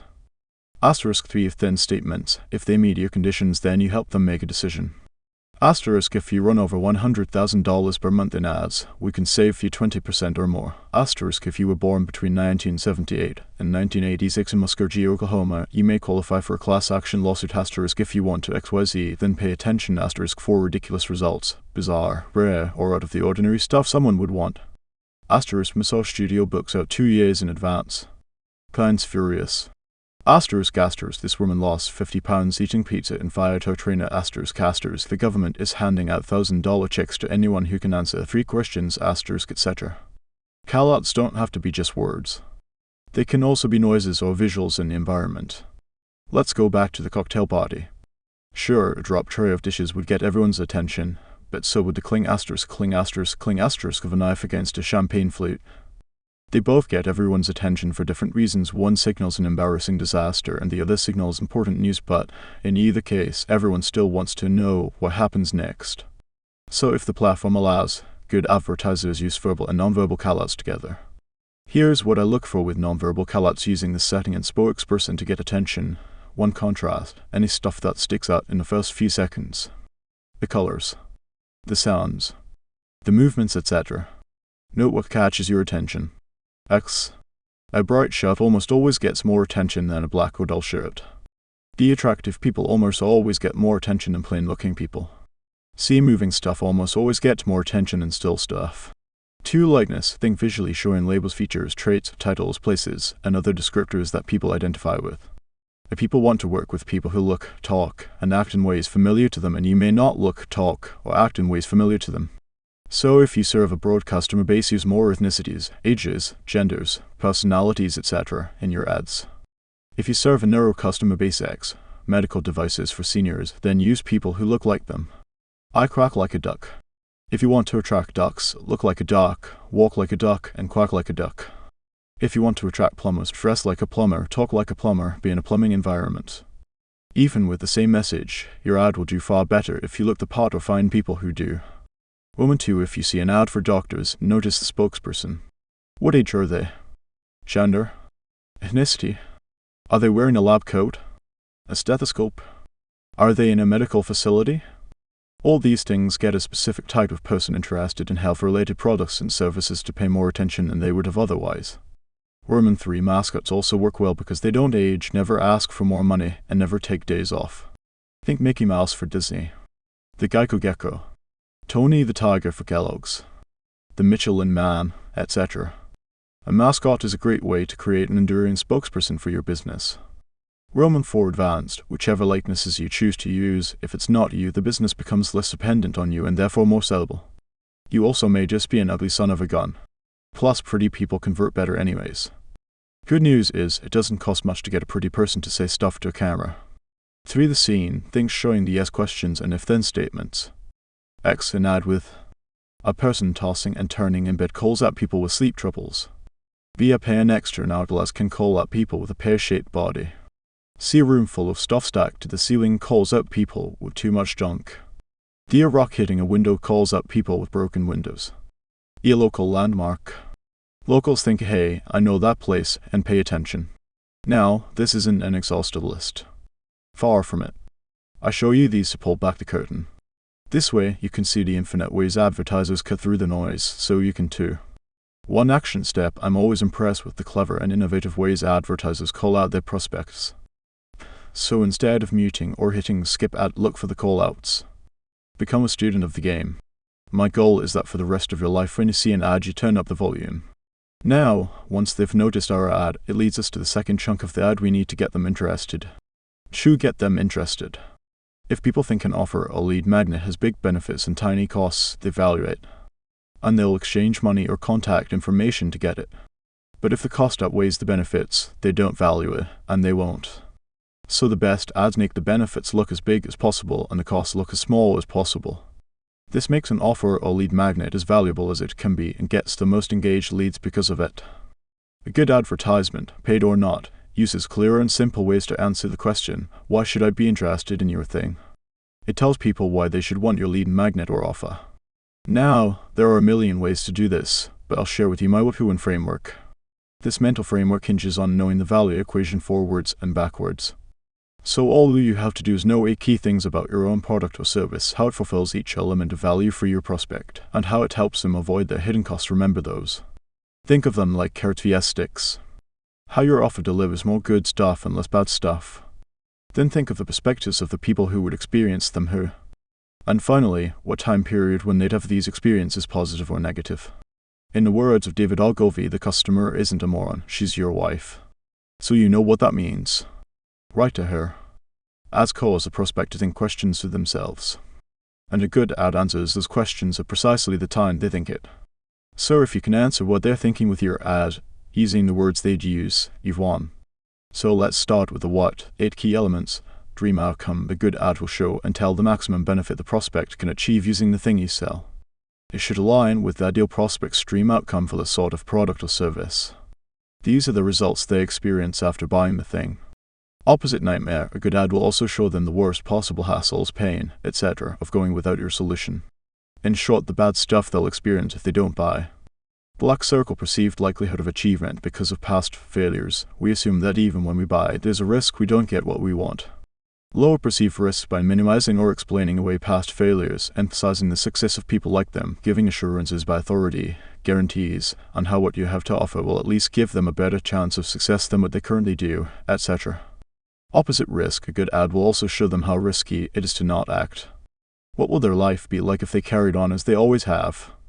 Show how they will repeat their past failures and how their problems will get bigger and worse. Black circle, time delay. A good ad will also show them how slow their current trajectory is, or that they'll never get what they want at their current rate. Opposite speed. To get things we want, we know we have to spend time getting them. A good ad will show and tell how much faster they will get the thing they want. Black circle, effort and sacrifice. The good ad will also show them the amount of work and skill they'll need to get the result without your solution. And how they'll be forced to keep giving up the things they love and continue suffering from the things they hate. Or worse, that they work hard and sacrifice a ton right now and have gotten nowhere. In other words, they waste more time and money doing what they currently do than if they just bought our darn solution. Opposite ease. To get things we want, we know we have to change something. But we then assume we have to do stuff we hate and give up stuff we love. And ease comes from a lack of needed work or skill. A good ad disproves the assumption. It tells and shows how you can avoid the stuff you hate doing, do more of the stuff you love doing, without working hard or having a lot of skill and still get the dream outcome. Those are the 8 key elements. Now we fully understand how we deliver the 4 value elements and how we avoid their 4 opposites. We now go to the next W, the who. Who humans are primarily status-driven, and the status of one human comes from how the other humans treat them. So if your product or service changes how other people treat your customer, which it does in some way, it pays to show how. And talking about the value elements from someone else's perspective shows all the ways it'll improve the status of your customer. So we want to outline 2 groups of people. The first group is the people gaining status, your customers. The second group is the people giving it to them: spouse, kids, parents, extended family, colleagues, bosses, friends, rivals, competitors, etc. All of these perspectives give us different opportunities to show how the prospect status may improve. And they give us a ton of bonus benefits. As in, if you lose weight, do your kids have a new role model? Does your spouse now decide to get healthy too? Are you more likely to get promoted at work? Science says yes. Does your friend and me no longer make those little jabs at dinner? Let's do business examples. If I said something was risk-free, I want to spell out how this spouse would nag them about the purchase since there's no risk. I talk about how their kids would notice they weren't as stressed or distracted anymore about work. How their competitors notice their phones don't ring as much because all their customers are phoned to your new customer. How their business owner buddies say business must be good when they pull up in their new car at the golf range. You get the idea. These are all added benefits to the prospect we'd miss out on if we only looked at it from their own perspective. And we can apply each new who perspective to each value driver. This is how you get so many different stories, examples, angles, etc. to describe the benefits: more carrot and less stick. That leads me to the third lens of the what, who, and framework, the when. When, people often only think of how their decisions affect the here and now. But if we want to be extra compelling, and we do, we should also explain what their decisions led to in the past and what their decisions could lead to in the future. We do this by getting them to visualize through their own timeline: past, present, future. This way, we help them to see the consequences of their decision or indecision right now. Let's use the weight loss example from earlier from their perspective. We'd show them getting teased as a kid past struggling to button their favorite pair of jeans present or moving up yet another belt loop future. What does that nightmare look like to their spouse? To their rivals? How embarrassing! Remember, we can also run the same timeline through someone else's perspective. The kid asking why other kids make fun of them because they passed on bad food habits past, or how their kids complain now that the other kids' dads participate at practice when they don't present, or how the doctor said they might not walk their daughter down the aisle at her wedding future. Note, this is all the bad stuff they want to avoid. Our next copy elements would contrast those with the good stuff that could happen present and future if they buy our thing. We use both towards good stuff and away from bad stuff, then combine it with the past, present, and future of the prospect's life to create powerful motivators in our copy. Putting the what, the who, and the when together, we answer why they should be interested. If I continued on with the weight loss thing, I might talk about how the spouse who will perceive how fast would they fit into that suit your wife loves that didn't fit but does now in the future when. Or how their kids who month after month when got more interested in eating healthy and tagging along during workouts what. Or how they who catch a look at themselves in a reflection in the mall in a few months when and realize stuff actually fits me in this store what. When we combine everything we can to get the prospect going toward the 4 value drivers, while also getting them away from their opposites, the many perspectives we can show them gaining status, and different timelines for each, this adds up to why they should be interested. And now we have a lot of ways to get them interested. And the more angles we cover, the more interested they'll become. Also, since you asked, the only difference between long ads and short ads is how many angles we have time to cover from the copywriting framework. Longer ads use more. Shorter ads use fewer. So add or take away based on the platform, but keep the callouts the first few seconds and CTA what to do next the same. Action steps. Get as many advertising angles with your offer as you can with the what, who, and framework. What? Know the 8 key things about your own product or service.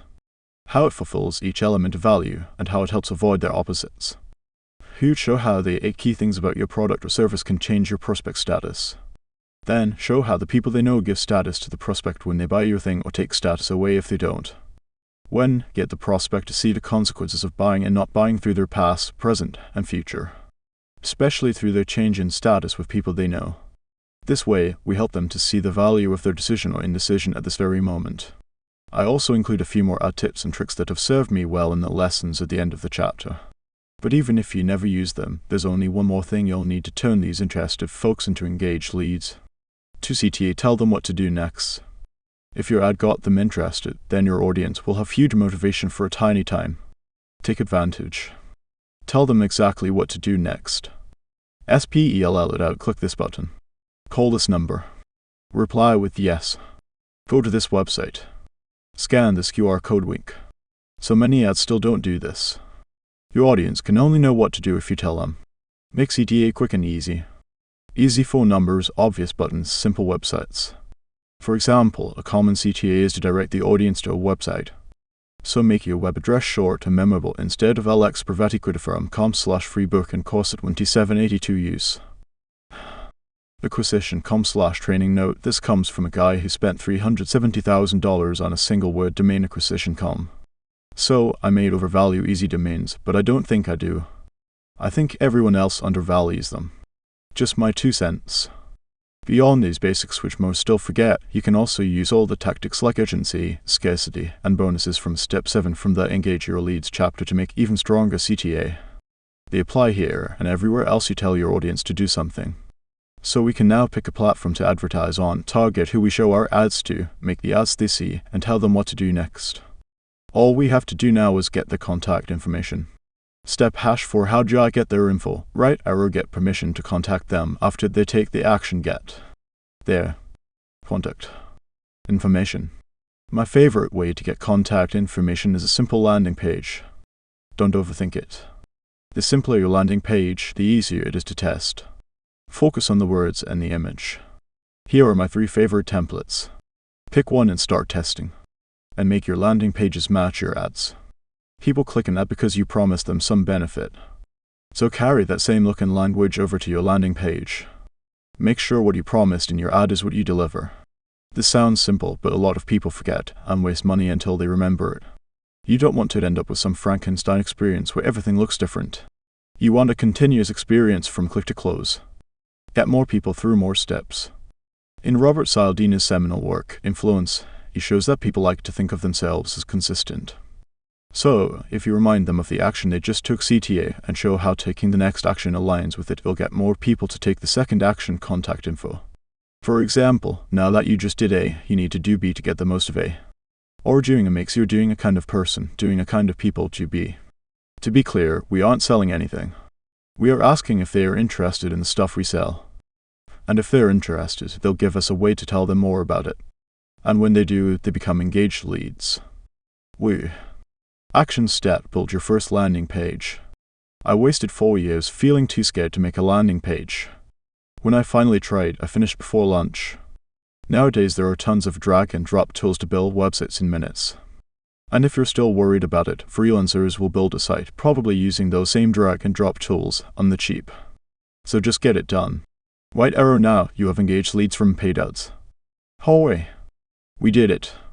Run paid ads part of conclusion. What has to happen for advertising to work? Well, we have to show our ad to the right people. So, we pick the right platform and target the people within that platform that have the highest percentage of our audience. Once we do that, we have to get them to notice our ad. Once they notice it, they have to consume it to get a reason to take action now rather than later. We do that using the value equation, and demonstrate it in the past, present and future from their perspective and the perspectives of the people they know. And once they have a reason to take action, they have to have a way to give us permission to contact them. That action turns them into an engaged lead. And since those things got to happen, they slowly but surely became the 3 core elements of every ad I create. 1 callouts for them to notice it, 2 value elements to give them reason to do something, 3 calls to action to give them a way to do it now. Only 1 question remains: how efficient are we? Let's talk about money stuff. #4 run paid ads part Roman 2 money stuff. I'm just trying to buy a dollar and sell it for 2 proposition Joe the wire. We focus on efficiency with paid ads throughout this chapter and the last one because efficiency matters more than creativity. All advertising works. The only thing that differs between advertisements is how well they work. Maybe people get crazy about making paid ads because they have words like copied and creative and media, then get hyper-focused on getting all that stuff perfect as if you can. You can tweak all day and night until the cows come home. The reality is that paid ads, any advertising really, is all about the return on your investment. And with paid ads it gets clear as day because you put X dollars in for people to see the ad and get Y dollars out if they buy your stuff. So if you want a $100 leads machine, you just need to get it good enough to scale. Why? Because good enough is good enough. Since efficiency matters most, we want to be as efficient as possible so we can scale as much as possible. That way, we get as many leads as our little hearts desire. That being said, there's enough nuance to scaling paid ads that it felt better to break it into its own chapter. This chapter answers 4 big questions about ads as I understand them. How much do I spend?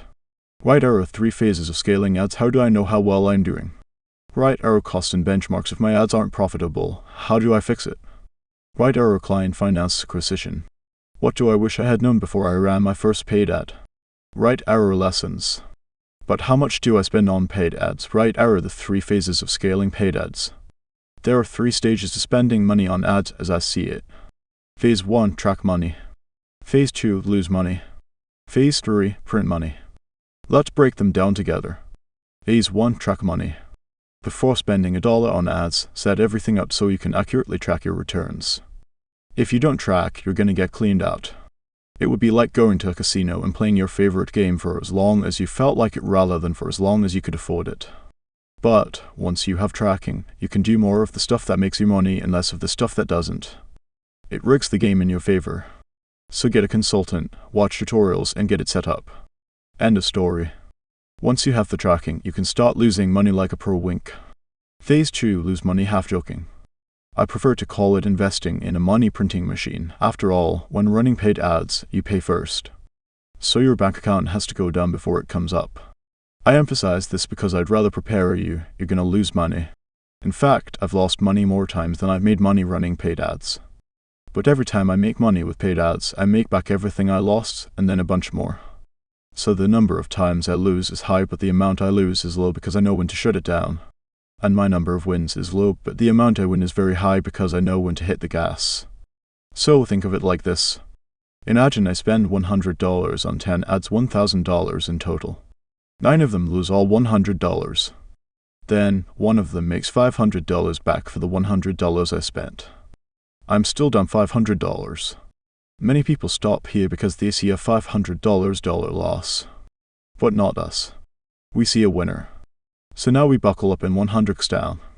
We spend $10,000 on the winning ad and make $50,000 back. Note, I still lost 9 times, but the one time I won big.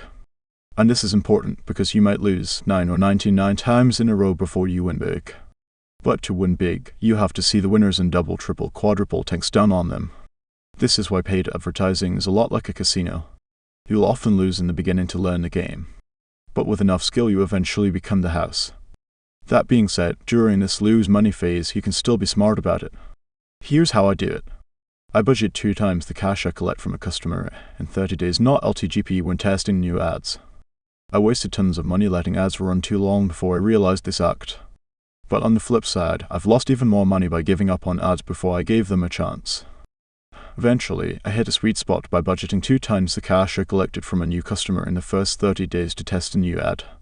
For example, if I know I make $100 in profit from a customer in the first 30 days, I'll let an ad go up to $200 in spend before shutting it off as long as I'm getting leads. If I'm not getting any leads from an ad at all before I spend one's 30-day cash, I shut it off $100 in the example. It costs money to build an advertising machine. I worked with a business that took a year to get paid ad profitable. It was tough. But other businesses in the space ran profitable ads, which meant we could too. Once they were profitable, they made their year's worth of wasted money back in the next month. It costs money to build an advertising machine, and that's normal. Just make sure you measure the returns over a long time horizon, not next week. Can you think of anything more valuable than a machine that prints money? It would be unreasonable for it to be cheap or easy. Once you start making more money than it costs you to make it, you're in phase 3. Phase 3, print money. If you're making back more money than you spend, the answer is simple: spend as much as you can. After all, if you had a magic machine that gave you $10 for every $1 you put into it, what would your budget be? Right. All the money. But realistically, you probably have some other constraint on your business that prevents you from unlimited customers coming in. So here's how I scale my budget. Instead of asking how much money should I spend on an ad, I ask how many customers do I want, or how many customers can I handle. So once ads break even or better, I reverse my budget from my sales goals. If I can only handle 100 customers next month, and customers cost me $100 to get, I'd need to spend $10,000 to get them 100x $100. But since ads get less efficient as they scale, I usually pad the budget by 20%. So that means $12,000 over 30 days, or $400 per day in ad spend. I reverse my daily ad budget for my lead getting goal. Then I commit to it. If the number terrifies you, then you're doing it right. Trust the data. This is how you scale. And that's why most people never do. How well am I doing? Cost and returns efficiency benchmarks. Efficient paid ads make more money than they cost. If that sounds painfully obvious, good. You've already got most people beat. I measure paid ad efficiency by comparing the lifetime gross profit of a customer LTGP with the cost to acquire a customer CAC. I express this ratio as LTGP to CAC. I measure LTGP instead of lifetime valued, or LTV. Lifetime gross profit is all the money a customer ever spends on your stuff minus all the money it takes to deliver it. For example, if a customer buys something for $15 and it costs $5 to deliver it, your gross profit is $10. So if a customer buys 10 things over their lifetime, then they bought a total of $150 in stuff. But it cost you a total of $50 to deliver that stuff. That makes the lifetime gross profit $100. Gross profit is important in general because it's the actual money you use to acquire customers, pay rent, cover payroll, and everything else to run your business. So if you've ever heard me say I'm getting 3-to-1 on this, I refer to my LTGP to CAC ratio. I compare how much I made against how much I spent. So if LTGP is greater than CAC, you have profitable advertising. If it's lower than CAC, you're losing money. What's a good LTGP to CAC ratio?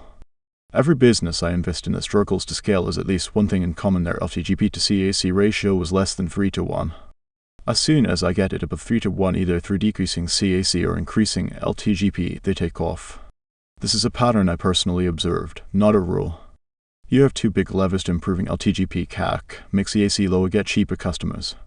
We do this with more efficient ads following the steps we just outlined. Make LTGP higher, increase how much you make per customer.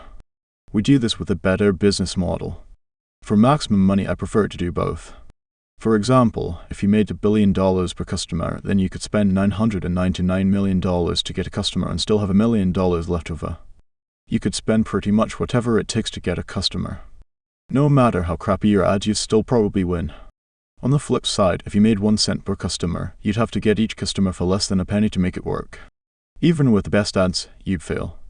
I bring this up because we speak with hundreds of entrepreneurs every month. They often think they have crappy ads, high CAC, when, in reality, they have a crappy business model, low LTGP. Here's a finding that will probably surprise you as much as it surprised me. The cost to acquire customers between competitors in the same industry is much closer than you'd think. The difference between the winners and the losers is how much they make off each customer. So how do you know if it's your ads or your business model that needs work? I use the industry average CAC as my guide. Research your industry averages for the cost to acquire customers. If your CAC is below 3x your industry average, good. Focus on your business model LTGP. If your CAC is above 3x the average, bad. Focus on your advertising CAC. Things can only get so cheap. Eventually you just gotta make more.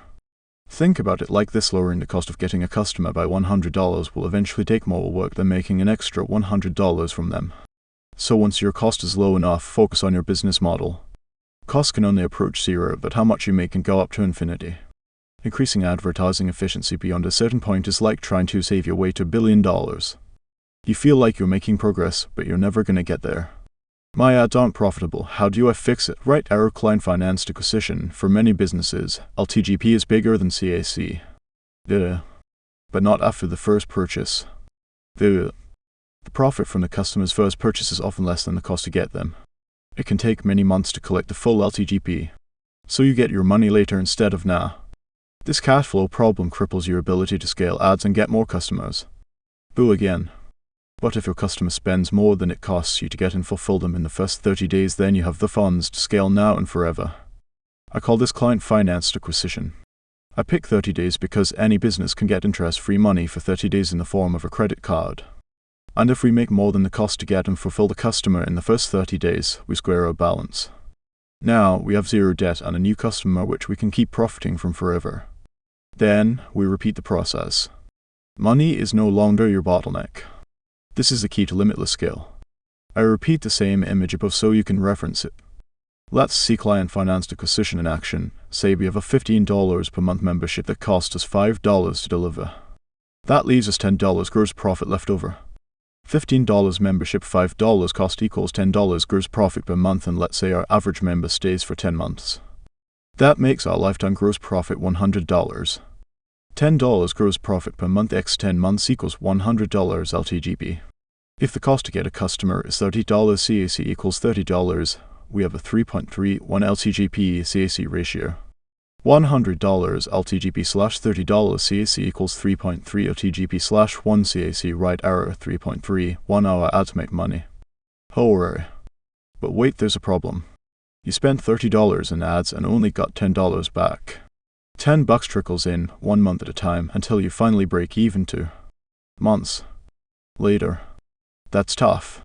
Make no mistake, you should 100% make that trade. But now we have a cash flow problem. Here's the way I fix it. I immediately sell them more stuff. If I offer a $100 upsell with 100% margins that 1 in 5 new customers take, that adds $20 of gross profit per customer.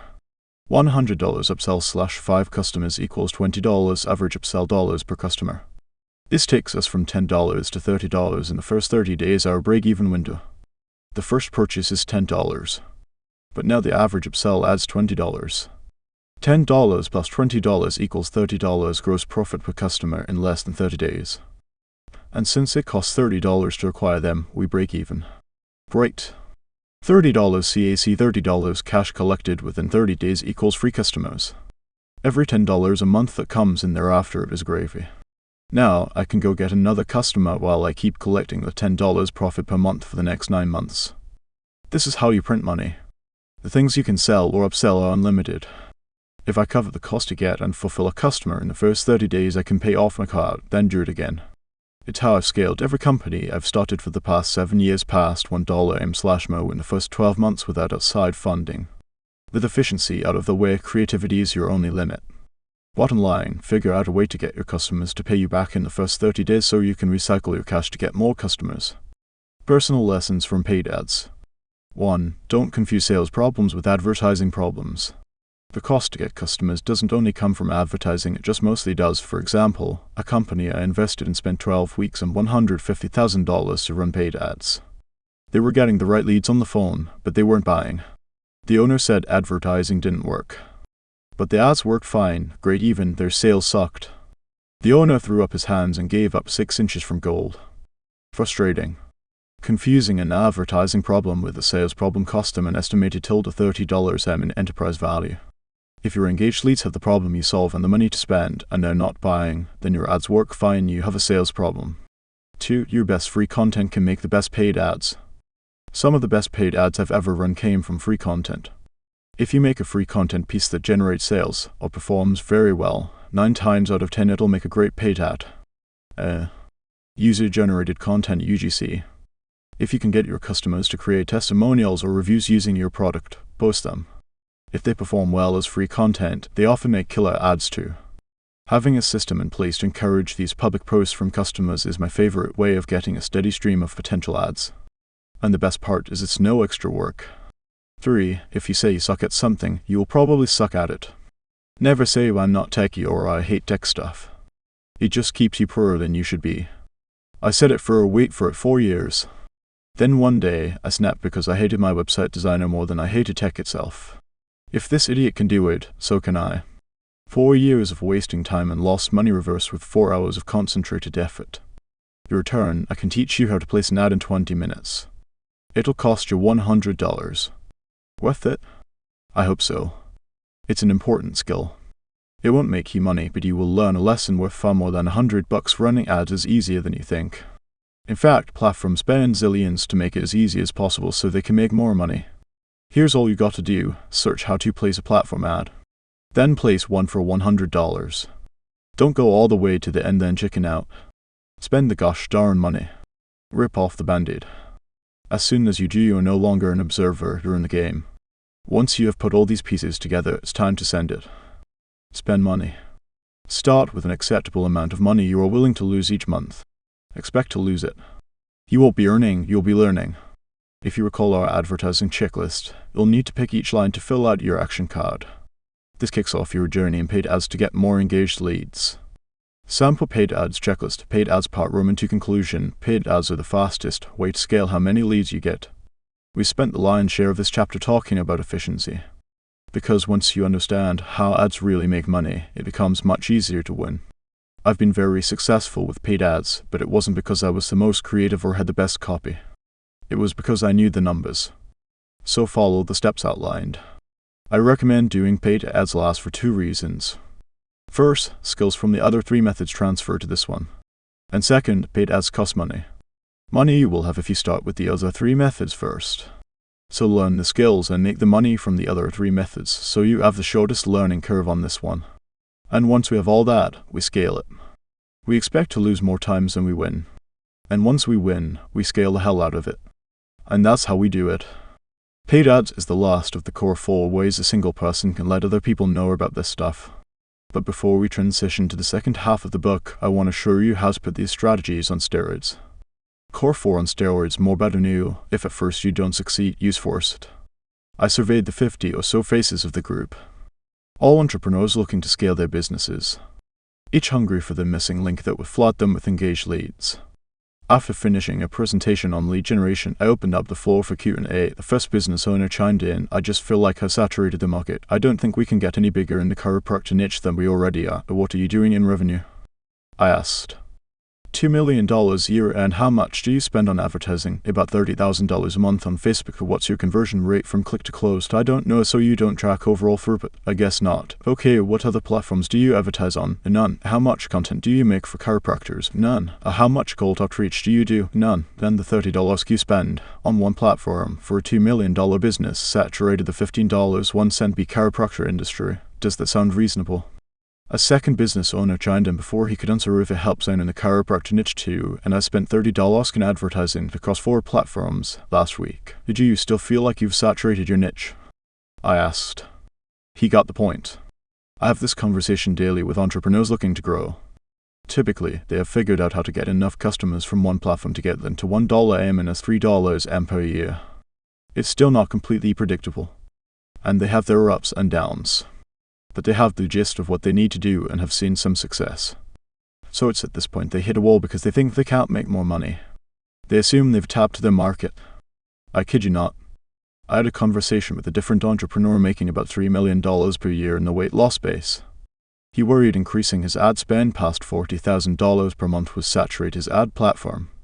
For context, that platform has over 1 billion active daily users. And he was selling weight loss in America a $60 B industry. There are more leads out there than you can possibly imagine. I've used a framework to unlock those leads over and over again, and now you can use it too. How to get even more leads, more better new. First, you reach out to people who know you. Then, you start making free content. Then you start reaching out to people who don't know you. Then you start running paid ads. This is how you do the core 4 to get engaged leads. And there's really nothing else a single person can do on their own to get them. But what if you are doing the core 4 and still not getting as many engaged leads as you want? Well, worry not. There are 2 ways to boost any of the core 4 to get even more engaged leads on your own. I use these every time I want to increase the engaged lead flow in a portfolio company. They are easy to remember, more, better, new. Simply stated. 1. You can do more of what you're currently doing. 2. You can do what you're currently doing better. 3. You can do it somewhere new. And, just like the story in the beginning with the agency owner, that's exactly what I was asking him. Could you advertise more? Could you advertise better? Could you advertise somewhere new? So let's start with the one I actually do first, more. You've done some advertising by now. And you know the advertising that you do works to some degree. So the next obvious thing you can do to get more engaged leads is more. A lot more. Crank up the volume to your max capacity. Even with no improvements at all, if you double your inputs, you'll get more engaged leads. Make twice the reach outs, post twice the content, run twice the ads, double the ad spend, etc. You won't regret it. Unless, of course, you hate money. So while we'll always focus on testing to make ourselves better, which we'll get to in a moment, the biggest increases often come from advertising more. Here's how I do more, the rule of 100. The rule of 100 is simple.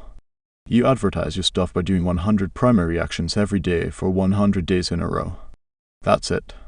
I don't make many promises, but this is one. If you do 100 primary actions per day and you do it for 100 days straight, you will get more engaged leads. Commit to the rule of 100 and you will never go hungry again. Here's what it looks like applied to each of the core 4 warm reach-outs, 100 reach-outs per day example primary actions, email, text, direct message, calls, etc. Post content, 100 minutes per day making content. Release at least one per day on a platform. As you get better, post even more. Example primary actions, short and long videos or articles, podcasts, infographics, etc. Cold reach-outs, 100 reach-outs per day example primary actions, email, text, direct message, cold call, flyers, etc. As with all cold advertising, expect lower response rates, so use automation. Paid ads, 100 minutes per day making paid ads example primary actions, direct response media ads, direct mail, seminar, podcast spots, etc. 100 days straight of running those paid ads. Use the daily budget we calculated together in the paid ads chapter. Aim for client-financed acquisition. Better getting better gets you more leads for the same effort. We want that. And you can only get better by doing one thing testing. So you do more and more until it breaks. Then you make it better. In other words, if you do more for long enough, your CAC will eventually get too high to sustain.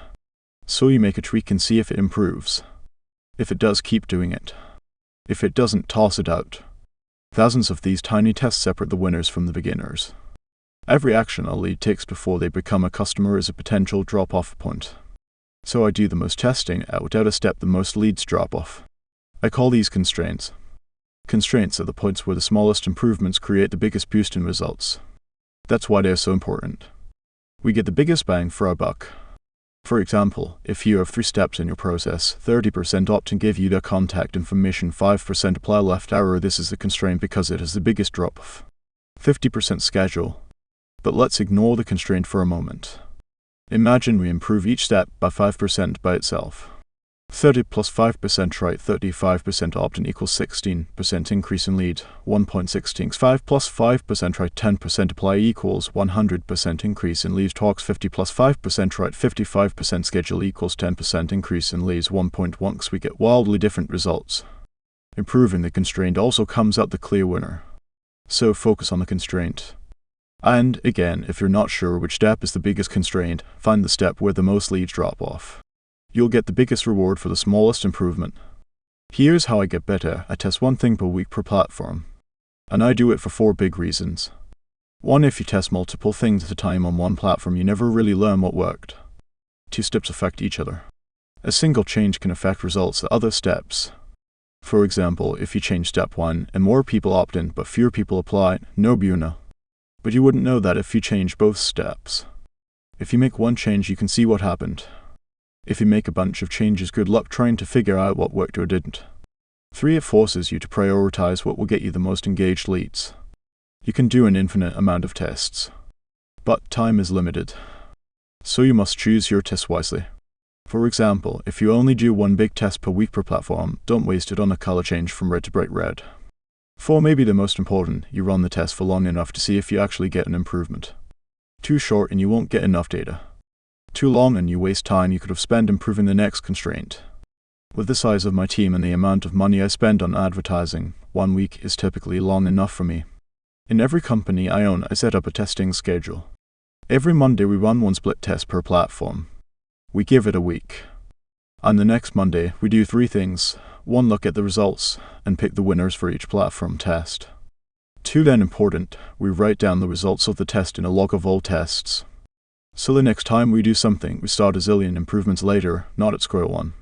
3, come up with our next test to beat our current best version. If we can't beat the version we're currently running in 4 tries or 1 month, we move on to the next constraint. You continue to allocate effort to make things better. But at a certain point, the effort you put into making it better brings lower and lower returns. At some point, it makes more sense to invest your effort into something that will bring higher returns. Only at this point do we try something new. So after you've improved your marketing efforts for more and better, the only thing you have left is new places in new ways, in simple terms, new. And if you think your business can't possibly get any bigger, let me show you why it can. Then I'll show you how it can. Most business owners look only at the platform and tiny community they market in. And usually, there are only 3 or 4 big companies marketing in their niche. So they assume those companies must split the entire market between them. This is exactly what the entrepreneur in my intro story did. Think for a moment about how ridiculous this is. I call this problem the size of the pie fallacy. Here is a drawing to illustrate how the market is, in fact, much bigger than most assume. The size of the pie fallacy. A small business uses one of the core four on one platform in one specific way with a very targeted audience. And in that same space, advertising the same way, there may only be a handful of other competitors. They mistakenly assume the tiny slice of the universe they advertise to is the entire available market. This is why most businesses stay small. When they plateau, they think there's no more leads to get. They believe they got as big as they possibly can. Because, for many, saying I'm as big as I can get is much easier than saying I'm not as good at advertising as I thought. This false argument keeps entrepreneurs everywhere poorer than they should be. When to do new, when the returns you get from doing more left, right, or better are lower than what you could get from a new placement or a new way of advertising.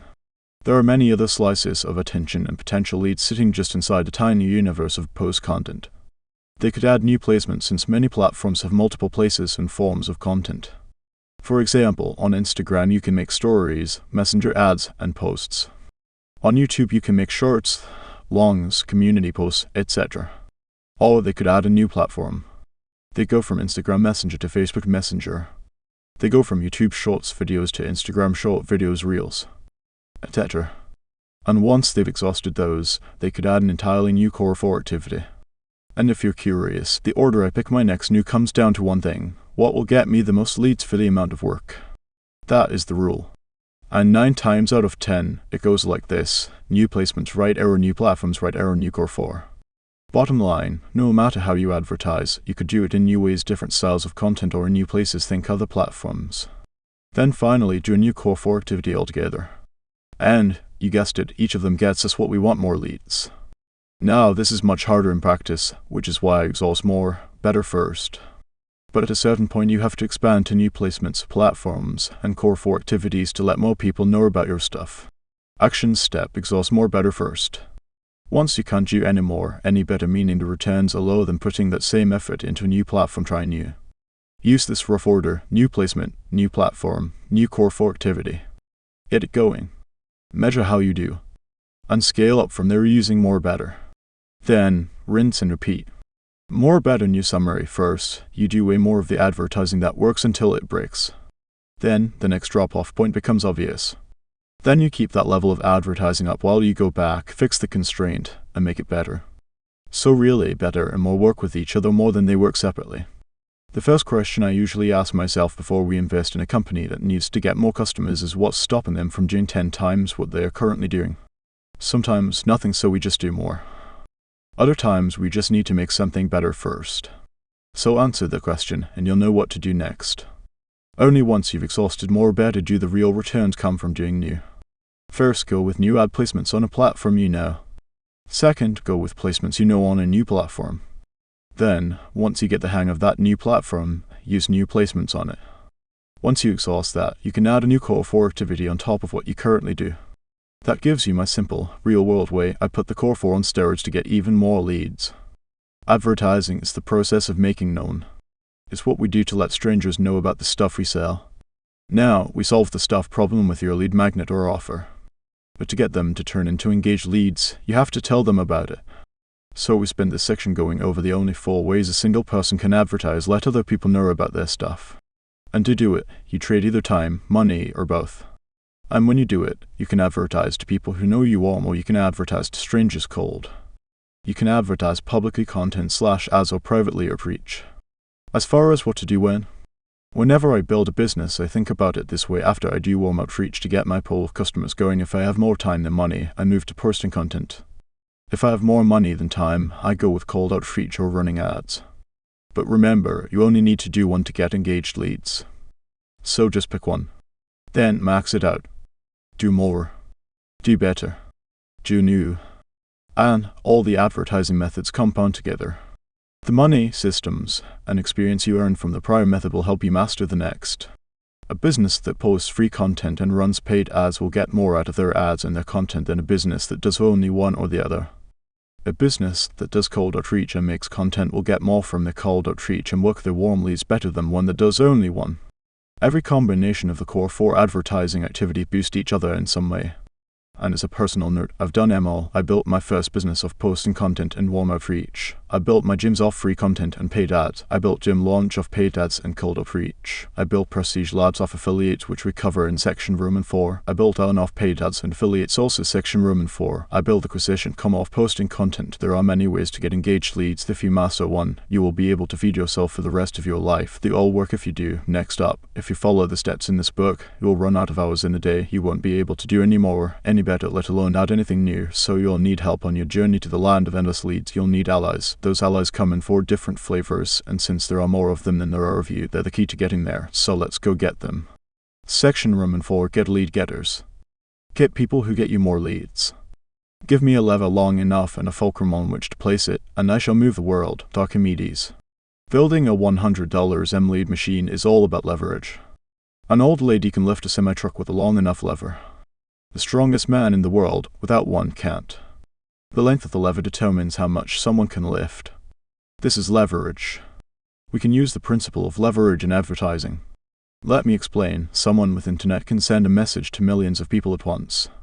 Someone writing postcards by hand can't. The internet allows us to reach more people for the same time spent. So it's high leverage. That means leverage boils down to how much we get for the time we spend getting it. So we want to use high leverage activities to get what we want. More stuff we want. Less time getting it. Good. And we want leads. Lots of leads. Lead getters give you leverage. People can find out about the stuff we sell from 2 sources. We can let them know using the core 4. Or other people can let them know using the core 4. I call these other people lead getters. When other people do it for us, we save time. That means we get more engaged leads for less work. Leverage, baby. Imagine 4 scenarios. Scenario #1, you're the lead getter. You do the core 4 all day every day by yourself. You get enough leads to pay the bills. Work high leads, LOW leverage low. Scenario #2, you get a lead getter. You get a lead getter to do the core 4 on your behalf. Now the lead getter brings enough leads to pay the bills without you advertising. You work less than scenario #1 and get the same number of leads. Work low. Leads low.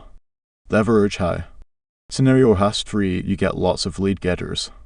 You spend all your time getting other lead getters. Your leads go up every time you get another one. You work all day every day, but you get way more leads than you did when it was just you. You work more than scenario #2 but get way more leads. Work high. Leads high. Leverage higher. Scenario #4, you get a lead getter who gets lead getters. You recruit somebody who recruits other people to advertise on your behalf. They get more lead getters every month. You only had to work to get the first lead getter once, but his leads continue climbing without you working. He works less than scenario #3 and you get more leads each and every month. Outline of the lead getters section. The lead getters aren't part of the core 4 because they're not things you do. You do not do affiliates or do customer referrals or do agencies or do employees. But you have to do the core 4 to get them. They come from warm up for each, cold reach outs, posting content, and running paid ads. And once you get them, they do it for you. So the core 4 stacks. 1 time to get them, and a second time for when lead getters get engaged leads on your behalf. But it doesn't have to end there. In fact, it shouldn't. The process repeats. Lead getters can go get lead getters. So we do something once, then lead getters can do it forever. But wait, I thought this book was about getting leads. So am I trying to get leads? Or do I want lead getters? Answer, yes. Lead getters start out as leads, then get interested in the stuff you sell and become engaged leads like anyone else. The difference is they get other people interested in the stuff you sell, too. And ideally, every lead becomes a lead getter. The following chapters explain in detail how to get other people to advertise for you. And if you want to scale to $100 and plus, you have to understand them. #1 customers, they buy your stuff, then tell other people about it to get you leads. #2 employees, people in your business that get you leads.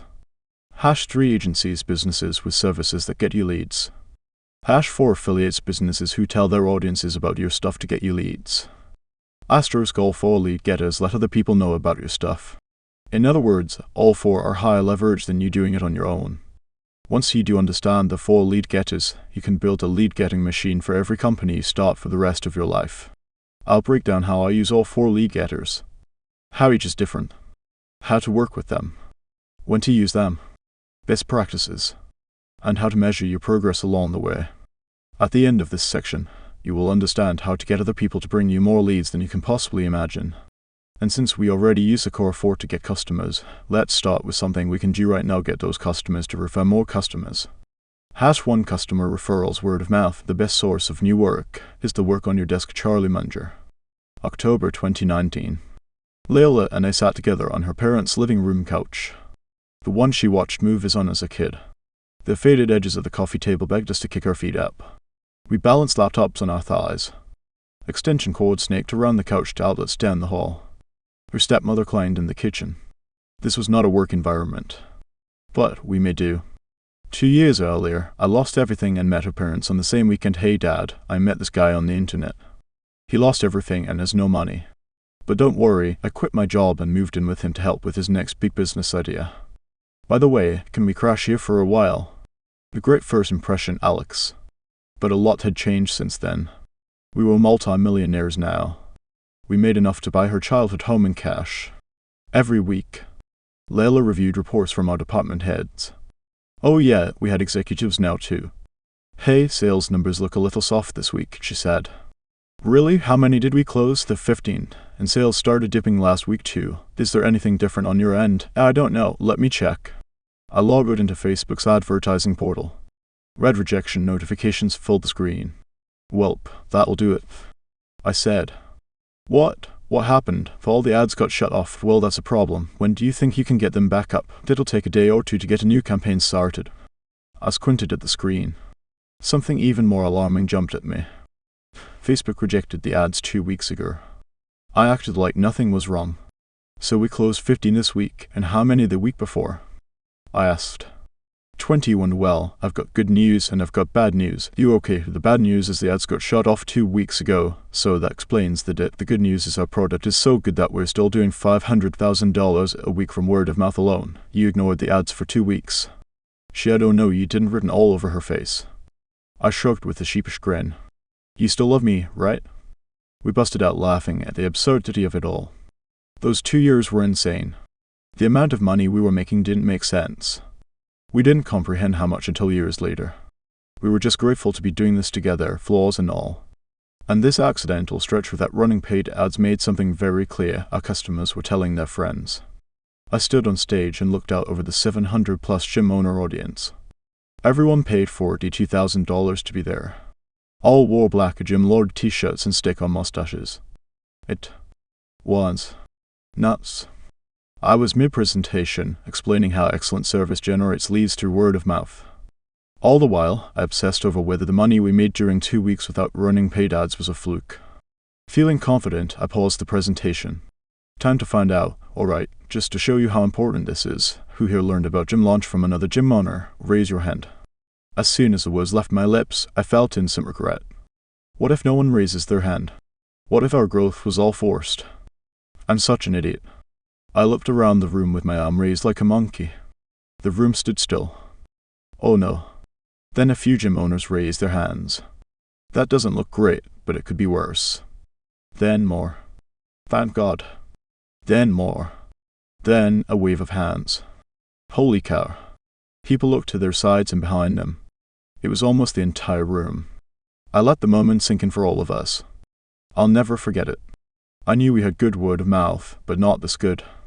That, I said, is the power of word of mouth. I know you weren't there with Layla, and I realized we were making $500,000 plus per week from word of mouth. I know you weren't there to see $30 in customers say someone referred them. The first time I realized the power of referrals, it was by accident.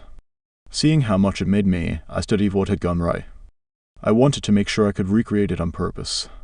For me to transfer that ability to you, I have to transfer the beliefs that created it. And these experiences formed those beliefs. This is why I share them. People copied our offers, ads, and lead magnets. They copied our landing pages, emails, and sales scripts. They copied everything they could, but they did it with little success. They think it's about advertising, and it is. But the best advertising is a happy customer. An amazing product turns every customer into a lead getter. The world loses trust by the second. Every day, more customers do their research. They arm themselves with information to make purchasing decisions. As well they should. So to play at higher levels, we need our product to not only deliver, but delight. Customers must get so much value it compels them to tell other people about us. The good news is, once you know how, it's easier than you think. In this chapter, I explain how to get the lowest cost, highest profit, and best quality leads out there, referrals. How referrals work. A referral happens when somebody, or referrer, sends an engaged lead to your business. Anyone can refer, but the best referrals come from your customers. So this chapter focuses on getting more referrals from your customers.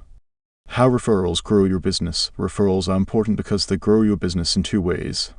1. They are worth more higher LTGP. Referrals buy more expensive stuff and buy it more times. They also tend to pay in cash upfront. Lovely. 2. They cost less, lower CAC. If one customer sends you another customer because they like your stuff, that new customer costs you nothing. And free customers are cheaper than customers that cost money. So free customers equals good. But what does this stuff really mean? Check this out. Imagine you had an LTGP to CAC ratio of 4 to 1. That means it costs 25% of your lifetime gross profit of one customer to get another. Not bad. But now imagine if every customer brought you 2 more customers. You'd now have an LTGP to CAC ratio of 12 to 1. You'd use just over 8.3% of your lifetime gross profit to get a new customer. So you get 3 customers for the price of 1. Now we're talking. Hooray. What a deal. On top of that, referrals are exponential. Let me explain. The number of engaged leads you get from the core 4 depends on how much you do them. The inputs to outputs have pretty linear relationships. If you do 100 reach outs, you get engaged leads. If you double it, your leads roughly double. If you spend $100 on ads, you get engaged leads. If you double it, your leads roughly double. So no matter how well you advertise, how much you get depends on how much you do. And that's great. But with word of mouth, we can do even better. With word of mouth, 1 customer brings 2. 2 bring 4. 4 bring 8. And so forth. It's not linear, it's exponential. Nothing scales like word of mouth. Want to know why so few people scale by word of mouth? They lose customers faster than they get them. Look at the referral growth equation to see it in action. Referrals in minus churned customers out. If referrals are greater than churn, you grow without any other advertising. If referrals are equal to churn, you need other advertising to grow your business. If referrals are less than churn, you've got to advertise to break even. Most folks, this gets nutty when you look at percentages. If the percentage of referrals every month is bigger than the percentage of customers who leave, your business compounds every month. You'd have to spend that much more money on ads, do that many more reach outs, or post that much more content just to maintain that growth. You eventually hit a wall. But with referrals, you can maintain growth no matter how big you get. This is how companies like PayPal and Dropbox exploded into multi-billion-dollar businesses. I'll break down their exact strategies later in the chapter. On the other hand, small businesses barely scrape by because they have about the same customers exiting as they do entering. A hamster wheel of death. Here's why 2 reasons most businesses don't get referrals. Most businesses don't get referrals for 2 reasons. First, their product isn't as good as they think it is. Second, they don't ask for them. Problem #1. The product isn't good enough. Everyone loves our stuff. We just need to get the word out, says every small business owner with a product that's not as good as they think it is. I'm gonna take off my nice guy hat for a second. If your product were exceptional, people would already know about it and you'd have more business than you could handle. So if you sell direct to consumers and they are not bringing you more customers, your product has room to improve. I like to ask myself, why are my customers too embarrassed to tell everyone they know about my product? It may be okay, but it's unremarkable, as in not worthy of remark. In fact, most of the stuff I pay for kind of sucks. My pool guy forgets stuff half the time. My landscapers make tons of noise at the worst hours. My cleaners routinely put my clothes in my wife's closet. I guess that's what I get for extra medium t-shirts. The list goes on. Business owners wonder why they don't get referrals. The answer is right in front of them. They're just not good enough. Let me show you how I think about it. Price is what you charge. Value is what they get. The difference between price and value is Goodwill. This means that price not only communicates value, but it's also how we judge value. Economics dorks call it customer surplus. But I'm just gonna call it Goodwill. You want lots of Goodwill. Lots of Goodwill creates word of mouth. Word of mouth means referrals. There are 2 ways to build goodwill with your customers. You can lower your price or you can give more value. After all, if you lower the price of your product enough, people would line up to get it. But you'd probably lose money. So, lowering the price is at best a temporary solution. You can only lower the price so much for so long. And, as marketing legend Rory Sutherland says, any fool can sell something for less. So, to build Goodwill to get referrals, the question isn't how do we lower our price, but how do we give more value? 6 ways to get more referrals by giving more value. There are 6 ways I get referrals by giving more value, and it just so happens to map to the parts of an ad. Neato. 1. Call-outs right arrows sell better customers. 2. Dream outcome right arrow set better expectations. 3. Increase perceived likelihood of achievement right arrow get more people better results. 4. Decrease time delay right arrow get faster results. 5. Decrease effort and sacrifice right arrow keep making your stuff better. 6. Call to action right arrow tell them what to buy next. 1. Call-outs right arrow sell better customers. We want to sell better customers because they get the most value from our products. Customers that get the most value have the most goodwill. And the customers that have the most goodwill are most likely to refer. Yes, it's that simple. Let me give you a real-life example. We have a portfolio company that did public relations for generic small businesses. They had a lot of sales, but they had a lot of churn. So they plateaued. They didn't grow for years. To see what we could do, we looked at the lowest churning customers to see if they had anything in common they did. They were all in a specific niche and looking to raise funding from investors. So the solution looked obvious: get more of them. But the founder had a big worry these customers were only 15% of his business. If he changed his targeting and it failed, he would lose 85% of his business. But the business wasn't growing anyway. A tough situation for any entrepreneur. But, after reviewing the data many times, he agreed to change the advertising callouts to match this narrower, perfect fit customer. The results: the company broke through its plateau. They grew for the first time in years and now on track to adding millions per month. Plus, their cost of advertising, a huge expense for their stagnating business, went down. They got even cheaper leads since they could be more specific with their messaging. But not only that, the cheaper leads got even more value from the product because it was meant for them. And those customers, because they had more goodwill toward the business, started referring like clockwork. Action step: increase the quality of the prospect, and you'll increase the quality of the product. Figure out what your most successful customers have in common. Use those similarities to target a new audience that has the greatest chance of getting the most value. Then, sell only people who meet those new criteria. Set yourself up to build more goodwill. More goodwill means more referrals. 2. Dream outcome right arrow set better expectations. The fastest, easiest, and cheapest way to make your product remarkable: make it better than they expect. And that's easier than you might think because you set the expectations. Have you ever had a stranger tell you a new movie was awesome? Then you go see it and think that wasn't as good as I expected. On the flip side, have you ever had someone tell you a movie was terrible, then you ended up seeing it anyways and thought that wasn't as bad as I expected? Our expectations of an experience can dramatically affect the experience itself. We can increase goodwill by lowering expectations. It gives us room to overdeliver. In the beginning, I promised everything and the kitchen sink to get people to buy. Fulfilling on that turned into a nightmare. So I began inching down my promises while maintaining quality. It gave me more room to overdeliver, and I netted a major benefit: referrals. Customer expectations are fickle. That's why we set the expectations for them. And if we set those expectations, then we can exceed them. Action step: slowly lower the promises you make when making offers. Keep lowering them until your close rate's lower. At that point, stop. This maximizes how many customers you get and the goodwill you build with them. Maximize customers and more goodwill means more referrals. 3. Increase perceived likelihood of achievement right arrow get more people better results. The customers with the best results get the most value from your product.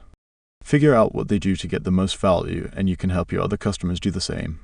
2 steps ago, to sell better customers, we figured out who the best ones were. So now, to get everyone the best results, we figure out what the best ones did. Let me show you what it looked like at gym launch. We started by tracking customer activities. Speed to running their first paid ad. Speed to their first sale. Their attendance on calls, etc. Then, we compared the activities of our average customers to the activities of our best customers. We found out something huge.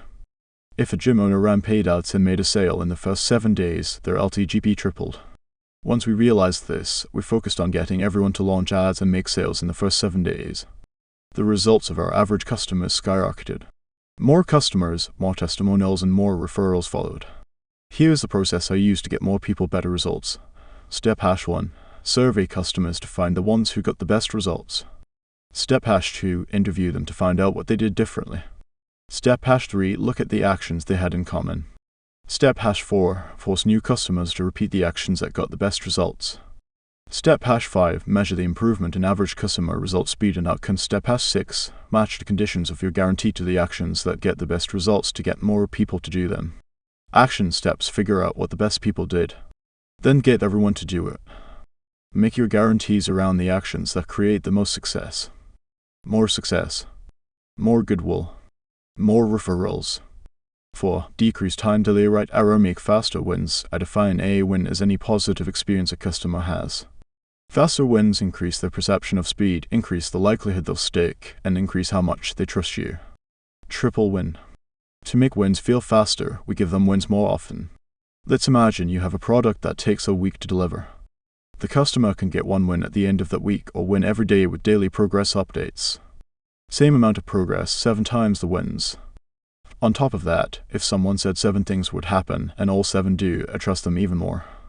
Referring a friend is now lower risk since 7 promises were made and all 7 were kept. Here's 5 ways I make wins happen faster in the real world. 1. If I have 7 small things to deliver, I deliver them at shorter intervals rather than all at once. 2. Updates are wins. If it's a bigger project, I share progress updates as frequently as possible. You can never give someone too much good news.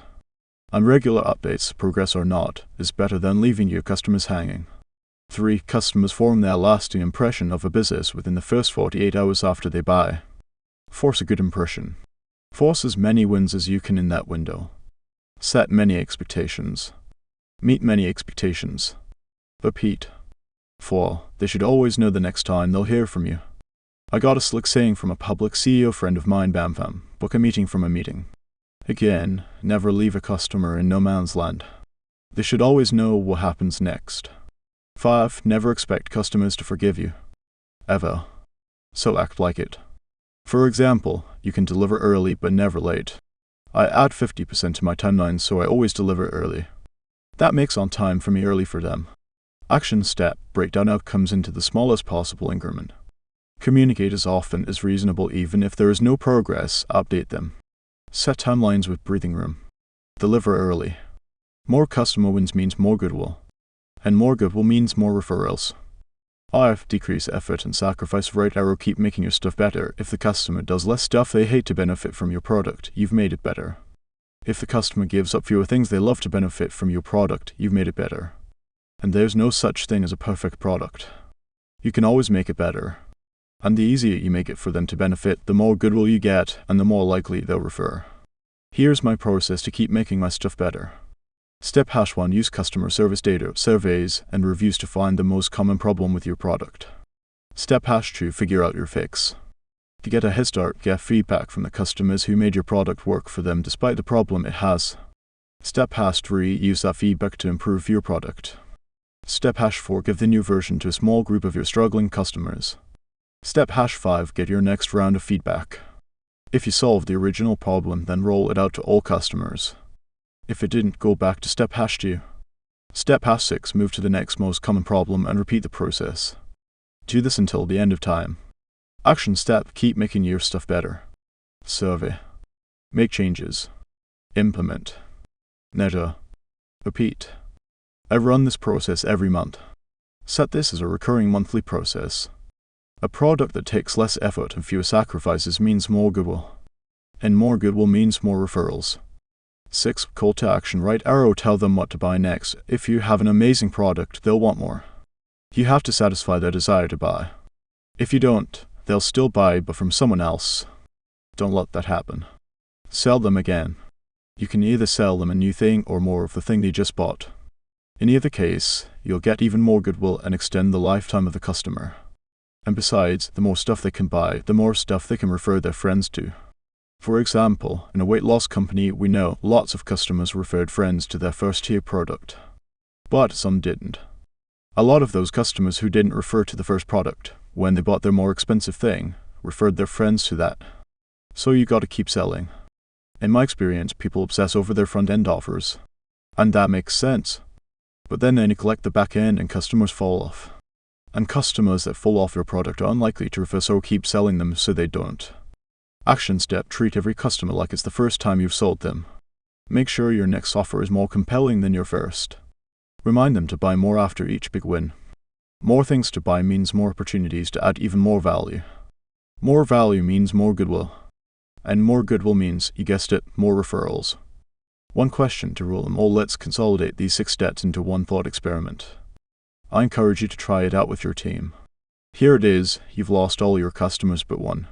The gods of advertising ban you from doing the call for and decree all customers must come from this one customer. Violate our terms and we will destroy your business, and every other business you start for eternity. Tough break. But the question remains, how would you treat this customer? What would you do to make their experience so valuable they would send all their friends? What kind of results would they need to get? What would their onboarding be? What type of customer would you pick? Think about it. Write it out. Your business depends on it. Then do it. Start acting like the advertising gods will revoke your core 4 privileges at any moment. Soon you'll see you have no choice but to start adding more value to get more customer referrals. Now that we covered that, do you want to know how you can get even more referrals? Right arrow, ask for them. Referrals, ask for them. Do you know why businesses have so few referrals compared to what they could have? They never ask for them. Your customers, like any audience, can only know what to do if you tell them. Now, I've tried a lot of referral strategies. Most failed. And I struggled until I had this epiphany: asking for referrals only works when you treat it like an offer. The referrals come when you show the value the customer gets when they refer their friends. Let me give you 2 quick case studies to show the power of asking for referrals. Case study #1. Dropbox gave free storage to customers and free storage to the friends they referred. The referral program went viral and they 39x their business in 15 months. Case study #2. PayPal gave $10 in credit to customers and $10 to the friends they referred. Within 2 years, the program helped them reach 1 million users, and 6 years later, they hit 100 million users. They still use it today. So how do we harness the same viral growth in our own small businesses? We do what they did. We ask for it. 7 ways to ask for referrals. There are 3 components to a referral program: how you give the incentive, what you incentivize with, and how you ask. Rather than give you 100 variations that may or may not work, here are the 7 combos that worked best for me. 1. One-sided referral benefit. I'd rather pay customers than a platform any day of the week. Pay your average cost to acquire a customer CAC to the referrer or the friend. Make them aware of the incentive. Imagine it costs $200 to get a new customer. Ask the current customer to make an actual 3-way introduction to a friend by call, SMS, or email. Not just a name and number. Also, ask them to do it right when they buy. Don't wait. Then, write them a check for $200 when their friend signs up, or give their friend $200 off. This works great for spouses because they both basically get the benefit.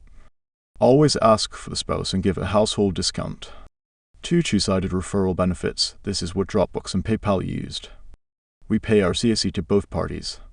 Half goes to the referrer in credit or cash, and half goes to the friend in credit. This way, they both benefit. We sell $500 programs. Our cost to get a customer is $200. For every friend someone refers, we give them $100 cash and give their friend $100 off signing up. Good for up to 3 friends. This worked really well for my local businesses. 3. Ask for a referral right when they buy. On the sales contract or checkout page, ask for some names and phone numbers of people they'd like to do this with. Show them how they will get better results when they do it with a friend. I had a new salesman come into one of my portfolio companies and shatter all the sales records for an upcoming event. We didn't know what was going on. So I hopped on the phone with him. How are you selling more tickets than everyone else? He shrugged and said, I'm doing the same thing as everyone else. I just make sure I ask them who else they want to have come with them, then ask them to introduce me. Half his sales were referrals. So simple, and yet no one does it. Scripting example. People who do our program with someone else tend to get 3x the results. Who else could you do this program with? 4. Add referrals as a negotiation chip. On top of that, you can ask for referrals as a way to negotiate a lower price. In other words, if someone wants to pay $400 and your price is $500, you can give them the discount in exchange for an introduction to 3 friends. You can ethically charge a different price for the same thing because you changed the terms of the sale. I can't do anything less than $500 down, but if you make a 3-way text introduction to a few of your friends right now, I'd be happy to cut that initiation fee. And to address the question you didn't ask, if a full-price customer finds out you gave someone else a discount, which I've had happen, here's all you say. Yeah, Stacy got $100 off because she referred 3 friends. I'm happy to give you $100 if you refer me 3 friends. Who do you have in mind? They either back off or they give you 3 friends. Win-win. 5 referral events, where people get points, credits, dollars, or even just bragging rights for bringing friends within an explicit time period. Referral events typically last from 1 to 4 weeks. Whenever you run one of these events, sell everyone on the benefits of working with others. Use some stats, internal or external, to show high success rates and the selfish benefit to bringing friends. I use names like Bring a Friend Promotion, Spouse Challenge, Promotion, Accountability Buddy, Promotion, Coach Challenge, Promotion, where you create teams with your employees and customers. This works well in coaching style businesses. 6 ongoing referral programs. Instead of running a limited duration referral promotion, you talk about the benefits of doing things with others all the time. Think in your free content, up for each, paid ads, etc. After our buddy did this, he saw a 33% boost in total sign-ups. For context, he had 1 million customers buy tickets to his virtual event, and 250,000 of them were referred. The stuff works. 7 unlockable referral bonuses. Create bonuses for people who 1. Refer in. 2. Leave a testimonial. A few examples: unlock VIP bonuses, courses, tokens, status, training, merchandise, service levels, premium support, additional hours of service, etc. Unlockable referral bonuses work well if you don't like paying out cash. The bonuses can also be for both parties if you like, since they cost you less than cash. Visit the lead magnets section for some extra inspiration. As always, the more insane you make the offer, the more people will refer. If you want them to refer, make it so good they'd be stupid not to. You're only limited by your creativity. Here is what it looks like to combine a few of the strategies above into a killer referral promotion. Give everyone a gift card for 1/3 the cost of their program. Tell them they can give it to a friend of theirs if they sign up with them. Give the gift card an expiration date within 7 to 14 days from the date you give it to them. Right, or it'll force them to use it. This gives the referrer status when they give it to their friend. Rather than saying, hey, join my program for $2,000 off, they say, I got this gift card for $2,000. Do you want it? I don't want to waste it. It's seen as a much bigger deal for them and you. You can still use the 3-way introduction with this tactic. Then text a picture of the gift card. Bonus points if you write the friend's name on it before texting the picture. It makes it feel personalized and gives you a legitimate reason for asking for their friend's name. Wink. P.S. You can also sell the gift cards at 90% off as purchasable gifts only for friends of customers. The referrer looks like they spent a lot of money, and you get paid to get new customers. I can hardly think of a better way to make money. Again, the only limit is your creativity. Conclusion: referrals aren't an advertising method you can do. It's not one trick or hack, although we learn some of those. It's a way of doing business. And it starts with you. After all, referring is always a risk for the customer. They risk their goodwill with their friend in the hopes of getting more by showing them something cool your stuff. So customers only refer when they think it's very likely their friend will have a good experience. In other words, when the benefits to them personally outweigh the risk of hurting the relationship with their friend. So we add benefits for them and their friends with incentives, and we lower the risk by building goodwill, showing we deliver on our promises. And we do that by using the 6 ways to give your customers more value. Now, don't get me wrong, building goodwill does a fantastic job of getting referrals on its own. But if we're smart, which we are, we capitalize on that goodwill so we can get even more referrals by using the 7 ways to ask for them. Few. So give more than you get and you'll never go hungry again. This is how we treat our customers. Do this and you can monetize goodwill forever. To keep this in perspective, I always remind myself, I am compensated tomorrow for the value I provide today. Action items: figure out your referral percentages and churn percentages to set a baseline. Implement the 6 giving value steps to build goodwill. Then capitalize on that goodwill using 1 or more of the 7 ways to ask for referrals. Next up, so now we have to figure out how to scale a team. It looks like we'll have to call out potential teammates, show them the value of joining the team, then ask them to join. Wait, that sounds familiar. But seriously, if you really want a $100 leads machine, buckle up. The most valuable chapter in the book is coming up next: employees. For real, this isn't a boring chapter, and you're gonna need them if you want to make the big money. #2 employees: if you want to go fast, go alone. If you want to go far, go together. African proverb. June 2021. The new sales director piped up, "I know we came in under our goal again, but I don't think we need to change anything. We'll hit it this quarter." Eyes darted around the room and looked in every direction but mine. The silence was long enough for the executive assistant to mark the topic covered and move on. No wonder we missed our called outreach goal for the second quarter in a row. Nobody challenged the failure. What? So now we think the third time's a charm? Wait, I said. Now everyone looked in my direction. I'd like to know why we didn't hit this 2 quarters in a row. I know we can sell, so if we want to make more sales with cold outreach, then we do more cold outreach. What's the issue? We lose a rep every 4 weeks, the sales director said. Aw. Okay, why is our churn so high? I was wondering the same thing, but HR says we're actually below industry average churn for this position. He continued, but by the time we hire and onboard one, another churns out. I saw the HR director nodding in agreement. Getting warmer. Okay, so the issue is hiring. I said. So, what's the hiring situation look like? Do we hire 1 out of every 4 candidates HR pushes to us? So if they churn out as fast as we hire them, and you only hire 1 out of every 4, that means you only get like 1 candidate a week. Yeah, about that, almost there. Gotcha. Now I looked at the HR director. What's the screening situation look like? Do we get 1 qualified candidate per 10 screening interviews, give or take? She said.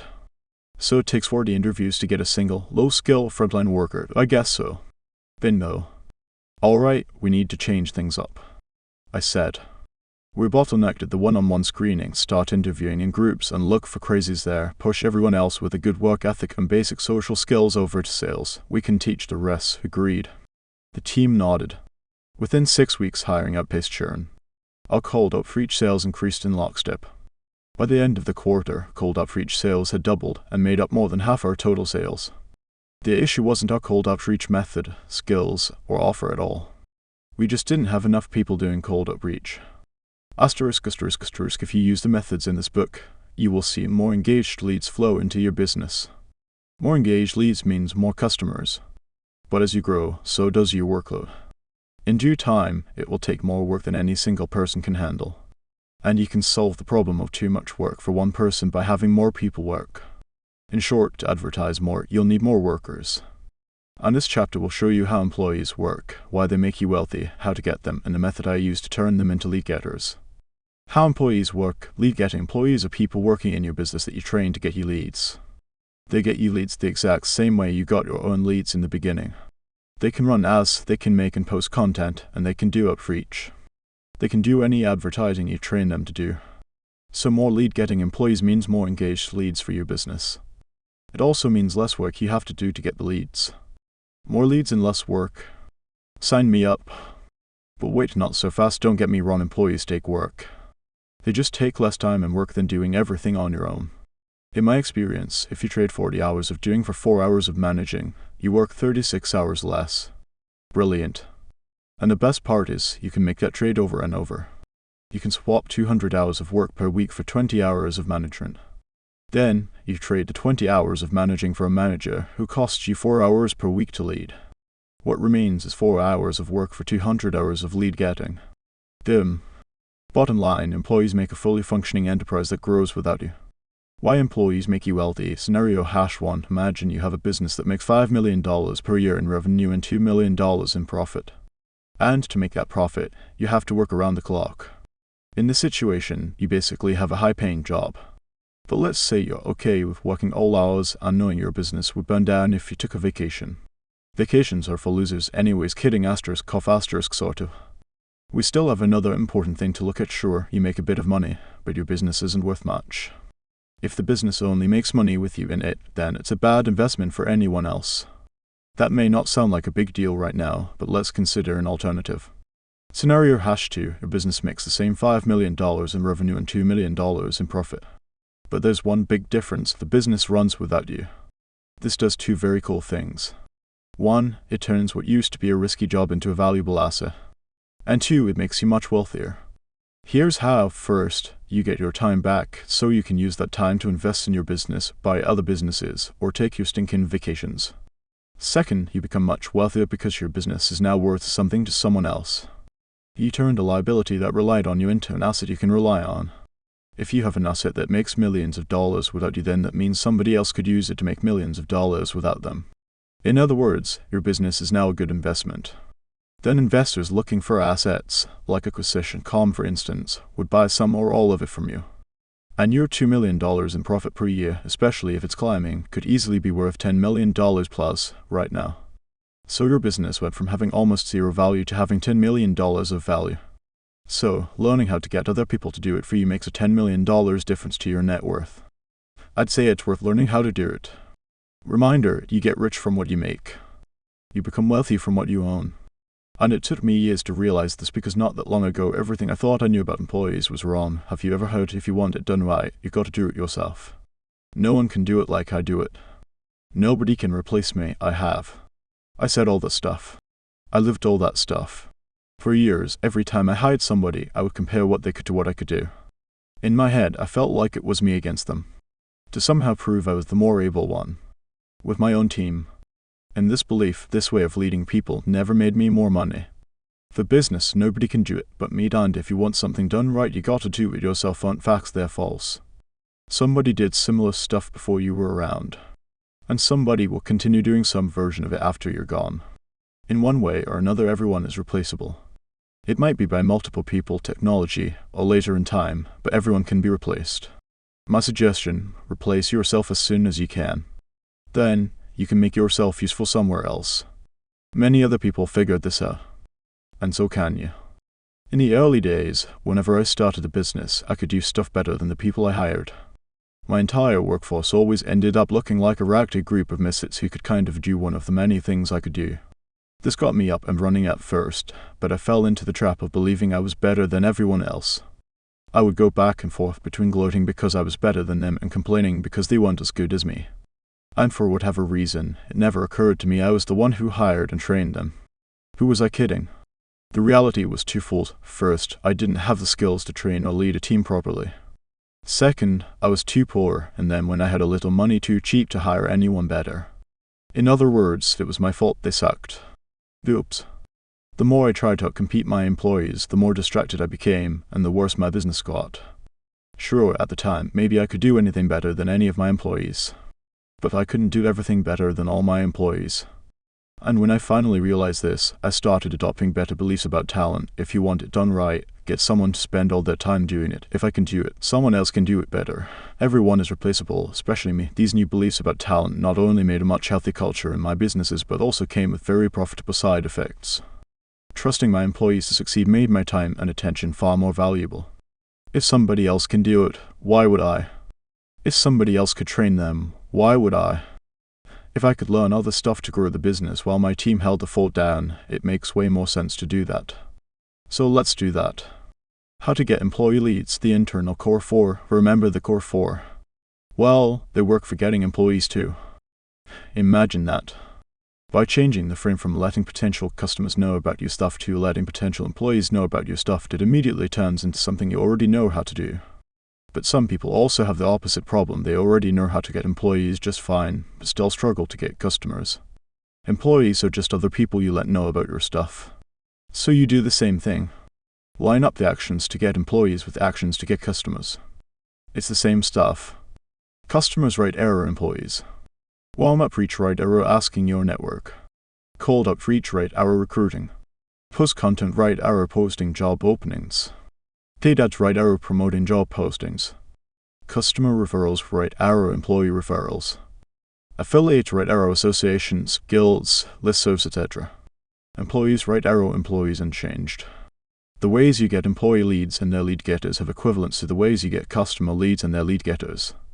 So when you need to get new talent, you just advertise to get it. And when you need more, you do more. Unlike creating a reliable process to get customers, it can also create a reliable process of getting employees. And you'll need both to scale. How to get employees to get you leads. Now you hire someone who costs you money every month. Great. Let's make sure you make it back and some ASAP. Note some people looking for work will already know how to get leads. Those people are awesome. You can also count on them to cost more. And if you're starting out, you may not be able to afford them. So, your next best option is to train them. Thankfully, you have an entire book of lead getting at your fingertips. So the next step is training your employees on how you do those lead getting activities. I think about and actually approach training with this 3DS mental model: document, demonstrate, duplicate. Here's how it works. Step 1: document. You make a checklist. You already know how to do the thing. Now you just need to write down the steps exactly as you do it. You can also have other trusted observers watch you and document what you do. Bonus points if you record yourself doing the thing multiple ways and in multiple shifts. This way you can watch yourself as an observer rather than breaking your flow by pausing to take notes while you go. Once you've got everything put into the checklist, bust it out on your next work block and only follow those steps. Can you do an A+ job only following your directions exactly? If you can, you have the first draft of your checklist for the job. Step 2: demonstrate. You do it in front of them. Just like your parents taught you how to tie your shoes. You sit down and walk them through the checklist step by step.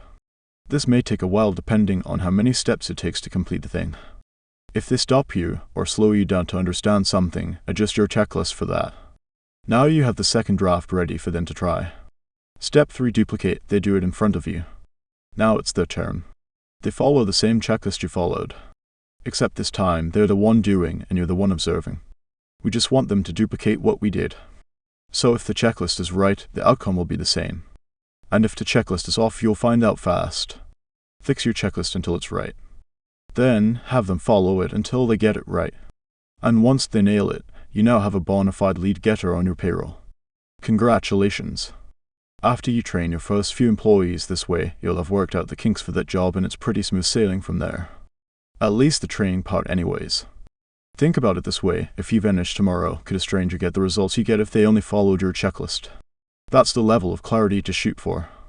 Some helpful notes on training. A helpful way to look at this training style is, if they get it wrong or get confused, then we got it wrong or made it confusing.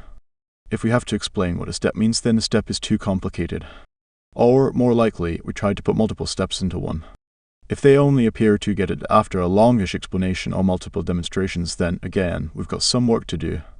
Business owners that ignore this run into chronic training problems. And, word to the wise, you can probably force an inferior checklist to work, but this turns into a nightmare when somebody else takes over your training for you.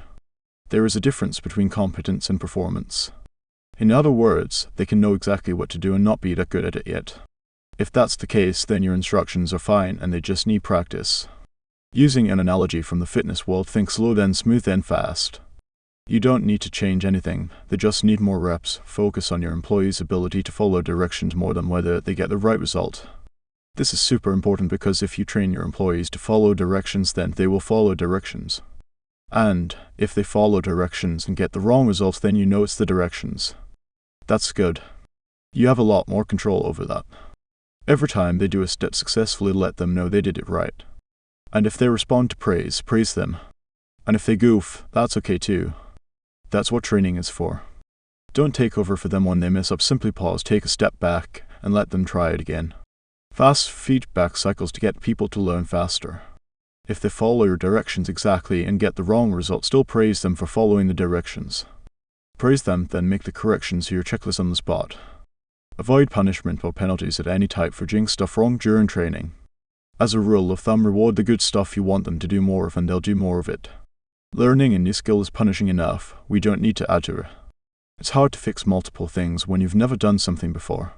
Give feedback one step at a time. Give one piece of feedback at a time. Practice until they get it right. Then move to the next step. Whenever there is a major dip from normal performance, retrain the team. They stop doing an important step in the process often because they didn't know it was important. Once you figure out the step, reward people for following it going forward. How to calculate returns from lead-getting employees, excluding the cost of running paid ads, the cost of advertising, outreach, content, etc. with employees is almost entirely based on the amount of money you pay them to do it. We simplify this by just comparing how much money we spend on payroll to how much money the engaged leads they get bring in. Black circle total payroll / total engaged leads equals cost per engaged lead. X $100,000 / 1,000 leads equals $100 per engaged lead. Black circle: if 1 out of 10 of the engaged leads become customers, then our CAC is $1,000, $100 per engaged lead. X 10 engaged leads per customer equals $1,000 CAC. Black circle: if each customer has an LTGP of $4,000, then you have an LTGP CAC of $4,000 LTGP / $1,000 CAC equals 4. For example, at the time of this writing, I get about 30,000 engaged leads per month at Acquisition.com. I run no paid ads. and do no outreach. But the team responsible for creating the content that generates that interest is about $100,000 per month. This means it costs me roughly $3.33 per engaged lead, $100,000/30,000 leads in payroll to generate them. We make much more than $3.33 per lead, so we're profitable. You can apply the same math to whatever advertising method you use. How to know which employees to focus on to maximize returns, like we learned in Run Paid Ads Part Roman 2, if your cost to get a customer is within Freaks industry average, then you're doing good enough. From there, you focus on bumping up your LTGB. If your CAC is more than Freaks industry average, then you have a sales problem or an advertising problem. We diagnose this with a single question: do my engaged leads have the problem I solve and the money to spend? If no, then they're not qualified, that's an advertising problem. If yes, then they're qualified, they're buying, but you don't have enough of them, advertising problem. They're qualified but not buying, sales problem. Don't fire your sales guy if you've got advertising problems. And equally, don't fire your advertising employees if you've got a sales problem. That little question can help you identify which employees to focus on. But fundamentally, you just need to figure out all your costs of getting a customer put together. And as long as they are at least 1/3 of the profit you make over the lifetime, you're in good shape. Conclusion: the goal of this chapter was to shift your perspective. It's your job to advertise and sell the vision of your company. You advertise it publicly and privately to employees and customers alike. That's the job. And once you get good at it, you become unstoppable. I say this because I believe anyone can be taught to do ground-level jobs for any business, advertising or otherwise. So who you pick is not as important as how you train the ones you do.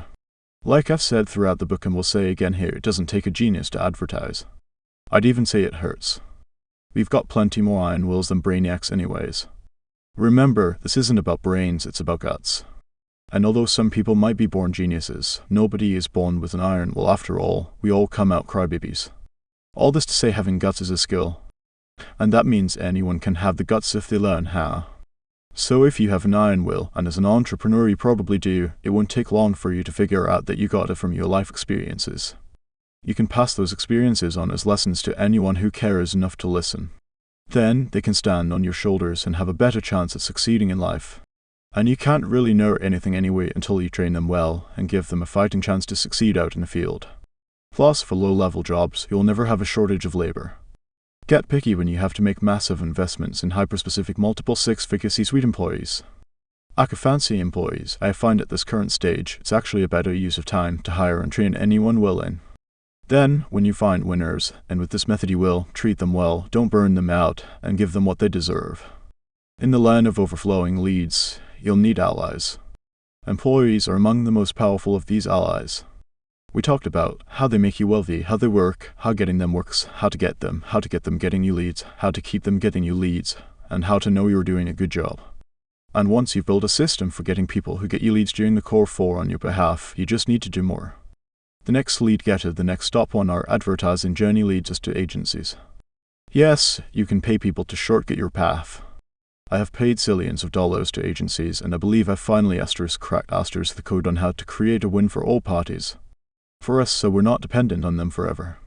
For them, so they can make more profit and provide more value to their customers. They've been key to many breakthroughs I've had, so you won't want to skip this next one. #3 agencies. Everything is for sale. Summer 2016.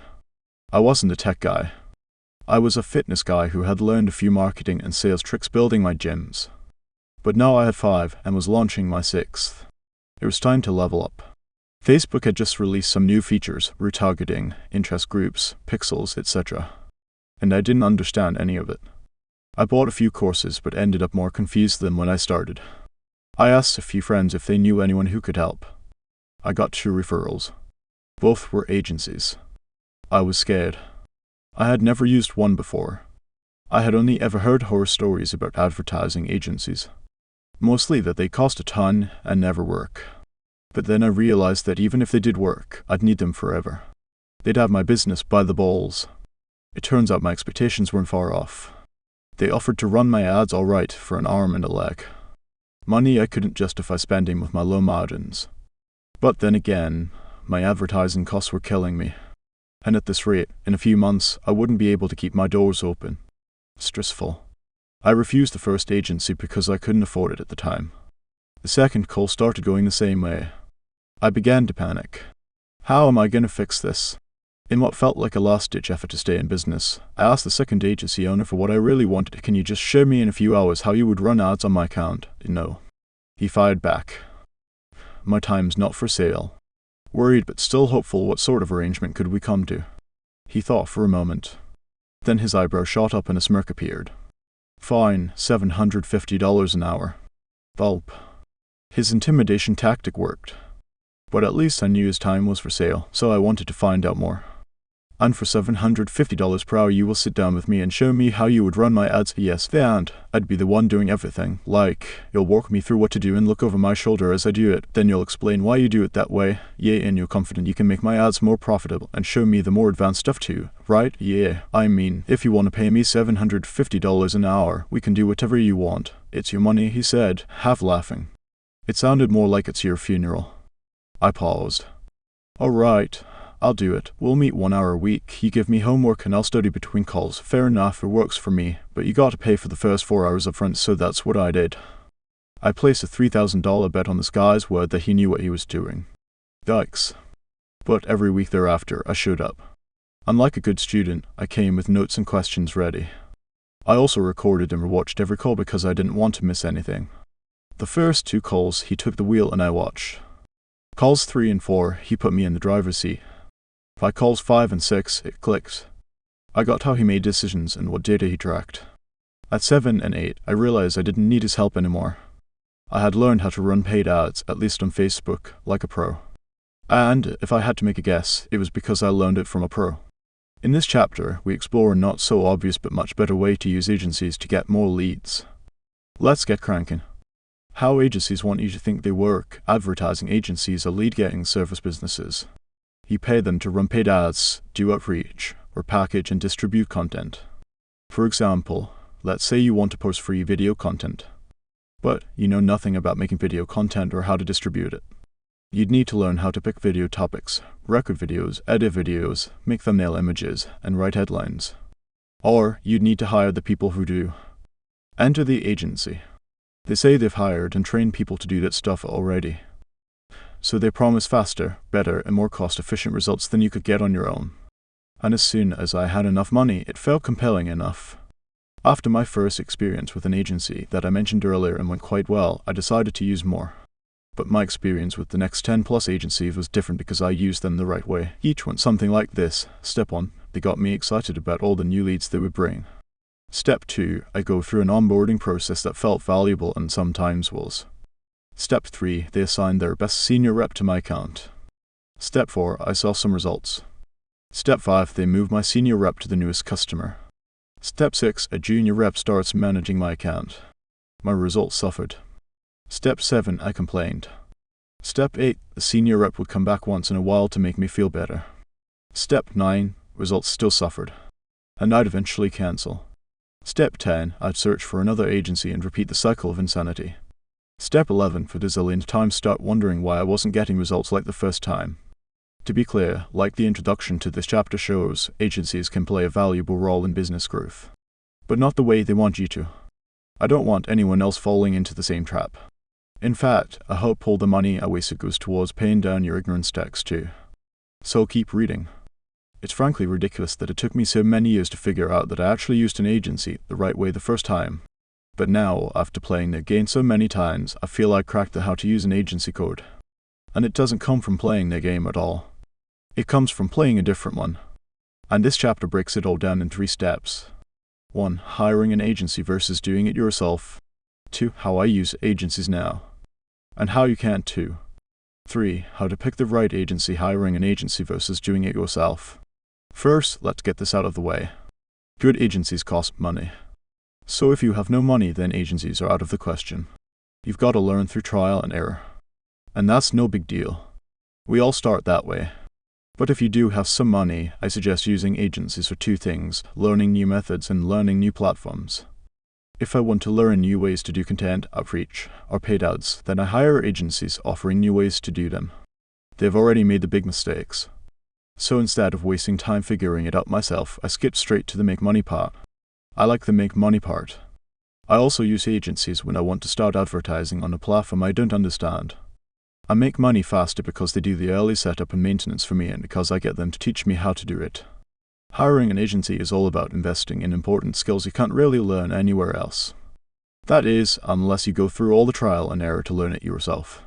And if you did, you lose the time and attention you could have used to learn the other important stuff that scales your business.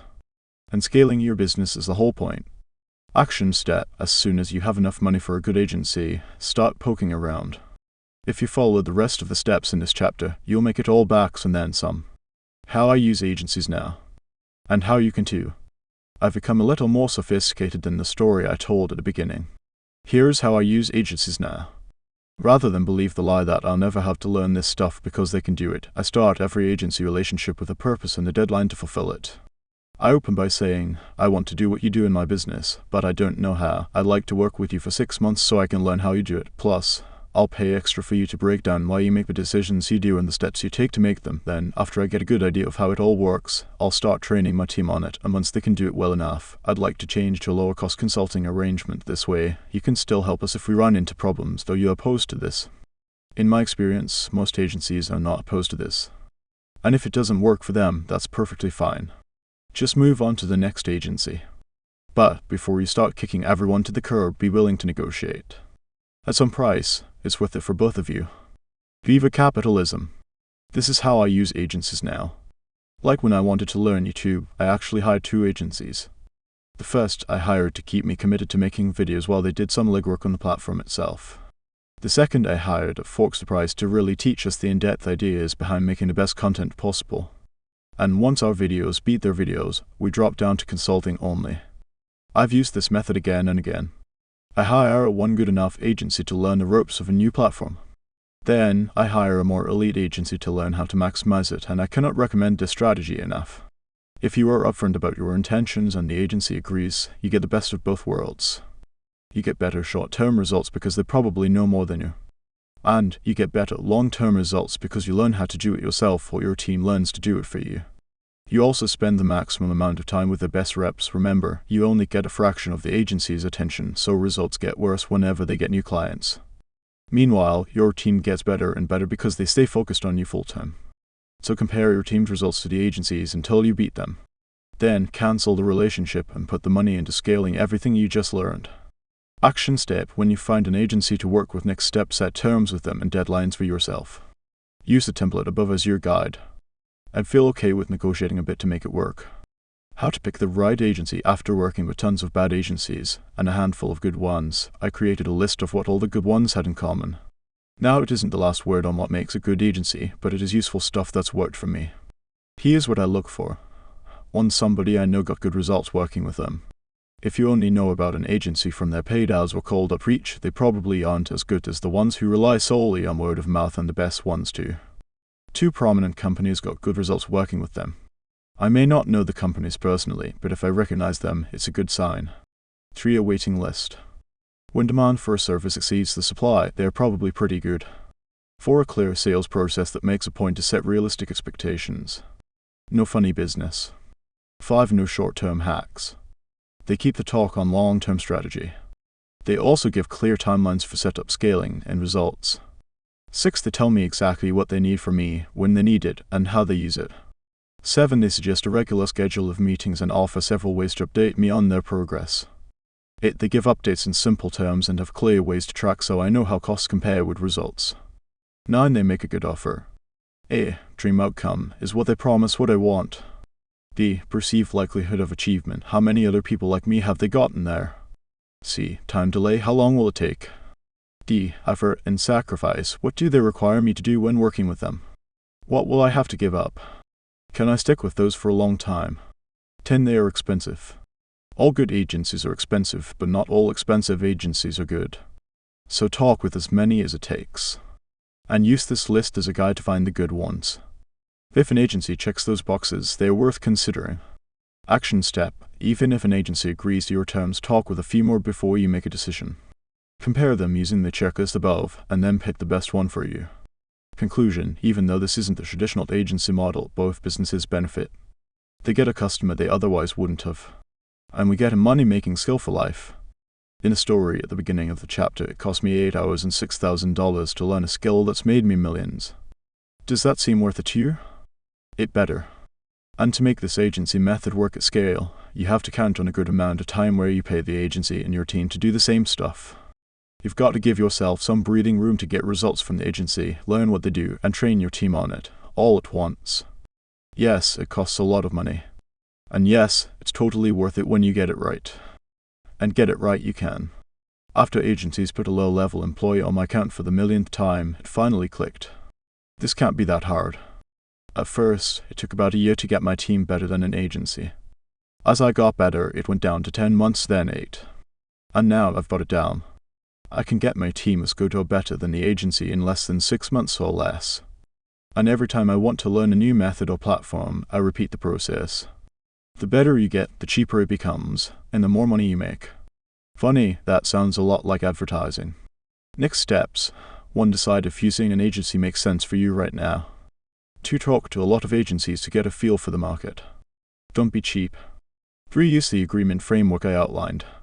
4. Set a clear deadline to force you and your team to learn the skills. 5. Use both teams until yours beats theirs regularly. 6. Switch to discounted consulting until you feel like you're teaching them instead of them teaching you. Then cut them loose. Now that we know how to profit from the high-risk world of agencies, we explore the lead getter that's made me the most money. We recruit an army of businesses who can get us even more leads, affiliates, hash for affiliates and partners. Nothing makes friends like money. December 1st, 2018. I had no idea how the Prestige Labs launch would go. I had no idea if our clients would like it. I had no idea if the technology we built would work. I had no idea if payouts would happen on time. I had no idea if our warehouse would mess up orders, but I did know over a year of preparation went into this launch. We put everything we had into creating a top-tier product. We spent over $1 million custom building affiliate software and training, and we bought $3 million in inventory for sales that may never happen. They took every business skill I had to make Prestige Labs real, and in just a few hours, we would roll it out to our gym owner affiliates. I felt like a kid on Christmas Eve, and if it didn't work, it wouldn't be for lack of effort. Launch date, I finished the 2-hour presentation soaked in sweat. It's done. I sold the opportunity to sell my supplement line at the gyms. I would train the new affiliates to promote Prestige Labs at their gyms. So, for this to work, they would have to go through the training and use it. But, if they did, everyone would profit. I had no idea if it would work. 3 weeks later, we made $150,000 in total sales. Meanwhile, $3 million worth of products sat in an air-conditioned warehouse that didn't work. At this rate, including operating costs and affiliate payouts, it would take 5 years to break even. Even if we could stick it out, our premium product would expire well before then. We were all but screwed. I felt miserable. It was terrible. Who am I to think we would sell all that stuff? I just wasted millions. How could I be so stupid? But on the 4th week, something wild happened. Boom. $100,000 on Monday. Down. $110,000 on Tuesday. Boom. $92,000 on Wednesday. We did over $450,000 in sales the 4th week alone. The trend continued. $429,000, $383,000, $411,000, $452,000. We averaged more than 300 orders per day across 400 plus active affiliates. Orders just kept coming in. Check out the snapshot of our internal report below. It shows from left to right revenue by week. I couldn't believe the results. Sometimes I still can't. The best part is, I didn't advertise or sell any of the products at all. No paid ads. No sales team. Nothing. The affiliates did everything, and the affiliate machine I built still prints money to this day. So if that sounds like something you're interested in, hang tight because I'm going to show you exactly how I built it. How affiliates work. An affiliate is a lead getter. They are an independent business that tells their audience to buy your stuff. Affiliates seem like referrals on the outside, but are much different under the hood. First, they have their own businesses and do their own advertising. Second, they agree to offer your stuff to their engaged leads in exchange for money, free stuff, or both. Now, you get affiliates by advertising and then making them offers just like you would customers. But affiliates demand a unique type of offer. Instead of offering your product, you offer a fast, simple, and easy way to make commissions promoting it. And that can mean literally millions of engaged leads to your business. So this makes affiliates one of the highest leverage lead getters out there. Why you want an affiliate army? Each affiliate you get adds another stream of leads and customers. So recruiting, activating, then integrating with an army of affiliates causes crazy scaling fast. That's good. We want that. Compare these two scenarios. Scenario #1 you sell 10 customers per month worth $10,000 each. Your business caps at $100,000 per month. In 12 months, you've made $1.2 million. Assuming no other advertising, your business plateaus. Low leverage. Scenario #2 for the same effort, you sell 10 affiliates per month. Each month, those affiliates bring you one of those $10,000 customers. Now, every single month you add an extra $100,000 in revenue. In 12 months, you've made $7.8 million. And it grows every month thereafter. Same work, more money. High leverage. Let's use Alan, my software company, agree with affiliates to show how this works in the real world. Alan grew with 3 levels of affiliates. 1 agency super affiliates who brought agency leads, 2 agencies who brought local business leads, 3 local businesses who brought end consumer leads, 1 super affiliate added 10 agencies per month. The 10 agencies brought in a combined 50 or so local businesses per month. Those local businesses brought in a combined 2,500 leads per month. Alan worked those leads for about $5 a pop. A cool $12,500 per month. But it didn't stop there. Each super affiliate brought in more agencies who brought in more local businesses who brought more leads every month after that. So every super affiliate we signed on brought in $12,500 the first month, $25,000 the second, $37,500 the third, and so on. With only a few agency super affiliates, we scaled to $1,700,000 per month within 6 months of launching. That's why you want an affiliate army. So let's build one. How to build an affiliate army in 6 steps. Affiliates are among the most advanced ways to get engaged leads. First, you have to convince them to advertise someone else's stuff. Second, you have to convince them to advertise your stuff. Third, you have to keep them advertising to make them a long-term lead source. It seems like a lot. And it is. But I have good news. I've built 2 companies with affiliates, Alan and Prestige Labs. Together, they have done more than $75 million in revenue from over 5,000 plus affiliates. And the affiliate strategies I share worked for me. So they can work for you. I'll break down each step. Step 1. Find your ideal affiliate. Step 2. Make them an offer. Step 3. Qualify them. Step 4. Figure out what to pay them. Step 5. Get them advertising. Step 6. Keep them advertising. That's it. Let's dive in. Step 1. Find your ideal affiliate. The ideal affiliate is a business with a warm audience full of people like your customers. Start making a list of those businesses. If none come to mind, answer these questions about your best customers. What do they buy? Right arrow who provides that stuff. Where do they go? Right arrow what businesses are in those surrounding areas. What do they like to do? Right arrow who provides those services. If direct-to-consumer, the employers of your consumers can make great affiliates. What types of businesses do they work for? What kinds of jobs do they have? In a nutshell, who's got my leads? For example, when I started Alan, agency owners were my ideal affiliate. So I made a list of 200 products and services for agencies and the businesses that delivered them. After a little bit of work, I realized they fit pretty neatly into categories, softwares, products, equipment, services, groups they belonged to, and events they attended. Every time I create a new affiliate hit list, I start with these categories. Note, if you find a business that falls into multiple categories, there's a high chance they've got lots of good leads for you and that they make a great affiliate. Now that I knew the businesses that had my leads, I knew exactly where to put my advertising efforts. It wasn't fancy, so don't overthink it. Action step, make a sheet with each of these questions and categories. Search online to fill it in. If you struggle, call up your customers and ask them. End result, create a lead list of your highest potential affiliates. Step 2, make them an offer. We make the affiliate offer and advertise it the same way we would any other offer. We call out our audience, show our value elements, and then call them to action. But affiliates will only sign up with us if we give them a strong reason. Thankfully, it's pretty simple. Since affiliates are businesses, or start a business by signing up, you offer them a new way to make money. We'll start with the call-out.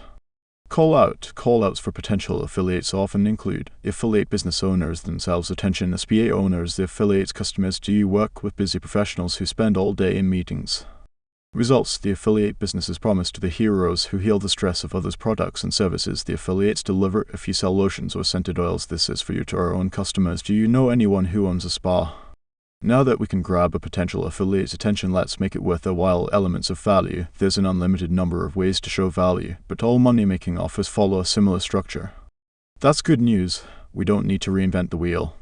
Most affiliate money-making offers show value like this: make more money from your current customers and get more leads in your current offer. Dream outcome with a high chance of working since your customers already want the product. Perceived likelihood of achievement without needing to build, deliver, or provide customer support for the product yourself. Effort and sacrifice so you can start selling it tomorrow. Time delay.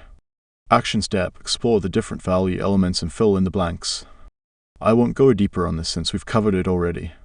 You simply need to make affiliates the customer you're advertising to. Now that we've got the potential affiliate interested in our offer, let's qualify them. Step 3. Qualify them. Potential affiliates become actual affiliates when they understand and agree to your terms. And just like customers, we want to get them their first win as fast as possible. So we set up our terms to force them to win as fast as possible.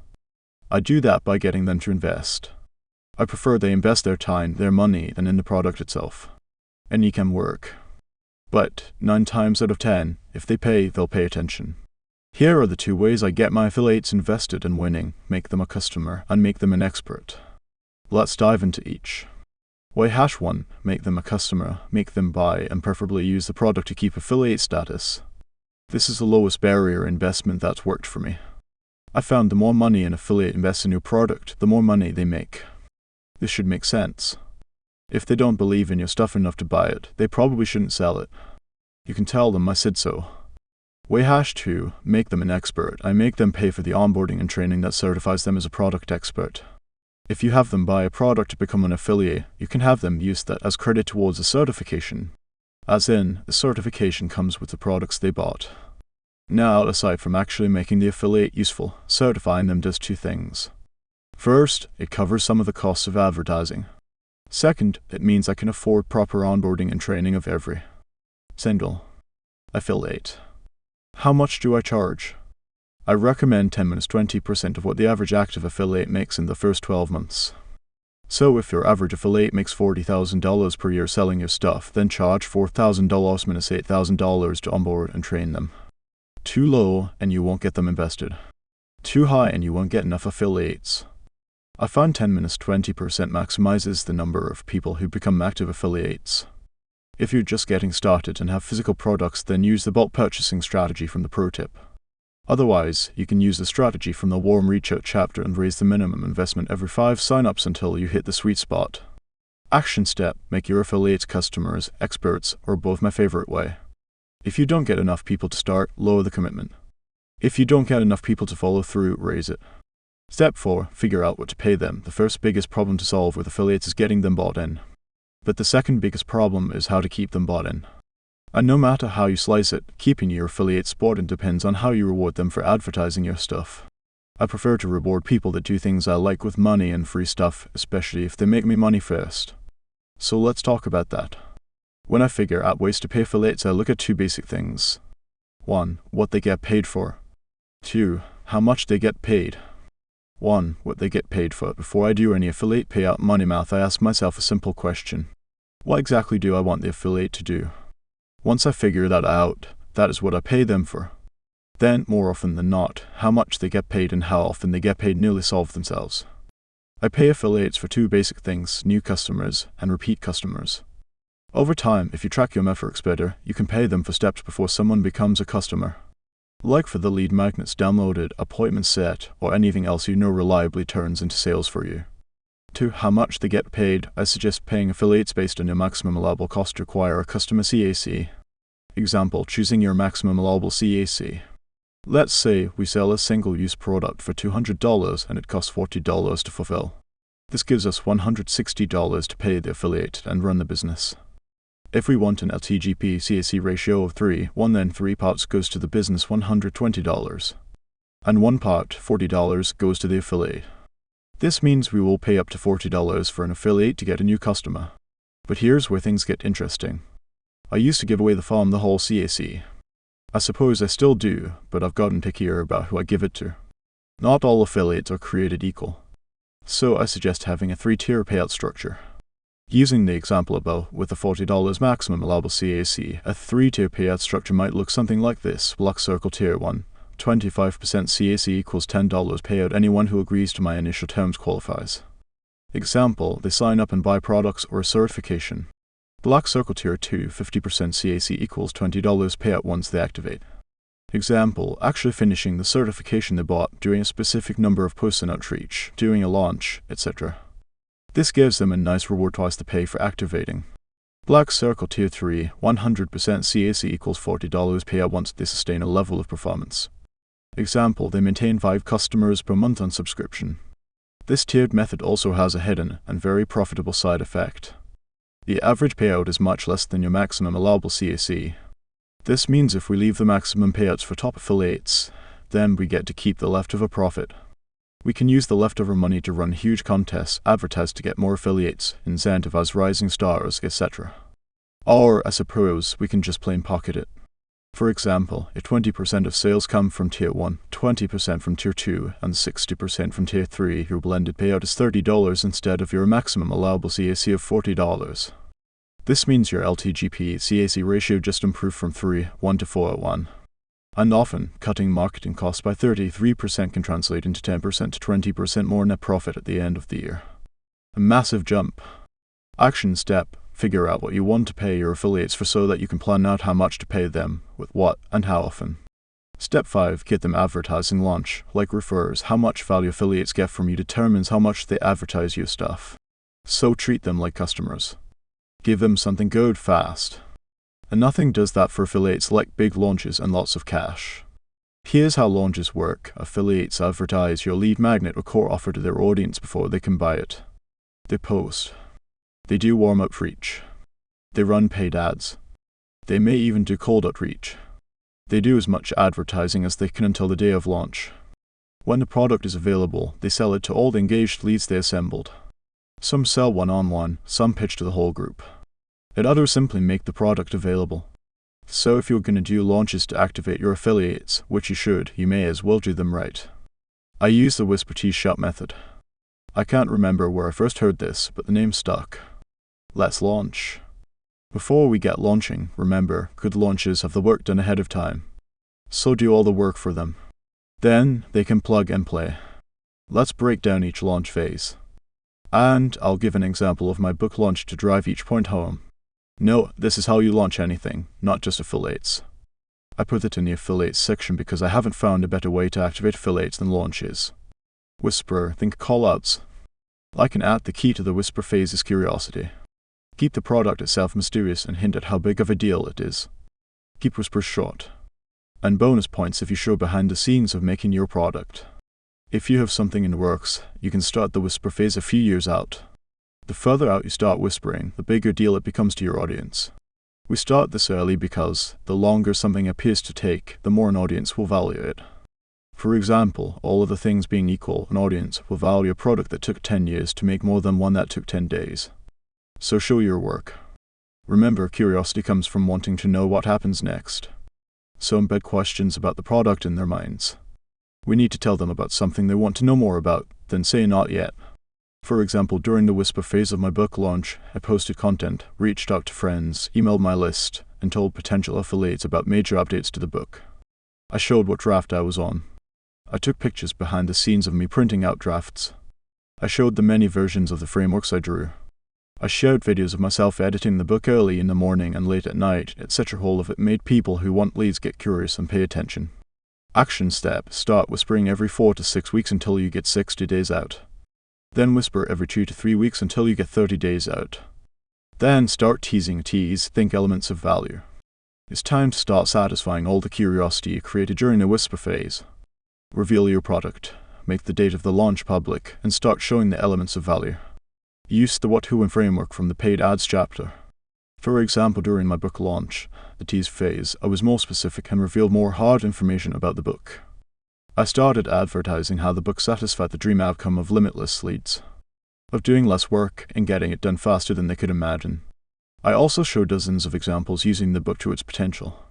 Action step, start teasing once per week until 14 days out. Then tease twice per week until 3 days out. 3 days out, it's time to shout from the rooftops. Shout, think call to action. Give specific actions for the audience to take when the product launches.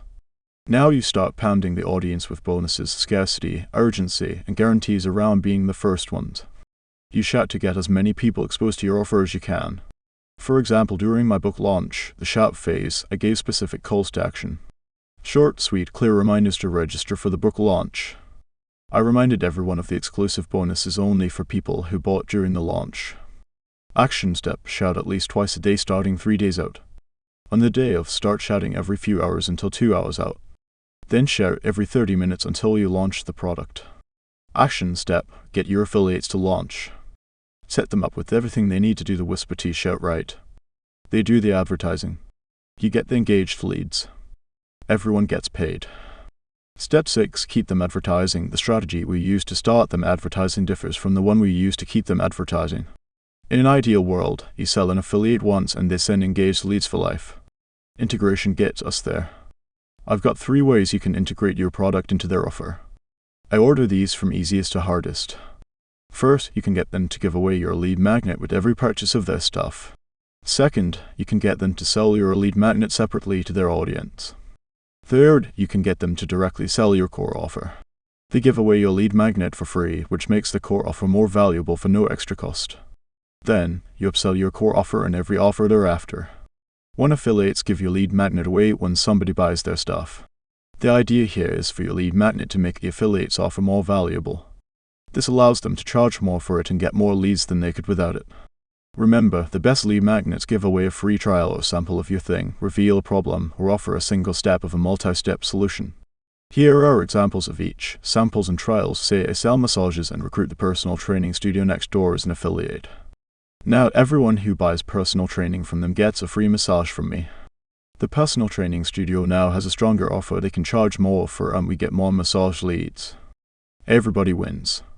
Reveal a problem: instead of giving a free massage, we offer a free or discounted posture assessment with every training package they sell. Assessments and discounts add less value to the affiliate's offer, but some people will still do it. And to be clear, after assessing the customer, you make them an offer to solve the problems you revealed. One step in a multi-step process: say you have a 3-part treatment plan. Massage, stretching, and adjustments. People getting enough value from one step will fear missing out on the rest of the steps. So the more they think the other steps will help solve their larger problem, the more likely they're to buy them. Your affiliate would give away step 1 of your multi-step process for free. You'd upsell the leads from there. What I did: we'd get gym affiliates to give away a free nutrition consult to every new member. Then, we'd upsell our products at the consult. They can market that they have nutrition consults included to get more leads, and they could charge more for the added value. And we get the opportunity to sell those leads. Everybody wins. They sell their core offer. Then, they upsell your lead magnet. Then, you upsell your core offer in every offer thereafter. 2 affiliates sell your lead magnet. Basically, the affiliate can sell anything of yours that turns the customers into your customers. It could be a book, an event, a service, software, a sample product, etc.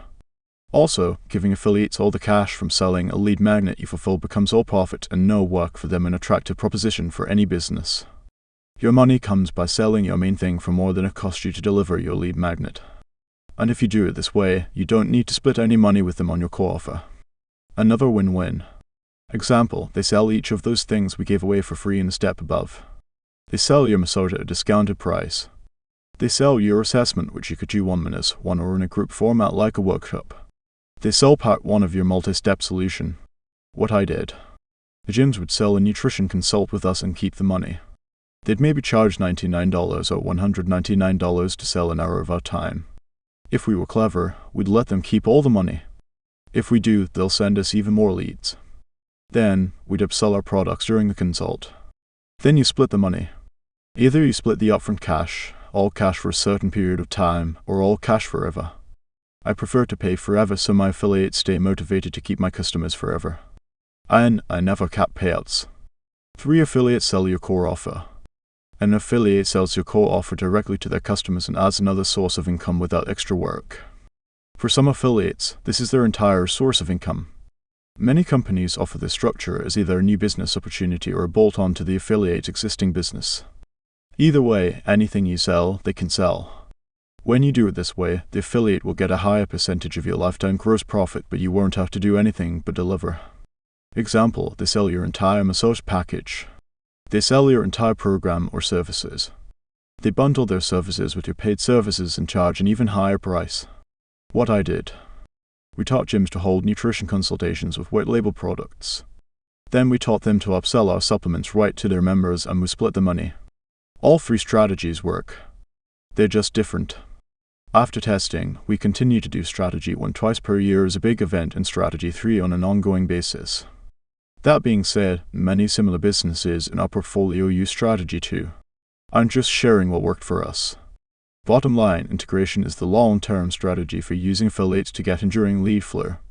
Treat affiliates like customers. Make your offer make sense for their business. Make it so good they'd feel stupid saying no. Action step, integrate with your affiliates by choosing whether you want them to give your lead magnet away to sell your lead magnet or to sell your core offer directly. Those are the 6 steps to recruiting an affiliate army. Now that we covered that, let me give you 3 real-life case studies to drive this home. 3 case studies you can model. Service business case study #1, National Tax Preparation Services. My friend's $50 M business prepares LLC, bank accounts, and articles of incorporation. He focuses on people starting businesses for the first time. But he doesn't try to compete with LegalZoom. Instead, he built it partnering with people who train new entrepreneurs. His strategy is simple: help those people sell more of their stuff by also selling his stuff. So, he offers every affiliate's customer a free LLC setup. Remember learning about the high-cost lead magnet from section Roman 2? This is one of those. Launch, he does a big blast-off seminar to his affiliates' audiences to kick things off. People happily take him up on his free LLC offer. That's his lead magnet. Integrate, once affiliates see the success of the launch, they integrate his lead magnet into their core offer. Then, my friend's team gets on the phone with the customers his affiliates bring him for free. Here's how he makes his money. He sells them what they'll need next. The services they'll need to start their business, bookkeeping, tax preparation, etc. He hasn't spent $1 on paid ads. His true advertising costs are 2 things. 1. Delivering his free lead magnet, the LLC setup. And 2. Paying a percentage of every first sale to the affiliates that send them. That's it. And everybody wins. Physical products case study #2, Prestige Labs, my supplement company. We sell gym owners a gym launch and train them how to advertise and sell their gym memberships. Prestige Labs has a line of supplements for active adults. This makes Gym Launch a perfect affiliate for Prestige Labs. It has a community of gym owners that also have active adult customers. So when Gym Launch sells a new gym owner, they introduce the new gym owners to Prestige Labs. Then the Prestige Labs team follows the launch, then integrates strategy above. We really do this. Launch, we give the gym owners advertising material so they can re-engage their current and former customers. We focus on warm-up reach and posting free content for a free 28-day challenge. When they come in for the free challenge, gym owners sell them supplements to use with the program. The gym owner gets more customers. They make money. We make money. Everyone wins. Integrate, after the launch, we teach them to sell supplements to every new gym member. So when new clients buy a membership package, the gym owner sets up a nutrition orientation. At the nutrition orientation, the gym owner sells them $50 minus $1,000 of supplements. So if a gym signs up 20 clients per month and gets 70% of them to buy supplements, we get 14 new customers per month per gym. It doesn't sound like much, but when you multiply 4,000 gyms x 14 new sales per month x $200 average order equals a lot of money every month. Local business case study #3, chiropractors. Chiropractors want new patients. And a portfolio company of ours teaches them to use an affiliate strategy to get them. Their model is simple: go to high-volume businesses that have people that are in need of adjustments. A gym fits the bill nicely. Here's what they do. Launch, they get the gym owner to promote a 3-hour workshop where they show correct exercises and posture to get more from their workouts. The gym owner promotes the workshop for free or sells the workshop for $29 minus $99 per person. The chiropractor splits the money with the gym owner. Hint, if you give the affiliate gym owner, in this case 100% of the money, they'll want to do it more. So if a gym gets 30 people to show up for $99, they make $29.70 profit for 0 work besides a few emails and posts. At the workshop, the chiropractor soft pitches their services and gets a bucket of new patients. Easy peasy lemon squeezy. Integrate. Long term, the chiropractor convinces the gym owner to include 1 to 2 adjustments with every new membership the gym signs up. This increases the value of the gym membership compared to the guy down the street. And it shows the gym prioritizes its members' health and safety, a big concern for beginners. Win-win. Now, every new gym member becomes a lead for the chiropractor to follow up with. They repeat this process with 30 gyms and get more patients than they can handle. Costs and returns. Affiliates can't work for my business, the loser said. I have to make affiliates work for my business, the winner said. Be a winner. When calculating returns with other methods, we compared lifetime gross profit LTGP with cost to acquire a customer CAC. So we spend money to get customers, and the customers, in a profitable business, give us more money back. Affiliates work differently. We spend money to get affiliates, sure, but we don't really make much back from affiliates themselves.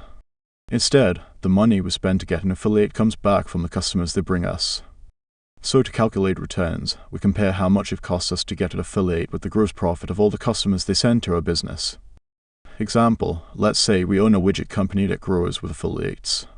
Black Circle, it costs us $4,000 in advertising to get an affiliate. CAC equals $4,000. Black Circle, our average affiliate, sells $10,000 in widgets per month and stays for 12 months. $10,000 per month x 12 months equals $120,000 total sales. Black Circle, the widgets have 75% gross margins. In other words, they cost 25% of retail price to make. $120,000 total sales x 25% cost of goods equals $30,000 total cost of goods. $120,000 total sales, $30,000 total cost of goods equals $90,000 in gross profit from all the customers the affiliate brings. Black Circle, we pay affiliates 40% of the gross profit. $90,000 gross profit x 40% payout equals $36,000 to the affiliate as payment. Black Circle, here's the gross profit we have left after cost of goods and payouts. $120,000 total, $30,000 cost, $36,000 payouts equals $54,000 left over. Black Circle, let's find our affiliate LTGP to CAC ratio. $54,000 gross profit left slash $4,000 to get an affiliate equals 12.5. Not too shabby. If you recall from earlier, we need to be at least at 3, 1 to have a decent business. Like the example, we want the ratio even higher than that 5, 1, 10, 1 plus. Now, if we had these numbers, we'd just do more. But if your actual LTGP CAC is less than 3, here are the 3 ways to improve it. 1. Lower CAC, we get affiliates for less by improving our ads, offer, and sales process. 2. Increase LTGP and decrease CAC, get more to activate by creating a launch process. 3. Increase LTGP, we make them worth more by improving our integration process. With affiliates, you now have at least 2 layers of customers. Your customers and the people who get you customers. And if you've got super affiliates, you add a third, the people who get you customers. This adds complexity, but if you can manage it, it's worth it. Now that you understand how to use affiliates to advertise and how to make them more profitable, let's bring it all home. Conclusion, like referrals, affiliates aren't an advertising method you can do. They are people who advertise your stuff to benefit you both. You do the core for to get them, and if you want them to love you, then you treat them like customers. Because in a lot of ways, they are. And if you deliver more value to them than it costs them to get, especially hidden costs, they'll get you more leads than you can handle. And like we learned earlier, there are 2 ways to create a compounding business. You can find more people that never stop buying your stuff, or you can find more people who never stop selling it for you. Referrals are the former. Affiliates are the latter. In theory, once you build an affiliate army, you never need to advertise again. They keep getting you leads month after month. The main reason it makes sense for them. The way you do business, your leadership, and the value of your product all come into play. You are only as good as the goodwill you have with your affiliate partners. Arrange it right and you should both be better off from the relationship. They should be able to spend more to acquire customers through a more compelling offer, higher profits, or both. And, in return, you get more engaged leads. So why doesn't everyone do this? They don't know it's possible. They don't know how. Or they don't want to. Simple as that. Hopefully we solved all 3 of those issues at once. Remember, advertising always works. It's only a matter of efficiency. So once you start, keep going until it works. Action steps: advertise your affiliate offer until you get 10 to 20 affiliates. Get results with those affiliates and use their feedback to work the kinks out of your offer, terms, launches, and integration strategy. Then scale like crazy by turning their results into your first batch of affiliate lead magnets. Section Roman for conclusion, get lead getters. The last skill you ever need to learn is how to get other people to do everything you need for you.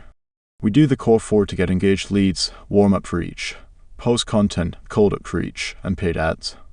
And we use them to get 2 types of engaged leads, the ones that become customers, or the ones we turn into lead getters. Lead getters come in 4 flavors: referrers, employees, agencies, and affiliates. Each have key strengths. Customer referrals have the biggest potential for low-cost exponential growth. Employees have your direct influence and run your business on your behalf. Agencies teach skills you keep forever and can transfer to your team. Affiliates, once you get them going, can operate entirely on their own. You can either do the advertising or other people can, and there are more other people than there are of you. You get more leads for the work you do when you have help. So if you want to get a ton of leads, this is the way. Maybe your head is officially spinning. Now that you understand these advertising methods, you see lead everywhere you look. We have so many ways to grow, and you'd be right. But you don't know which one to focus on.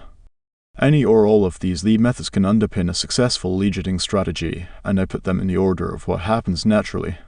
If you start on your own, you tend to get your first referrals before you start building a big team. And when you start building a big team of employees, you'll probably start looking for professional help agencies. And only when a business owner has a handle on managing people inside of their business do they tend to get the guts to try and manage people outside their business affiliates.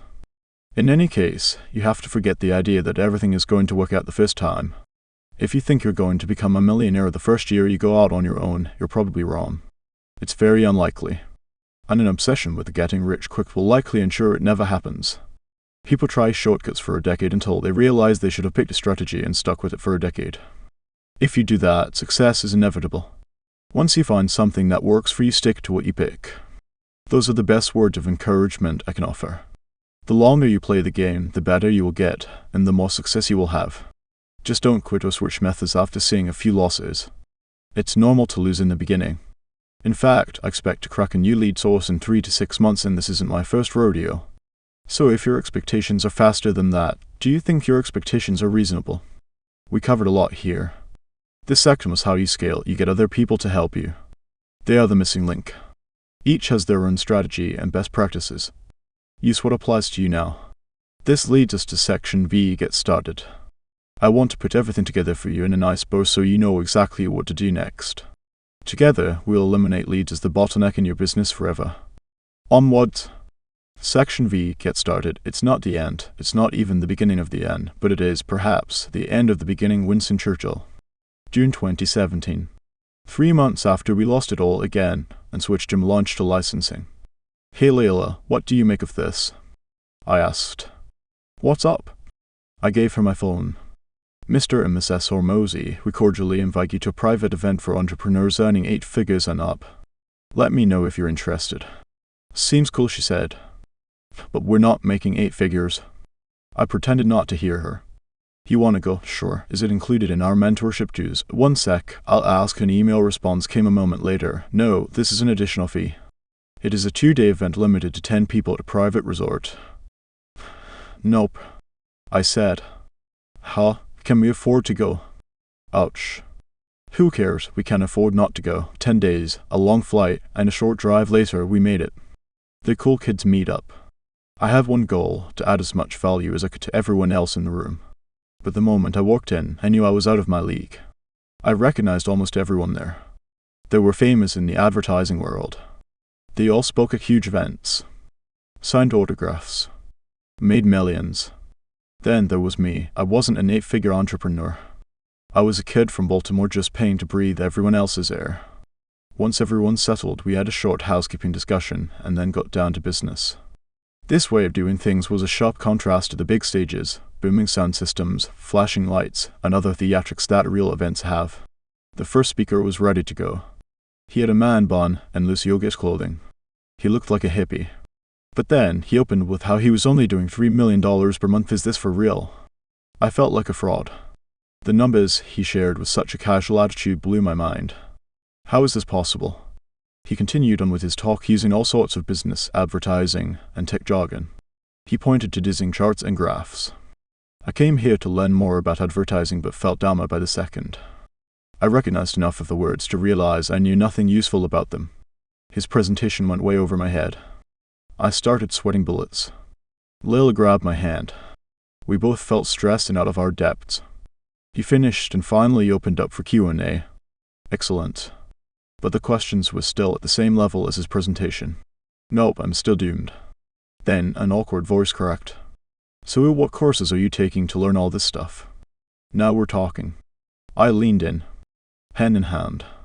His answer changed my life. At this point, I don't expect to learn anything new from courses. I have to learn by doing, and I do by spending a percentage of my revenue to test new campaigns, new channels, new pages, or just plain crazy ideas. And I learn something every time I test, so the money is well spent. Whenever one of these tests is a winner, and some are, it's a big deal. I learn something amazing and make far more money than I spent. It raises the bar for my business and, more importantly, myself. So whether it's 1%, 5%, or 10%, set some percentage of your advertising budget aside to try new things without expecting a return. Consider it an investment in your education. I felt chills go through me like some judgment demon left my body. He gave me permission to fail. None of this is magic. If he can do this, so can I. The next week, I tripled my advertising budget. Yes, it was a bit aggressive, but my mindset had completely changed. I'd either make more or get better. Our business went from $400,000 in June to $780,000 in July. From there, my cost to get customers went up too high. So I tried new audiences. Most failed. Then a hit. Boom, we cruised past $1 to $1.02 to $1.05 per month. Then I realized we didn't follow up with our engaged leads at all. We tested email. Didn't work. We tested phone calls. Nothing. Then I tried text blasts.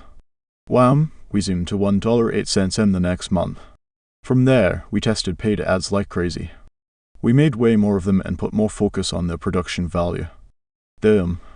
We cruised past $2.05 per month. Then, we launched our affiliate program and stacked another $1.05 per month on top. That took us past $4 per month. Years later, our portfolio now does more than $60 million per month. So test until you find something that works. Take massive action. Stay focused. Double down on it until it breaks. Then test until you find the next thing that works and double down on that. Taking these leaps are the only way to unlock the business you want and the life that comes with it. And maybe slay your judgment demon too. So from now on you either win or you learn. The end of the beginning. Your speed to making big money depends on how fast you learn the skills to making big money. Getting more engaged leads with the skills of advertising is a great start to making more money. In fact, if you make any amount of money, more engaged leads will make you even more. And, sadly, those skills take time to learn. So I share my experiences to shave years off your time, to shorten the gap between no money and more money. It's time to make it happen. Outline of the Get Started section. This final section has 3 chapters. They are short and sweet, just like our time together. In the first chapter, Advertising in Real Life, I'll lay out my one big advertising rule. Then, I'll give you my personal 1-page advertising plan you can use to get more engaged leads today. In the next chapter, Putting It All Together, I'll lay out the roadmap to scale from your first few leads all the way to your $100 leads machine. Finally, a decade and page, I'll distill everything we learned into bullets to show how far we've come in our time together. Then, to send you on your way, I'll share a parable that has gotten me through even my hardest times. Advertising in Real Life, Open to Goal. If some is good, more is better. June 2014. When I launched my first gym, I used the same paid ads I used at Sam's gym from way back. And they worked for a while. Over time, the costs started creeping up. I got less leads for the same money. But I still needed more customers. I wasn't sure what to do. I talked to a mentor who ran a chain of tanning salons for some advice. He said before all this fancy internet stuff flies crushed for us, you should try those. So try them we did. We printed 300. Over the next day, we put them on cars in areas close to the gym. A day passed. Nothing. The next day, the phone rang. Finally. Hey, you put a flyer on my car. My heart raced. It worked. Yes, I did. How can I? But before I could finish, he interrupted right back. Yay, you scratched my Mercedes. Cop. You're gonna need to pay for... I panicked and hung up the phone. He called back. I let it ring. He never called again. That was the only call I got from the flyers. No leads. Nothing. Universe 1. Alex 0. A few weeks later, I sat in the lobby of my gym waiting for customers to fall into my lap. Feeling bored and a bit frustrated, I called the mentor with the bright idea to put out flyers. Hey Alex, how's it going? No, not too good. Why, what's up? We put out the flyers like you said. Oh yeah, how many leads you get from them? None. That's odd. He paused. What was your test size? What do you mean? You know, how many did you put out? I put out 300. I said in a resentful tone, shoot, you only put out 300. Hard to know if anything works with such a small number. I test with 5,000. Then when we find a winner, we put out 5,000 per day, every day for a month of 5,000. He tests with almost 17 times more than my entire campaign. And he does it in a single day. I felt like the person who says exercise doesn't work after going to the gym one time. And I hate that person. I mean, what kind of response did you think you were gonna get? He chuckled. If we get 0.5%, that's decent. If we get 1%, that's a winner. With 300 flyers, 0.5% would be like 1.5 people. That makes it pretty hard to know if you got a winner or not. I had nothing to say. He was right. I felt like a fool. I doubt he remembers the call, but it stuck with me. I promised myself I would never let effort be the reason anything didn't work for me. It could be something else: the offer, the copy, the image, the targeting, the media, the platform, the position of the moon, but not my effort. Those 300 measly flyers taught me a Mondo lesson. I did the right stuff, but I didn't do it enough times. I lacked what can be described in a single word: volume. Neil Strauss once said success comes down to doing the obvious thing for an uncommonly long period of time without convincing yourself you're smarter than you are. The right action in the wrong amount still fails. Most people, myself included, stop too soon. We don't do enough. Most people dramatically underestimate the volume it takes to make advertising work. They're not doing half as much or a third as much as is required. In fact, they're doing dramatically less. I was doing 1/1,000. 500th the level of effort required to make a flyer campaign work. I just didn't know it. I hear this all the time. Alex, I reached out to 100 people over the last 6 weeks. I only got one customer. It doesn't work. Response: you did 1/42 of the amount of work required. It was 100 per day, not 100 over time. Most people do not get that advertising is an inputs and outputs game. To them, outputs appear out of their control. Their low effort inputs get them the low and unreliable output of engaged leads. We're ending that now. You input advertising effort, your output is engaged leads, period. Now, we are crystal clear on the stuff you do the core for. Unlike we learned when maximizing the core for, you just got to put in more and do it better than before. We started with the rule of 100, but when you make it the norm, you're ready to take it to the next level with the rule of 100 on steroids. Open to Goal, a very successful gym chain, allowed their sales managers to make their own schedules, but there was a catch there: to sign up 5 new members per day no matter what. So if they did it by lunch, they could cut out early, but if it took 18 hours, so be it. They called this type of work schedule Open to Goal. I found that elite entrepreneurs and salespeople across industries do some variation of Open to Goal. This is because it's like the rule of 100, but for the big kids. You don't just commit to doing something a specific number of times, you commit to the work until you hit a specific number of outcomes no matter what. So it means you unlock a whole new level of effort you never even realized you had. It might mean only doing something 50 times to get the desired result. Or, like the flyers, 5,000 times every day for years. If you want to take your advertising to the next level, work until the job is done. Give up the idea of doing your best. Instead, do what is required. And sometimes that means your best just needs to get better. How I make Open to Goal work for myself. If I had to pick the 3 habits that best serve me in my life, they would be: 1. Waking up early, 4-5 and pro tip. This actually means going to bed early. 2. Getting right to work, no rituals. No routines. I drink coffee and get to work. 3. No meetings until noon, no interruptions. Nothing. Fully focused work time. To be clear, I don't think there's any magic to waking up early. But I do think there's magic in a long stretch of uninterrupted work immediately after a long stretch uninterrupted sleep. After all, it's the most productive hours in a row of the most productive work I can do with nothing getting in my way every single day. How can you lose? And since I have a good idea of what I can do in a day, I set my daily goal accordingly. Then, only after my dedicated block of work do I go put out fires, talk to humans, and deal with the other day-to-day stuff. Waking up early, getting right to work, and working 8 hours straight has been my highest ROI habit stack. I long shot. If you choose to try it, I hope it serves you as well as it has served me or better. And for those of you thinking, wait, that's more than 12 hours of work a day. You're right. I'm playing to win. But if it overwhelms you at first, I get it. Just throttle it back a few hours and then work your way up. Some days it's tough, but I always like to remind myself, do more than they do, and you will have more than they have. Since my job is usually to get more customers in most of my companies, advertising is what I focus on. This book, for example, was written exclusively in that Open to Goal time block. Why? Because it's an asset that can bring me more companies. So, if you're going to follow my high ROI habit stack, then you're going to want a clear action plan for that time. This is the simplest advertising plan I can give you. 1-page advertising checklist. Step #1. Pick the type of engaged lead to get: customers, affiliates, employees, or agencies. Step #2. Pick rule of 100 or Open to Goal. Commit to your daily advertising actions. Step #3, fill out the advertising checklist for that daily action. Step #4, do this daily action until you have enough money to afford paying someone else to do it. Step #5, when you do, go back to step 1. Make employees your new target lead type. And repeat steps 1-4 until you have the help you need. Then scale again. Conclusion. Lots of pages. So many ideas. We're almost at the end. But you don't have any more leads. What gives? Answer: reading doesn't get people interested in the stuff you sell, advertising does. If you're not telling anyone about the stuff you sell, then you aren't getting anyone interested in the stuff you sell. Period. This chapter laid out the plan to advertise in the simplest way I could. Work open to goal. Structure your day to make open to goal possible. Create and commit to that goal with a 1-page advertising checklist. Many skip planning, or worse, they write a 100-page plan that never gets used. So skip the atrocious waste of time that is writing pages of baloney. Harness the power of laying out your action steps on a single page. It leaves little room for excuses, distractions, and delusions.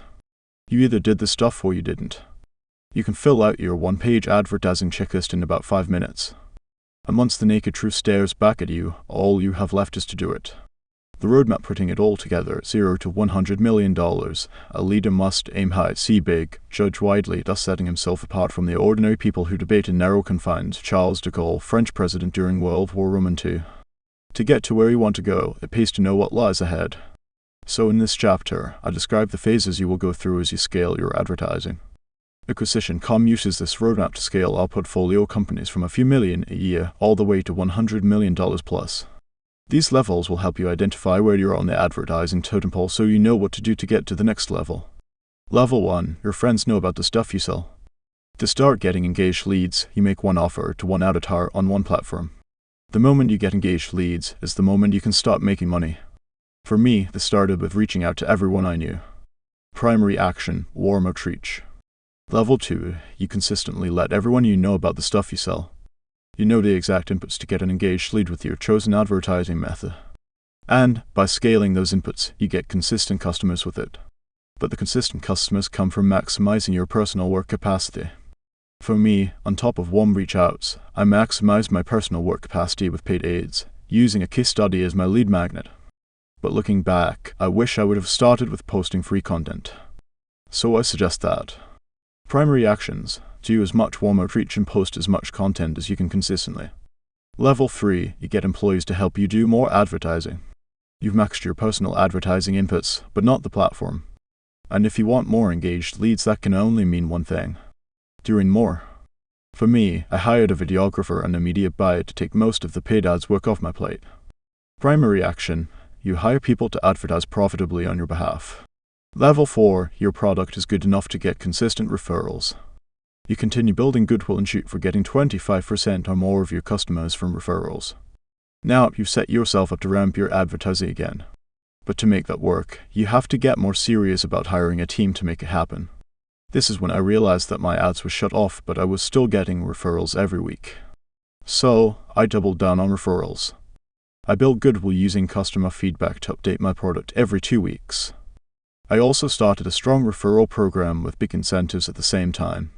Primary actions. Focus on your product until you get consistent referrals, then go back to scaling your advertising with a bigger team. This is where most people mess up. They let their product slip and never recover. Level 5. You advertise in more places in more ways with more people. First, you expand to new audiences on your best platform. Then, you make ads with all placements and media types the platform supports. And after your team can get consistent results, you expand your team again to add another platform, lead getter, or core 4 activity. For me, I hit 2 birds with 1 stone. I expanded my paid ads to include potential affiliates. And this paved the way for my affiliate programs. Primary action. Advertise profitably using at least 2 methods on multiple platforms. Level 6. You hire killers. Your executives grow departments specific to an advertising method or platform without you. And you're not looking for potential. You're looking for experienced leaders specializing in exactly what you want. We capped here. It took me 3 years to figure out 2 things. 1, that I needed veteran executives with experience suited to my problems. And 2, that they needed stronger incentives. But by the time I realized this, I sold those companies. Once I started acquisition.com, I realized the power of expanding the pie to get more of the right people invested in winning. This is how we crossed $100 M plus, then $200 M plus in portfolio revenue and beyond. Primary action: get battle-hardened executives and department heads to take over new advertising activities and channels. Level 7, I'll come back and edit this chapter once I cross $1 billion. I promise I'll send the lessons as soon as I have them. You have my word. Last points: I know this looks clean, but it never is. Real business is messy. It takes a lot to find what audiences, lead magnets, methods, and platforms work best. And you can only find out what works if you try. So you have to try a lot of different things, a lot of different ways, for a long enough time to know for sure. Nobody can ever know the absolute best thing to do. But I do know this: the more you advertise, the more people find out about the stuff you sell. The more people who know about the stuff you sell, the more people will buy it. This is the key to the $100 M leads machine. The $100 M plus lead machine. Let's look into your future. Your business makes $100 million plus annual revenue. It's great to have a clear picture of what the $100 M machine looks like. Let's have a look, shall we? First and foremost, your advertising fires on all cylinders. Your media team scales tons of free content in all media types on many platforms. You regularly make offers to your warm audience to get more customers or affiliates. Your ravenous audience makes anything you launch immediately profitable. You have teams running and scaling profitable paid ads across multiple platforms. Your cold outreach team gets you more customers. You have an affiliate manager launching and integrating all new affiliates. You have recruiters and recruiting agencies bringing in more lead getters. Your product is so good that a third of your customers bring you more customers. Your executive team drives all this growth without you. And you have more engaged leads than you can possibly handle. How long does this take? For business owners who know what to do, anywhere from 5 to 10 years.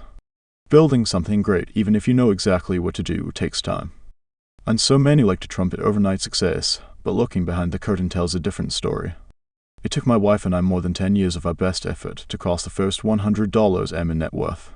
So the bigger your goals, the longer your time horizons need to be. You want to play games where if you wait, you win. A decade in a page. Simplicity is the ultimate sophistication. Leonardo da Vinci. We've covered a lot. And I think organizing what we learned into one place helps it sink in. So I made this a back of the napkin list of what we've covered and why. 1. How to define a lead from this point forward. Now you know what you're after: engaged leads, not just leads. 2. How to turn leads into engaged leads with an offer or lead magnet. And how to make them. 3. The core 4, the only 4 ways we can let people know about the stuff we sell. How to reach out to people who know us, ask them if they know anybody. B. How to post publicly, hook, retain, reward. Give until they ask. C. How to reach out to strangers, this personalization, big fast value, volume. D. How to run paid ads to strangers, targeting, callouts, what who wins, CTAs, client finance acquisition for maximizing the core 4, more, better, new. Or what keeps us from doing what I'm currently doing at 10 times the volume. Then solving for that. D. Finding the constraint in our advertising. Then testing until it frees the constraint. Then doing more until it gets constrained again. 5. The 4 lead getters: customers, employees, agencies, and affiliates. How to get customers to refer other customers. B. How to get employees to scale your advertising without you. C. How to get an agency to teach you new skills. D. How to get affiliates launched and integrated. 6. When advertising in the real world, the rule of 100 and open to goal. The 5-step 1-page advertising plan to get more leads today. 7. The 7 levels of advertisers and the $100 M leads machine in action. As I promised in the beginning, the result of these bullets is more, better, cheaper, reliable, engaged leads. I hope this book provides utility. I hope as a result of reading this you know how to get more leads than you currently are. And I hope I unearth the mystery behind lead getting. Also, since you are one of the few who actually finish what you start, I want to leave you with a parting gift, a fable that has gotten me through my hardest times. The many-sided die. Imagine you and a friend play a dice rolling game. You are each given 1 die. One of the die has 20 sides. The other has 200. On each die, only one side is green, and the rest are red. The point of the game is simple: roll green as many times as you can. The rules of the game are as follows: you can't see how many sides you have. You can only see if you roll red or green. If you roll green, one of your red sides turns green, and you get to roll again. If you roll red, nothing happens, and you get to roll again. The game ends when you stop rolling. And if you stop rolling, you lose. What do? You roll. When you roll red, you pick up the die and roll again. When others roll green, you pick up your die and roll again. When you roll green, you pick up the die and roll again. You keep telling yourself one thing. The more I roll, the more greens I get. At first, you roll green once in a while. But as more red sides turn green, the greens happen more. With enough rolls, hitting green becomes the rule rather than the exception. What does your friend do? He rolls a few times and hits red each time. He sees you roll a green and complains that you must have a die with fewer sides. He reasons it's the only way you could have rolled green before him. And although you did, you also rolled many more times. So which is it? In either case, he rolls a few more times in frustration and hits a green. But then he complains about how long it took. He spent more time watching you and complaining than actually playing. Meanwhile, you've hit your green streak. It's so much easier for you, he tells himself. You get greens every time. This game is rigged, so what's the point? He quits. Asterisk. So who got the die with 20 sides? Who got the die with 200 sides? If you get the game, then you see, once you roll enough times, the die you're given doesn't matter. Die with fewer sides might roll green sooner. Die with more sides might roll green later. But a die with a green side always has a chance of rolling green if you roll it. Every die hits its green streak when rolled enough times. All of us get a many-sided die. And looking at the other players, you have no idea if it's their 100th roll or their 100,000th. You don't know how good other players are when they start, you can only see how well they do now. But if you understand the game, you also know it doesn't matter. A few begin playing early. Others begin much later. The rest sit on the sidelines complaining about how lucky the players are. I guess so, but they're luckier because they play. And when they hit red, which they do, they didn't quit. They rolled again. Learning to advertise is a lot like the game of the many-sided die. You do not know if it will work until you try. And when you start advertising, you will probably hit red on your first rolls. But if you try enough times, you will hit green. And when it works, you have a better chance of getting it to work again. The more you do it, the easier it gets. You begin to understand the game. No matter how many players there are or the number of sides on the die you're given, you start to see the only two guarantees. One, the more times you roll, the better you get. Two, if you quit, you lose, so here's my final promise, you cannot lose if you do not quit. Free goodies, calls to action, if it's free, it's for me. I'm gonna give you a bunch of free stuff in a second, so stay tuned. Dr. Kashi, my editor, and I spent over 3,500 hours on this book. We wrote 650 plus pages and 19 drafts with varying frames, themes, and points of focus. But ultimately, the changes left only the most the still need to knows inside. We went through 127 pages of hand-drawn models to carve out the few that made it into the book. All that to say, I hope this work results in you growing the business of your dreams. When I look back on my life, these books will be among the things I am most proud of. I wouldn't be able to write as fervently if I didn't think people would read it. And as much as I strive to be the man who would work as hard if nobody cared, I am not there yet. Your support and positivity make a difference for me. So thank you from the bottom of my heart for allowing me to do the work I find meaningful. I am forever grateful. If you are new to Hormozi Nation, welcome. We believe in big ambitions and matching our ambitions with giving and patience. And I have a personal goal in that spirit of giving, to die with nothing left to give. So if you're still with me, thank you. I want to provide some more goodies. One, if you're struggling to figure out who to sell to, I released a chapter called Your First Avatar between this book and the last. Think of it like a single from a music album. You can get it for free at acquisition.com/avatar. Just pop in your email and we'll send it over. Two, if you're struggling to figure out what to sell, you can go to Amazon or wherever you buy books and search Alex Hormozi and $100 M offers. It should get you on the right path. The digital version is available for sale at the cheapest price that the platform would let me make it and still list it as a book. 3, if you're struggling with getting people to buy, my next book will be on persuasion and sales. It may or may not be out by the time you read this. It'll either be called $100 M Sales or Persuasion. I haven't decided yet. But if you search my name, you can look for any other books that may be out by the time you read this. 4, if you want a job at acquisition.com or in one of our portfolio companies, we love hiring from Hormozi Nation. We love doing this because we found our best returns investing in great people. Go to acquisition.com/careers/open jobs and you can see all the job openings across all our companies and our portfolio. 5. If your company is over $1 in EBITDA profit, we'd love to invest in your business to help you scale. It brings so much pleasure to know our portfolio companies have grown much bigger and faster than mine because they avoided the mistakes I made. If you want us to take a look under the hood and see if we can help, go to acquisition.com. Sending your info is fast and easy. 6. To get the free book downloads and video trainings that come with this book, go to acquisition.com/training/leads.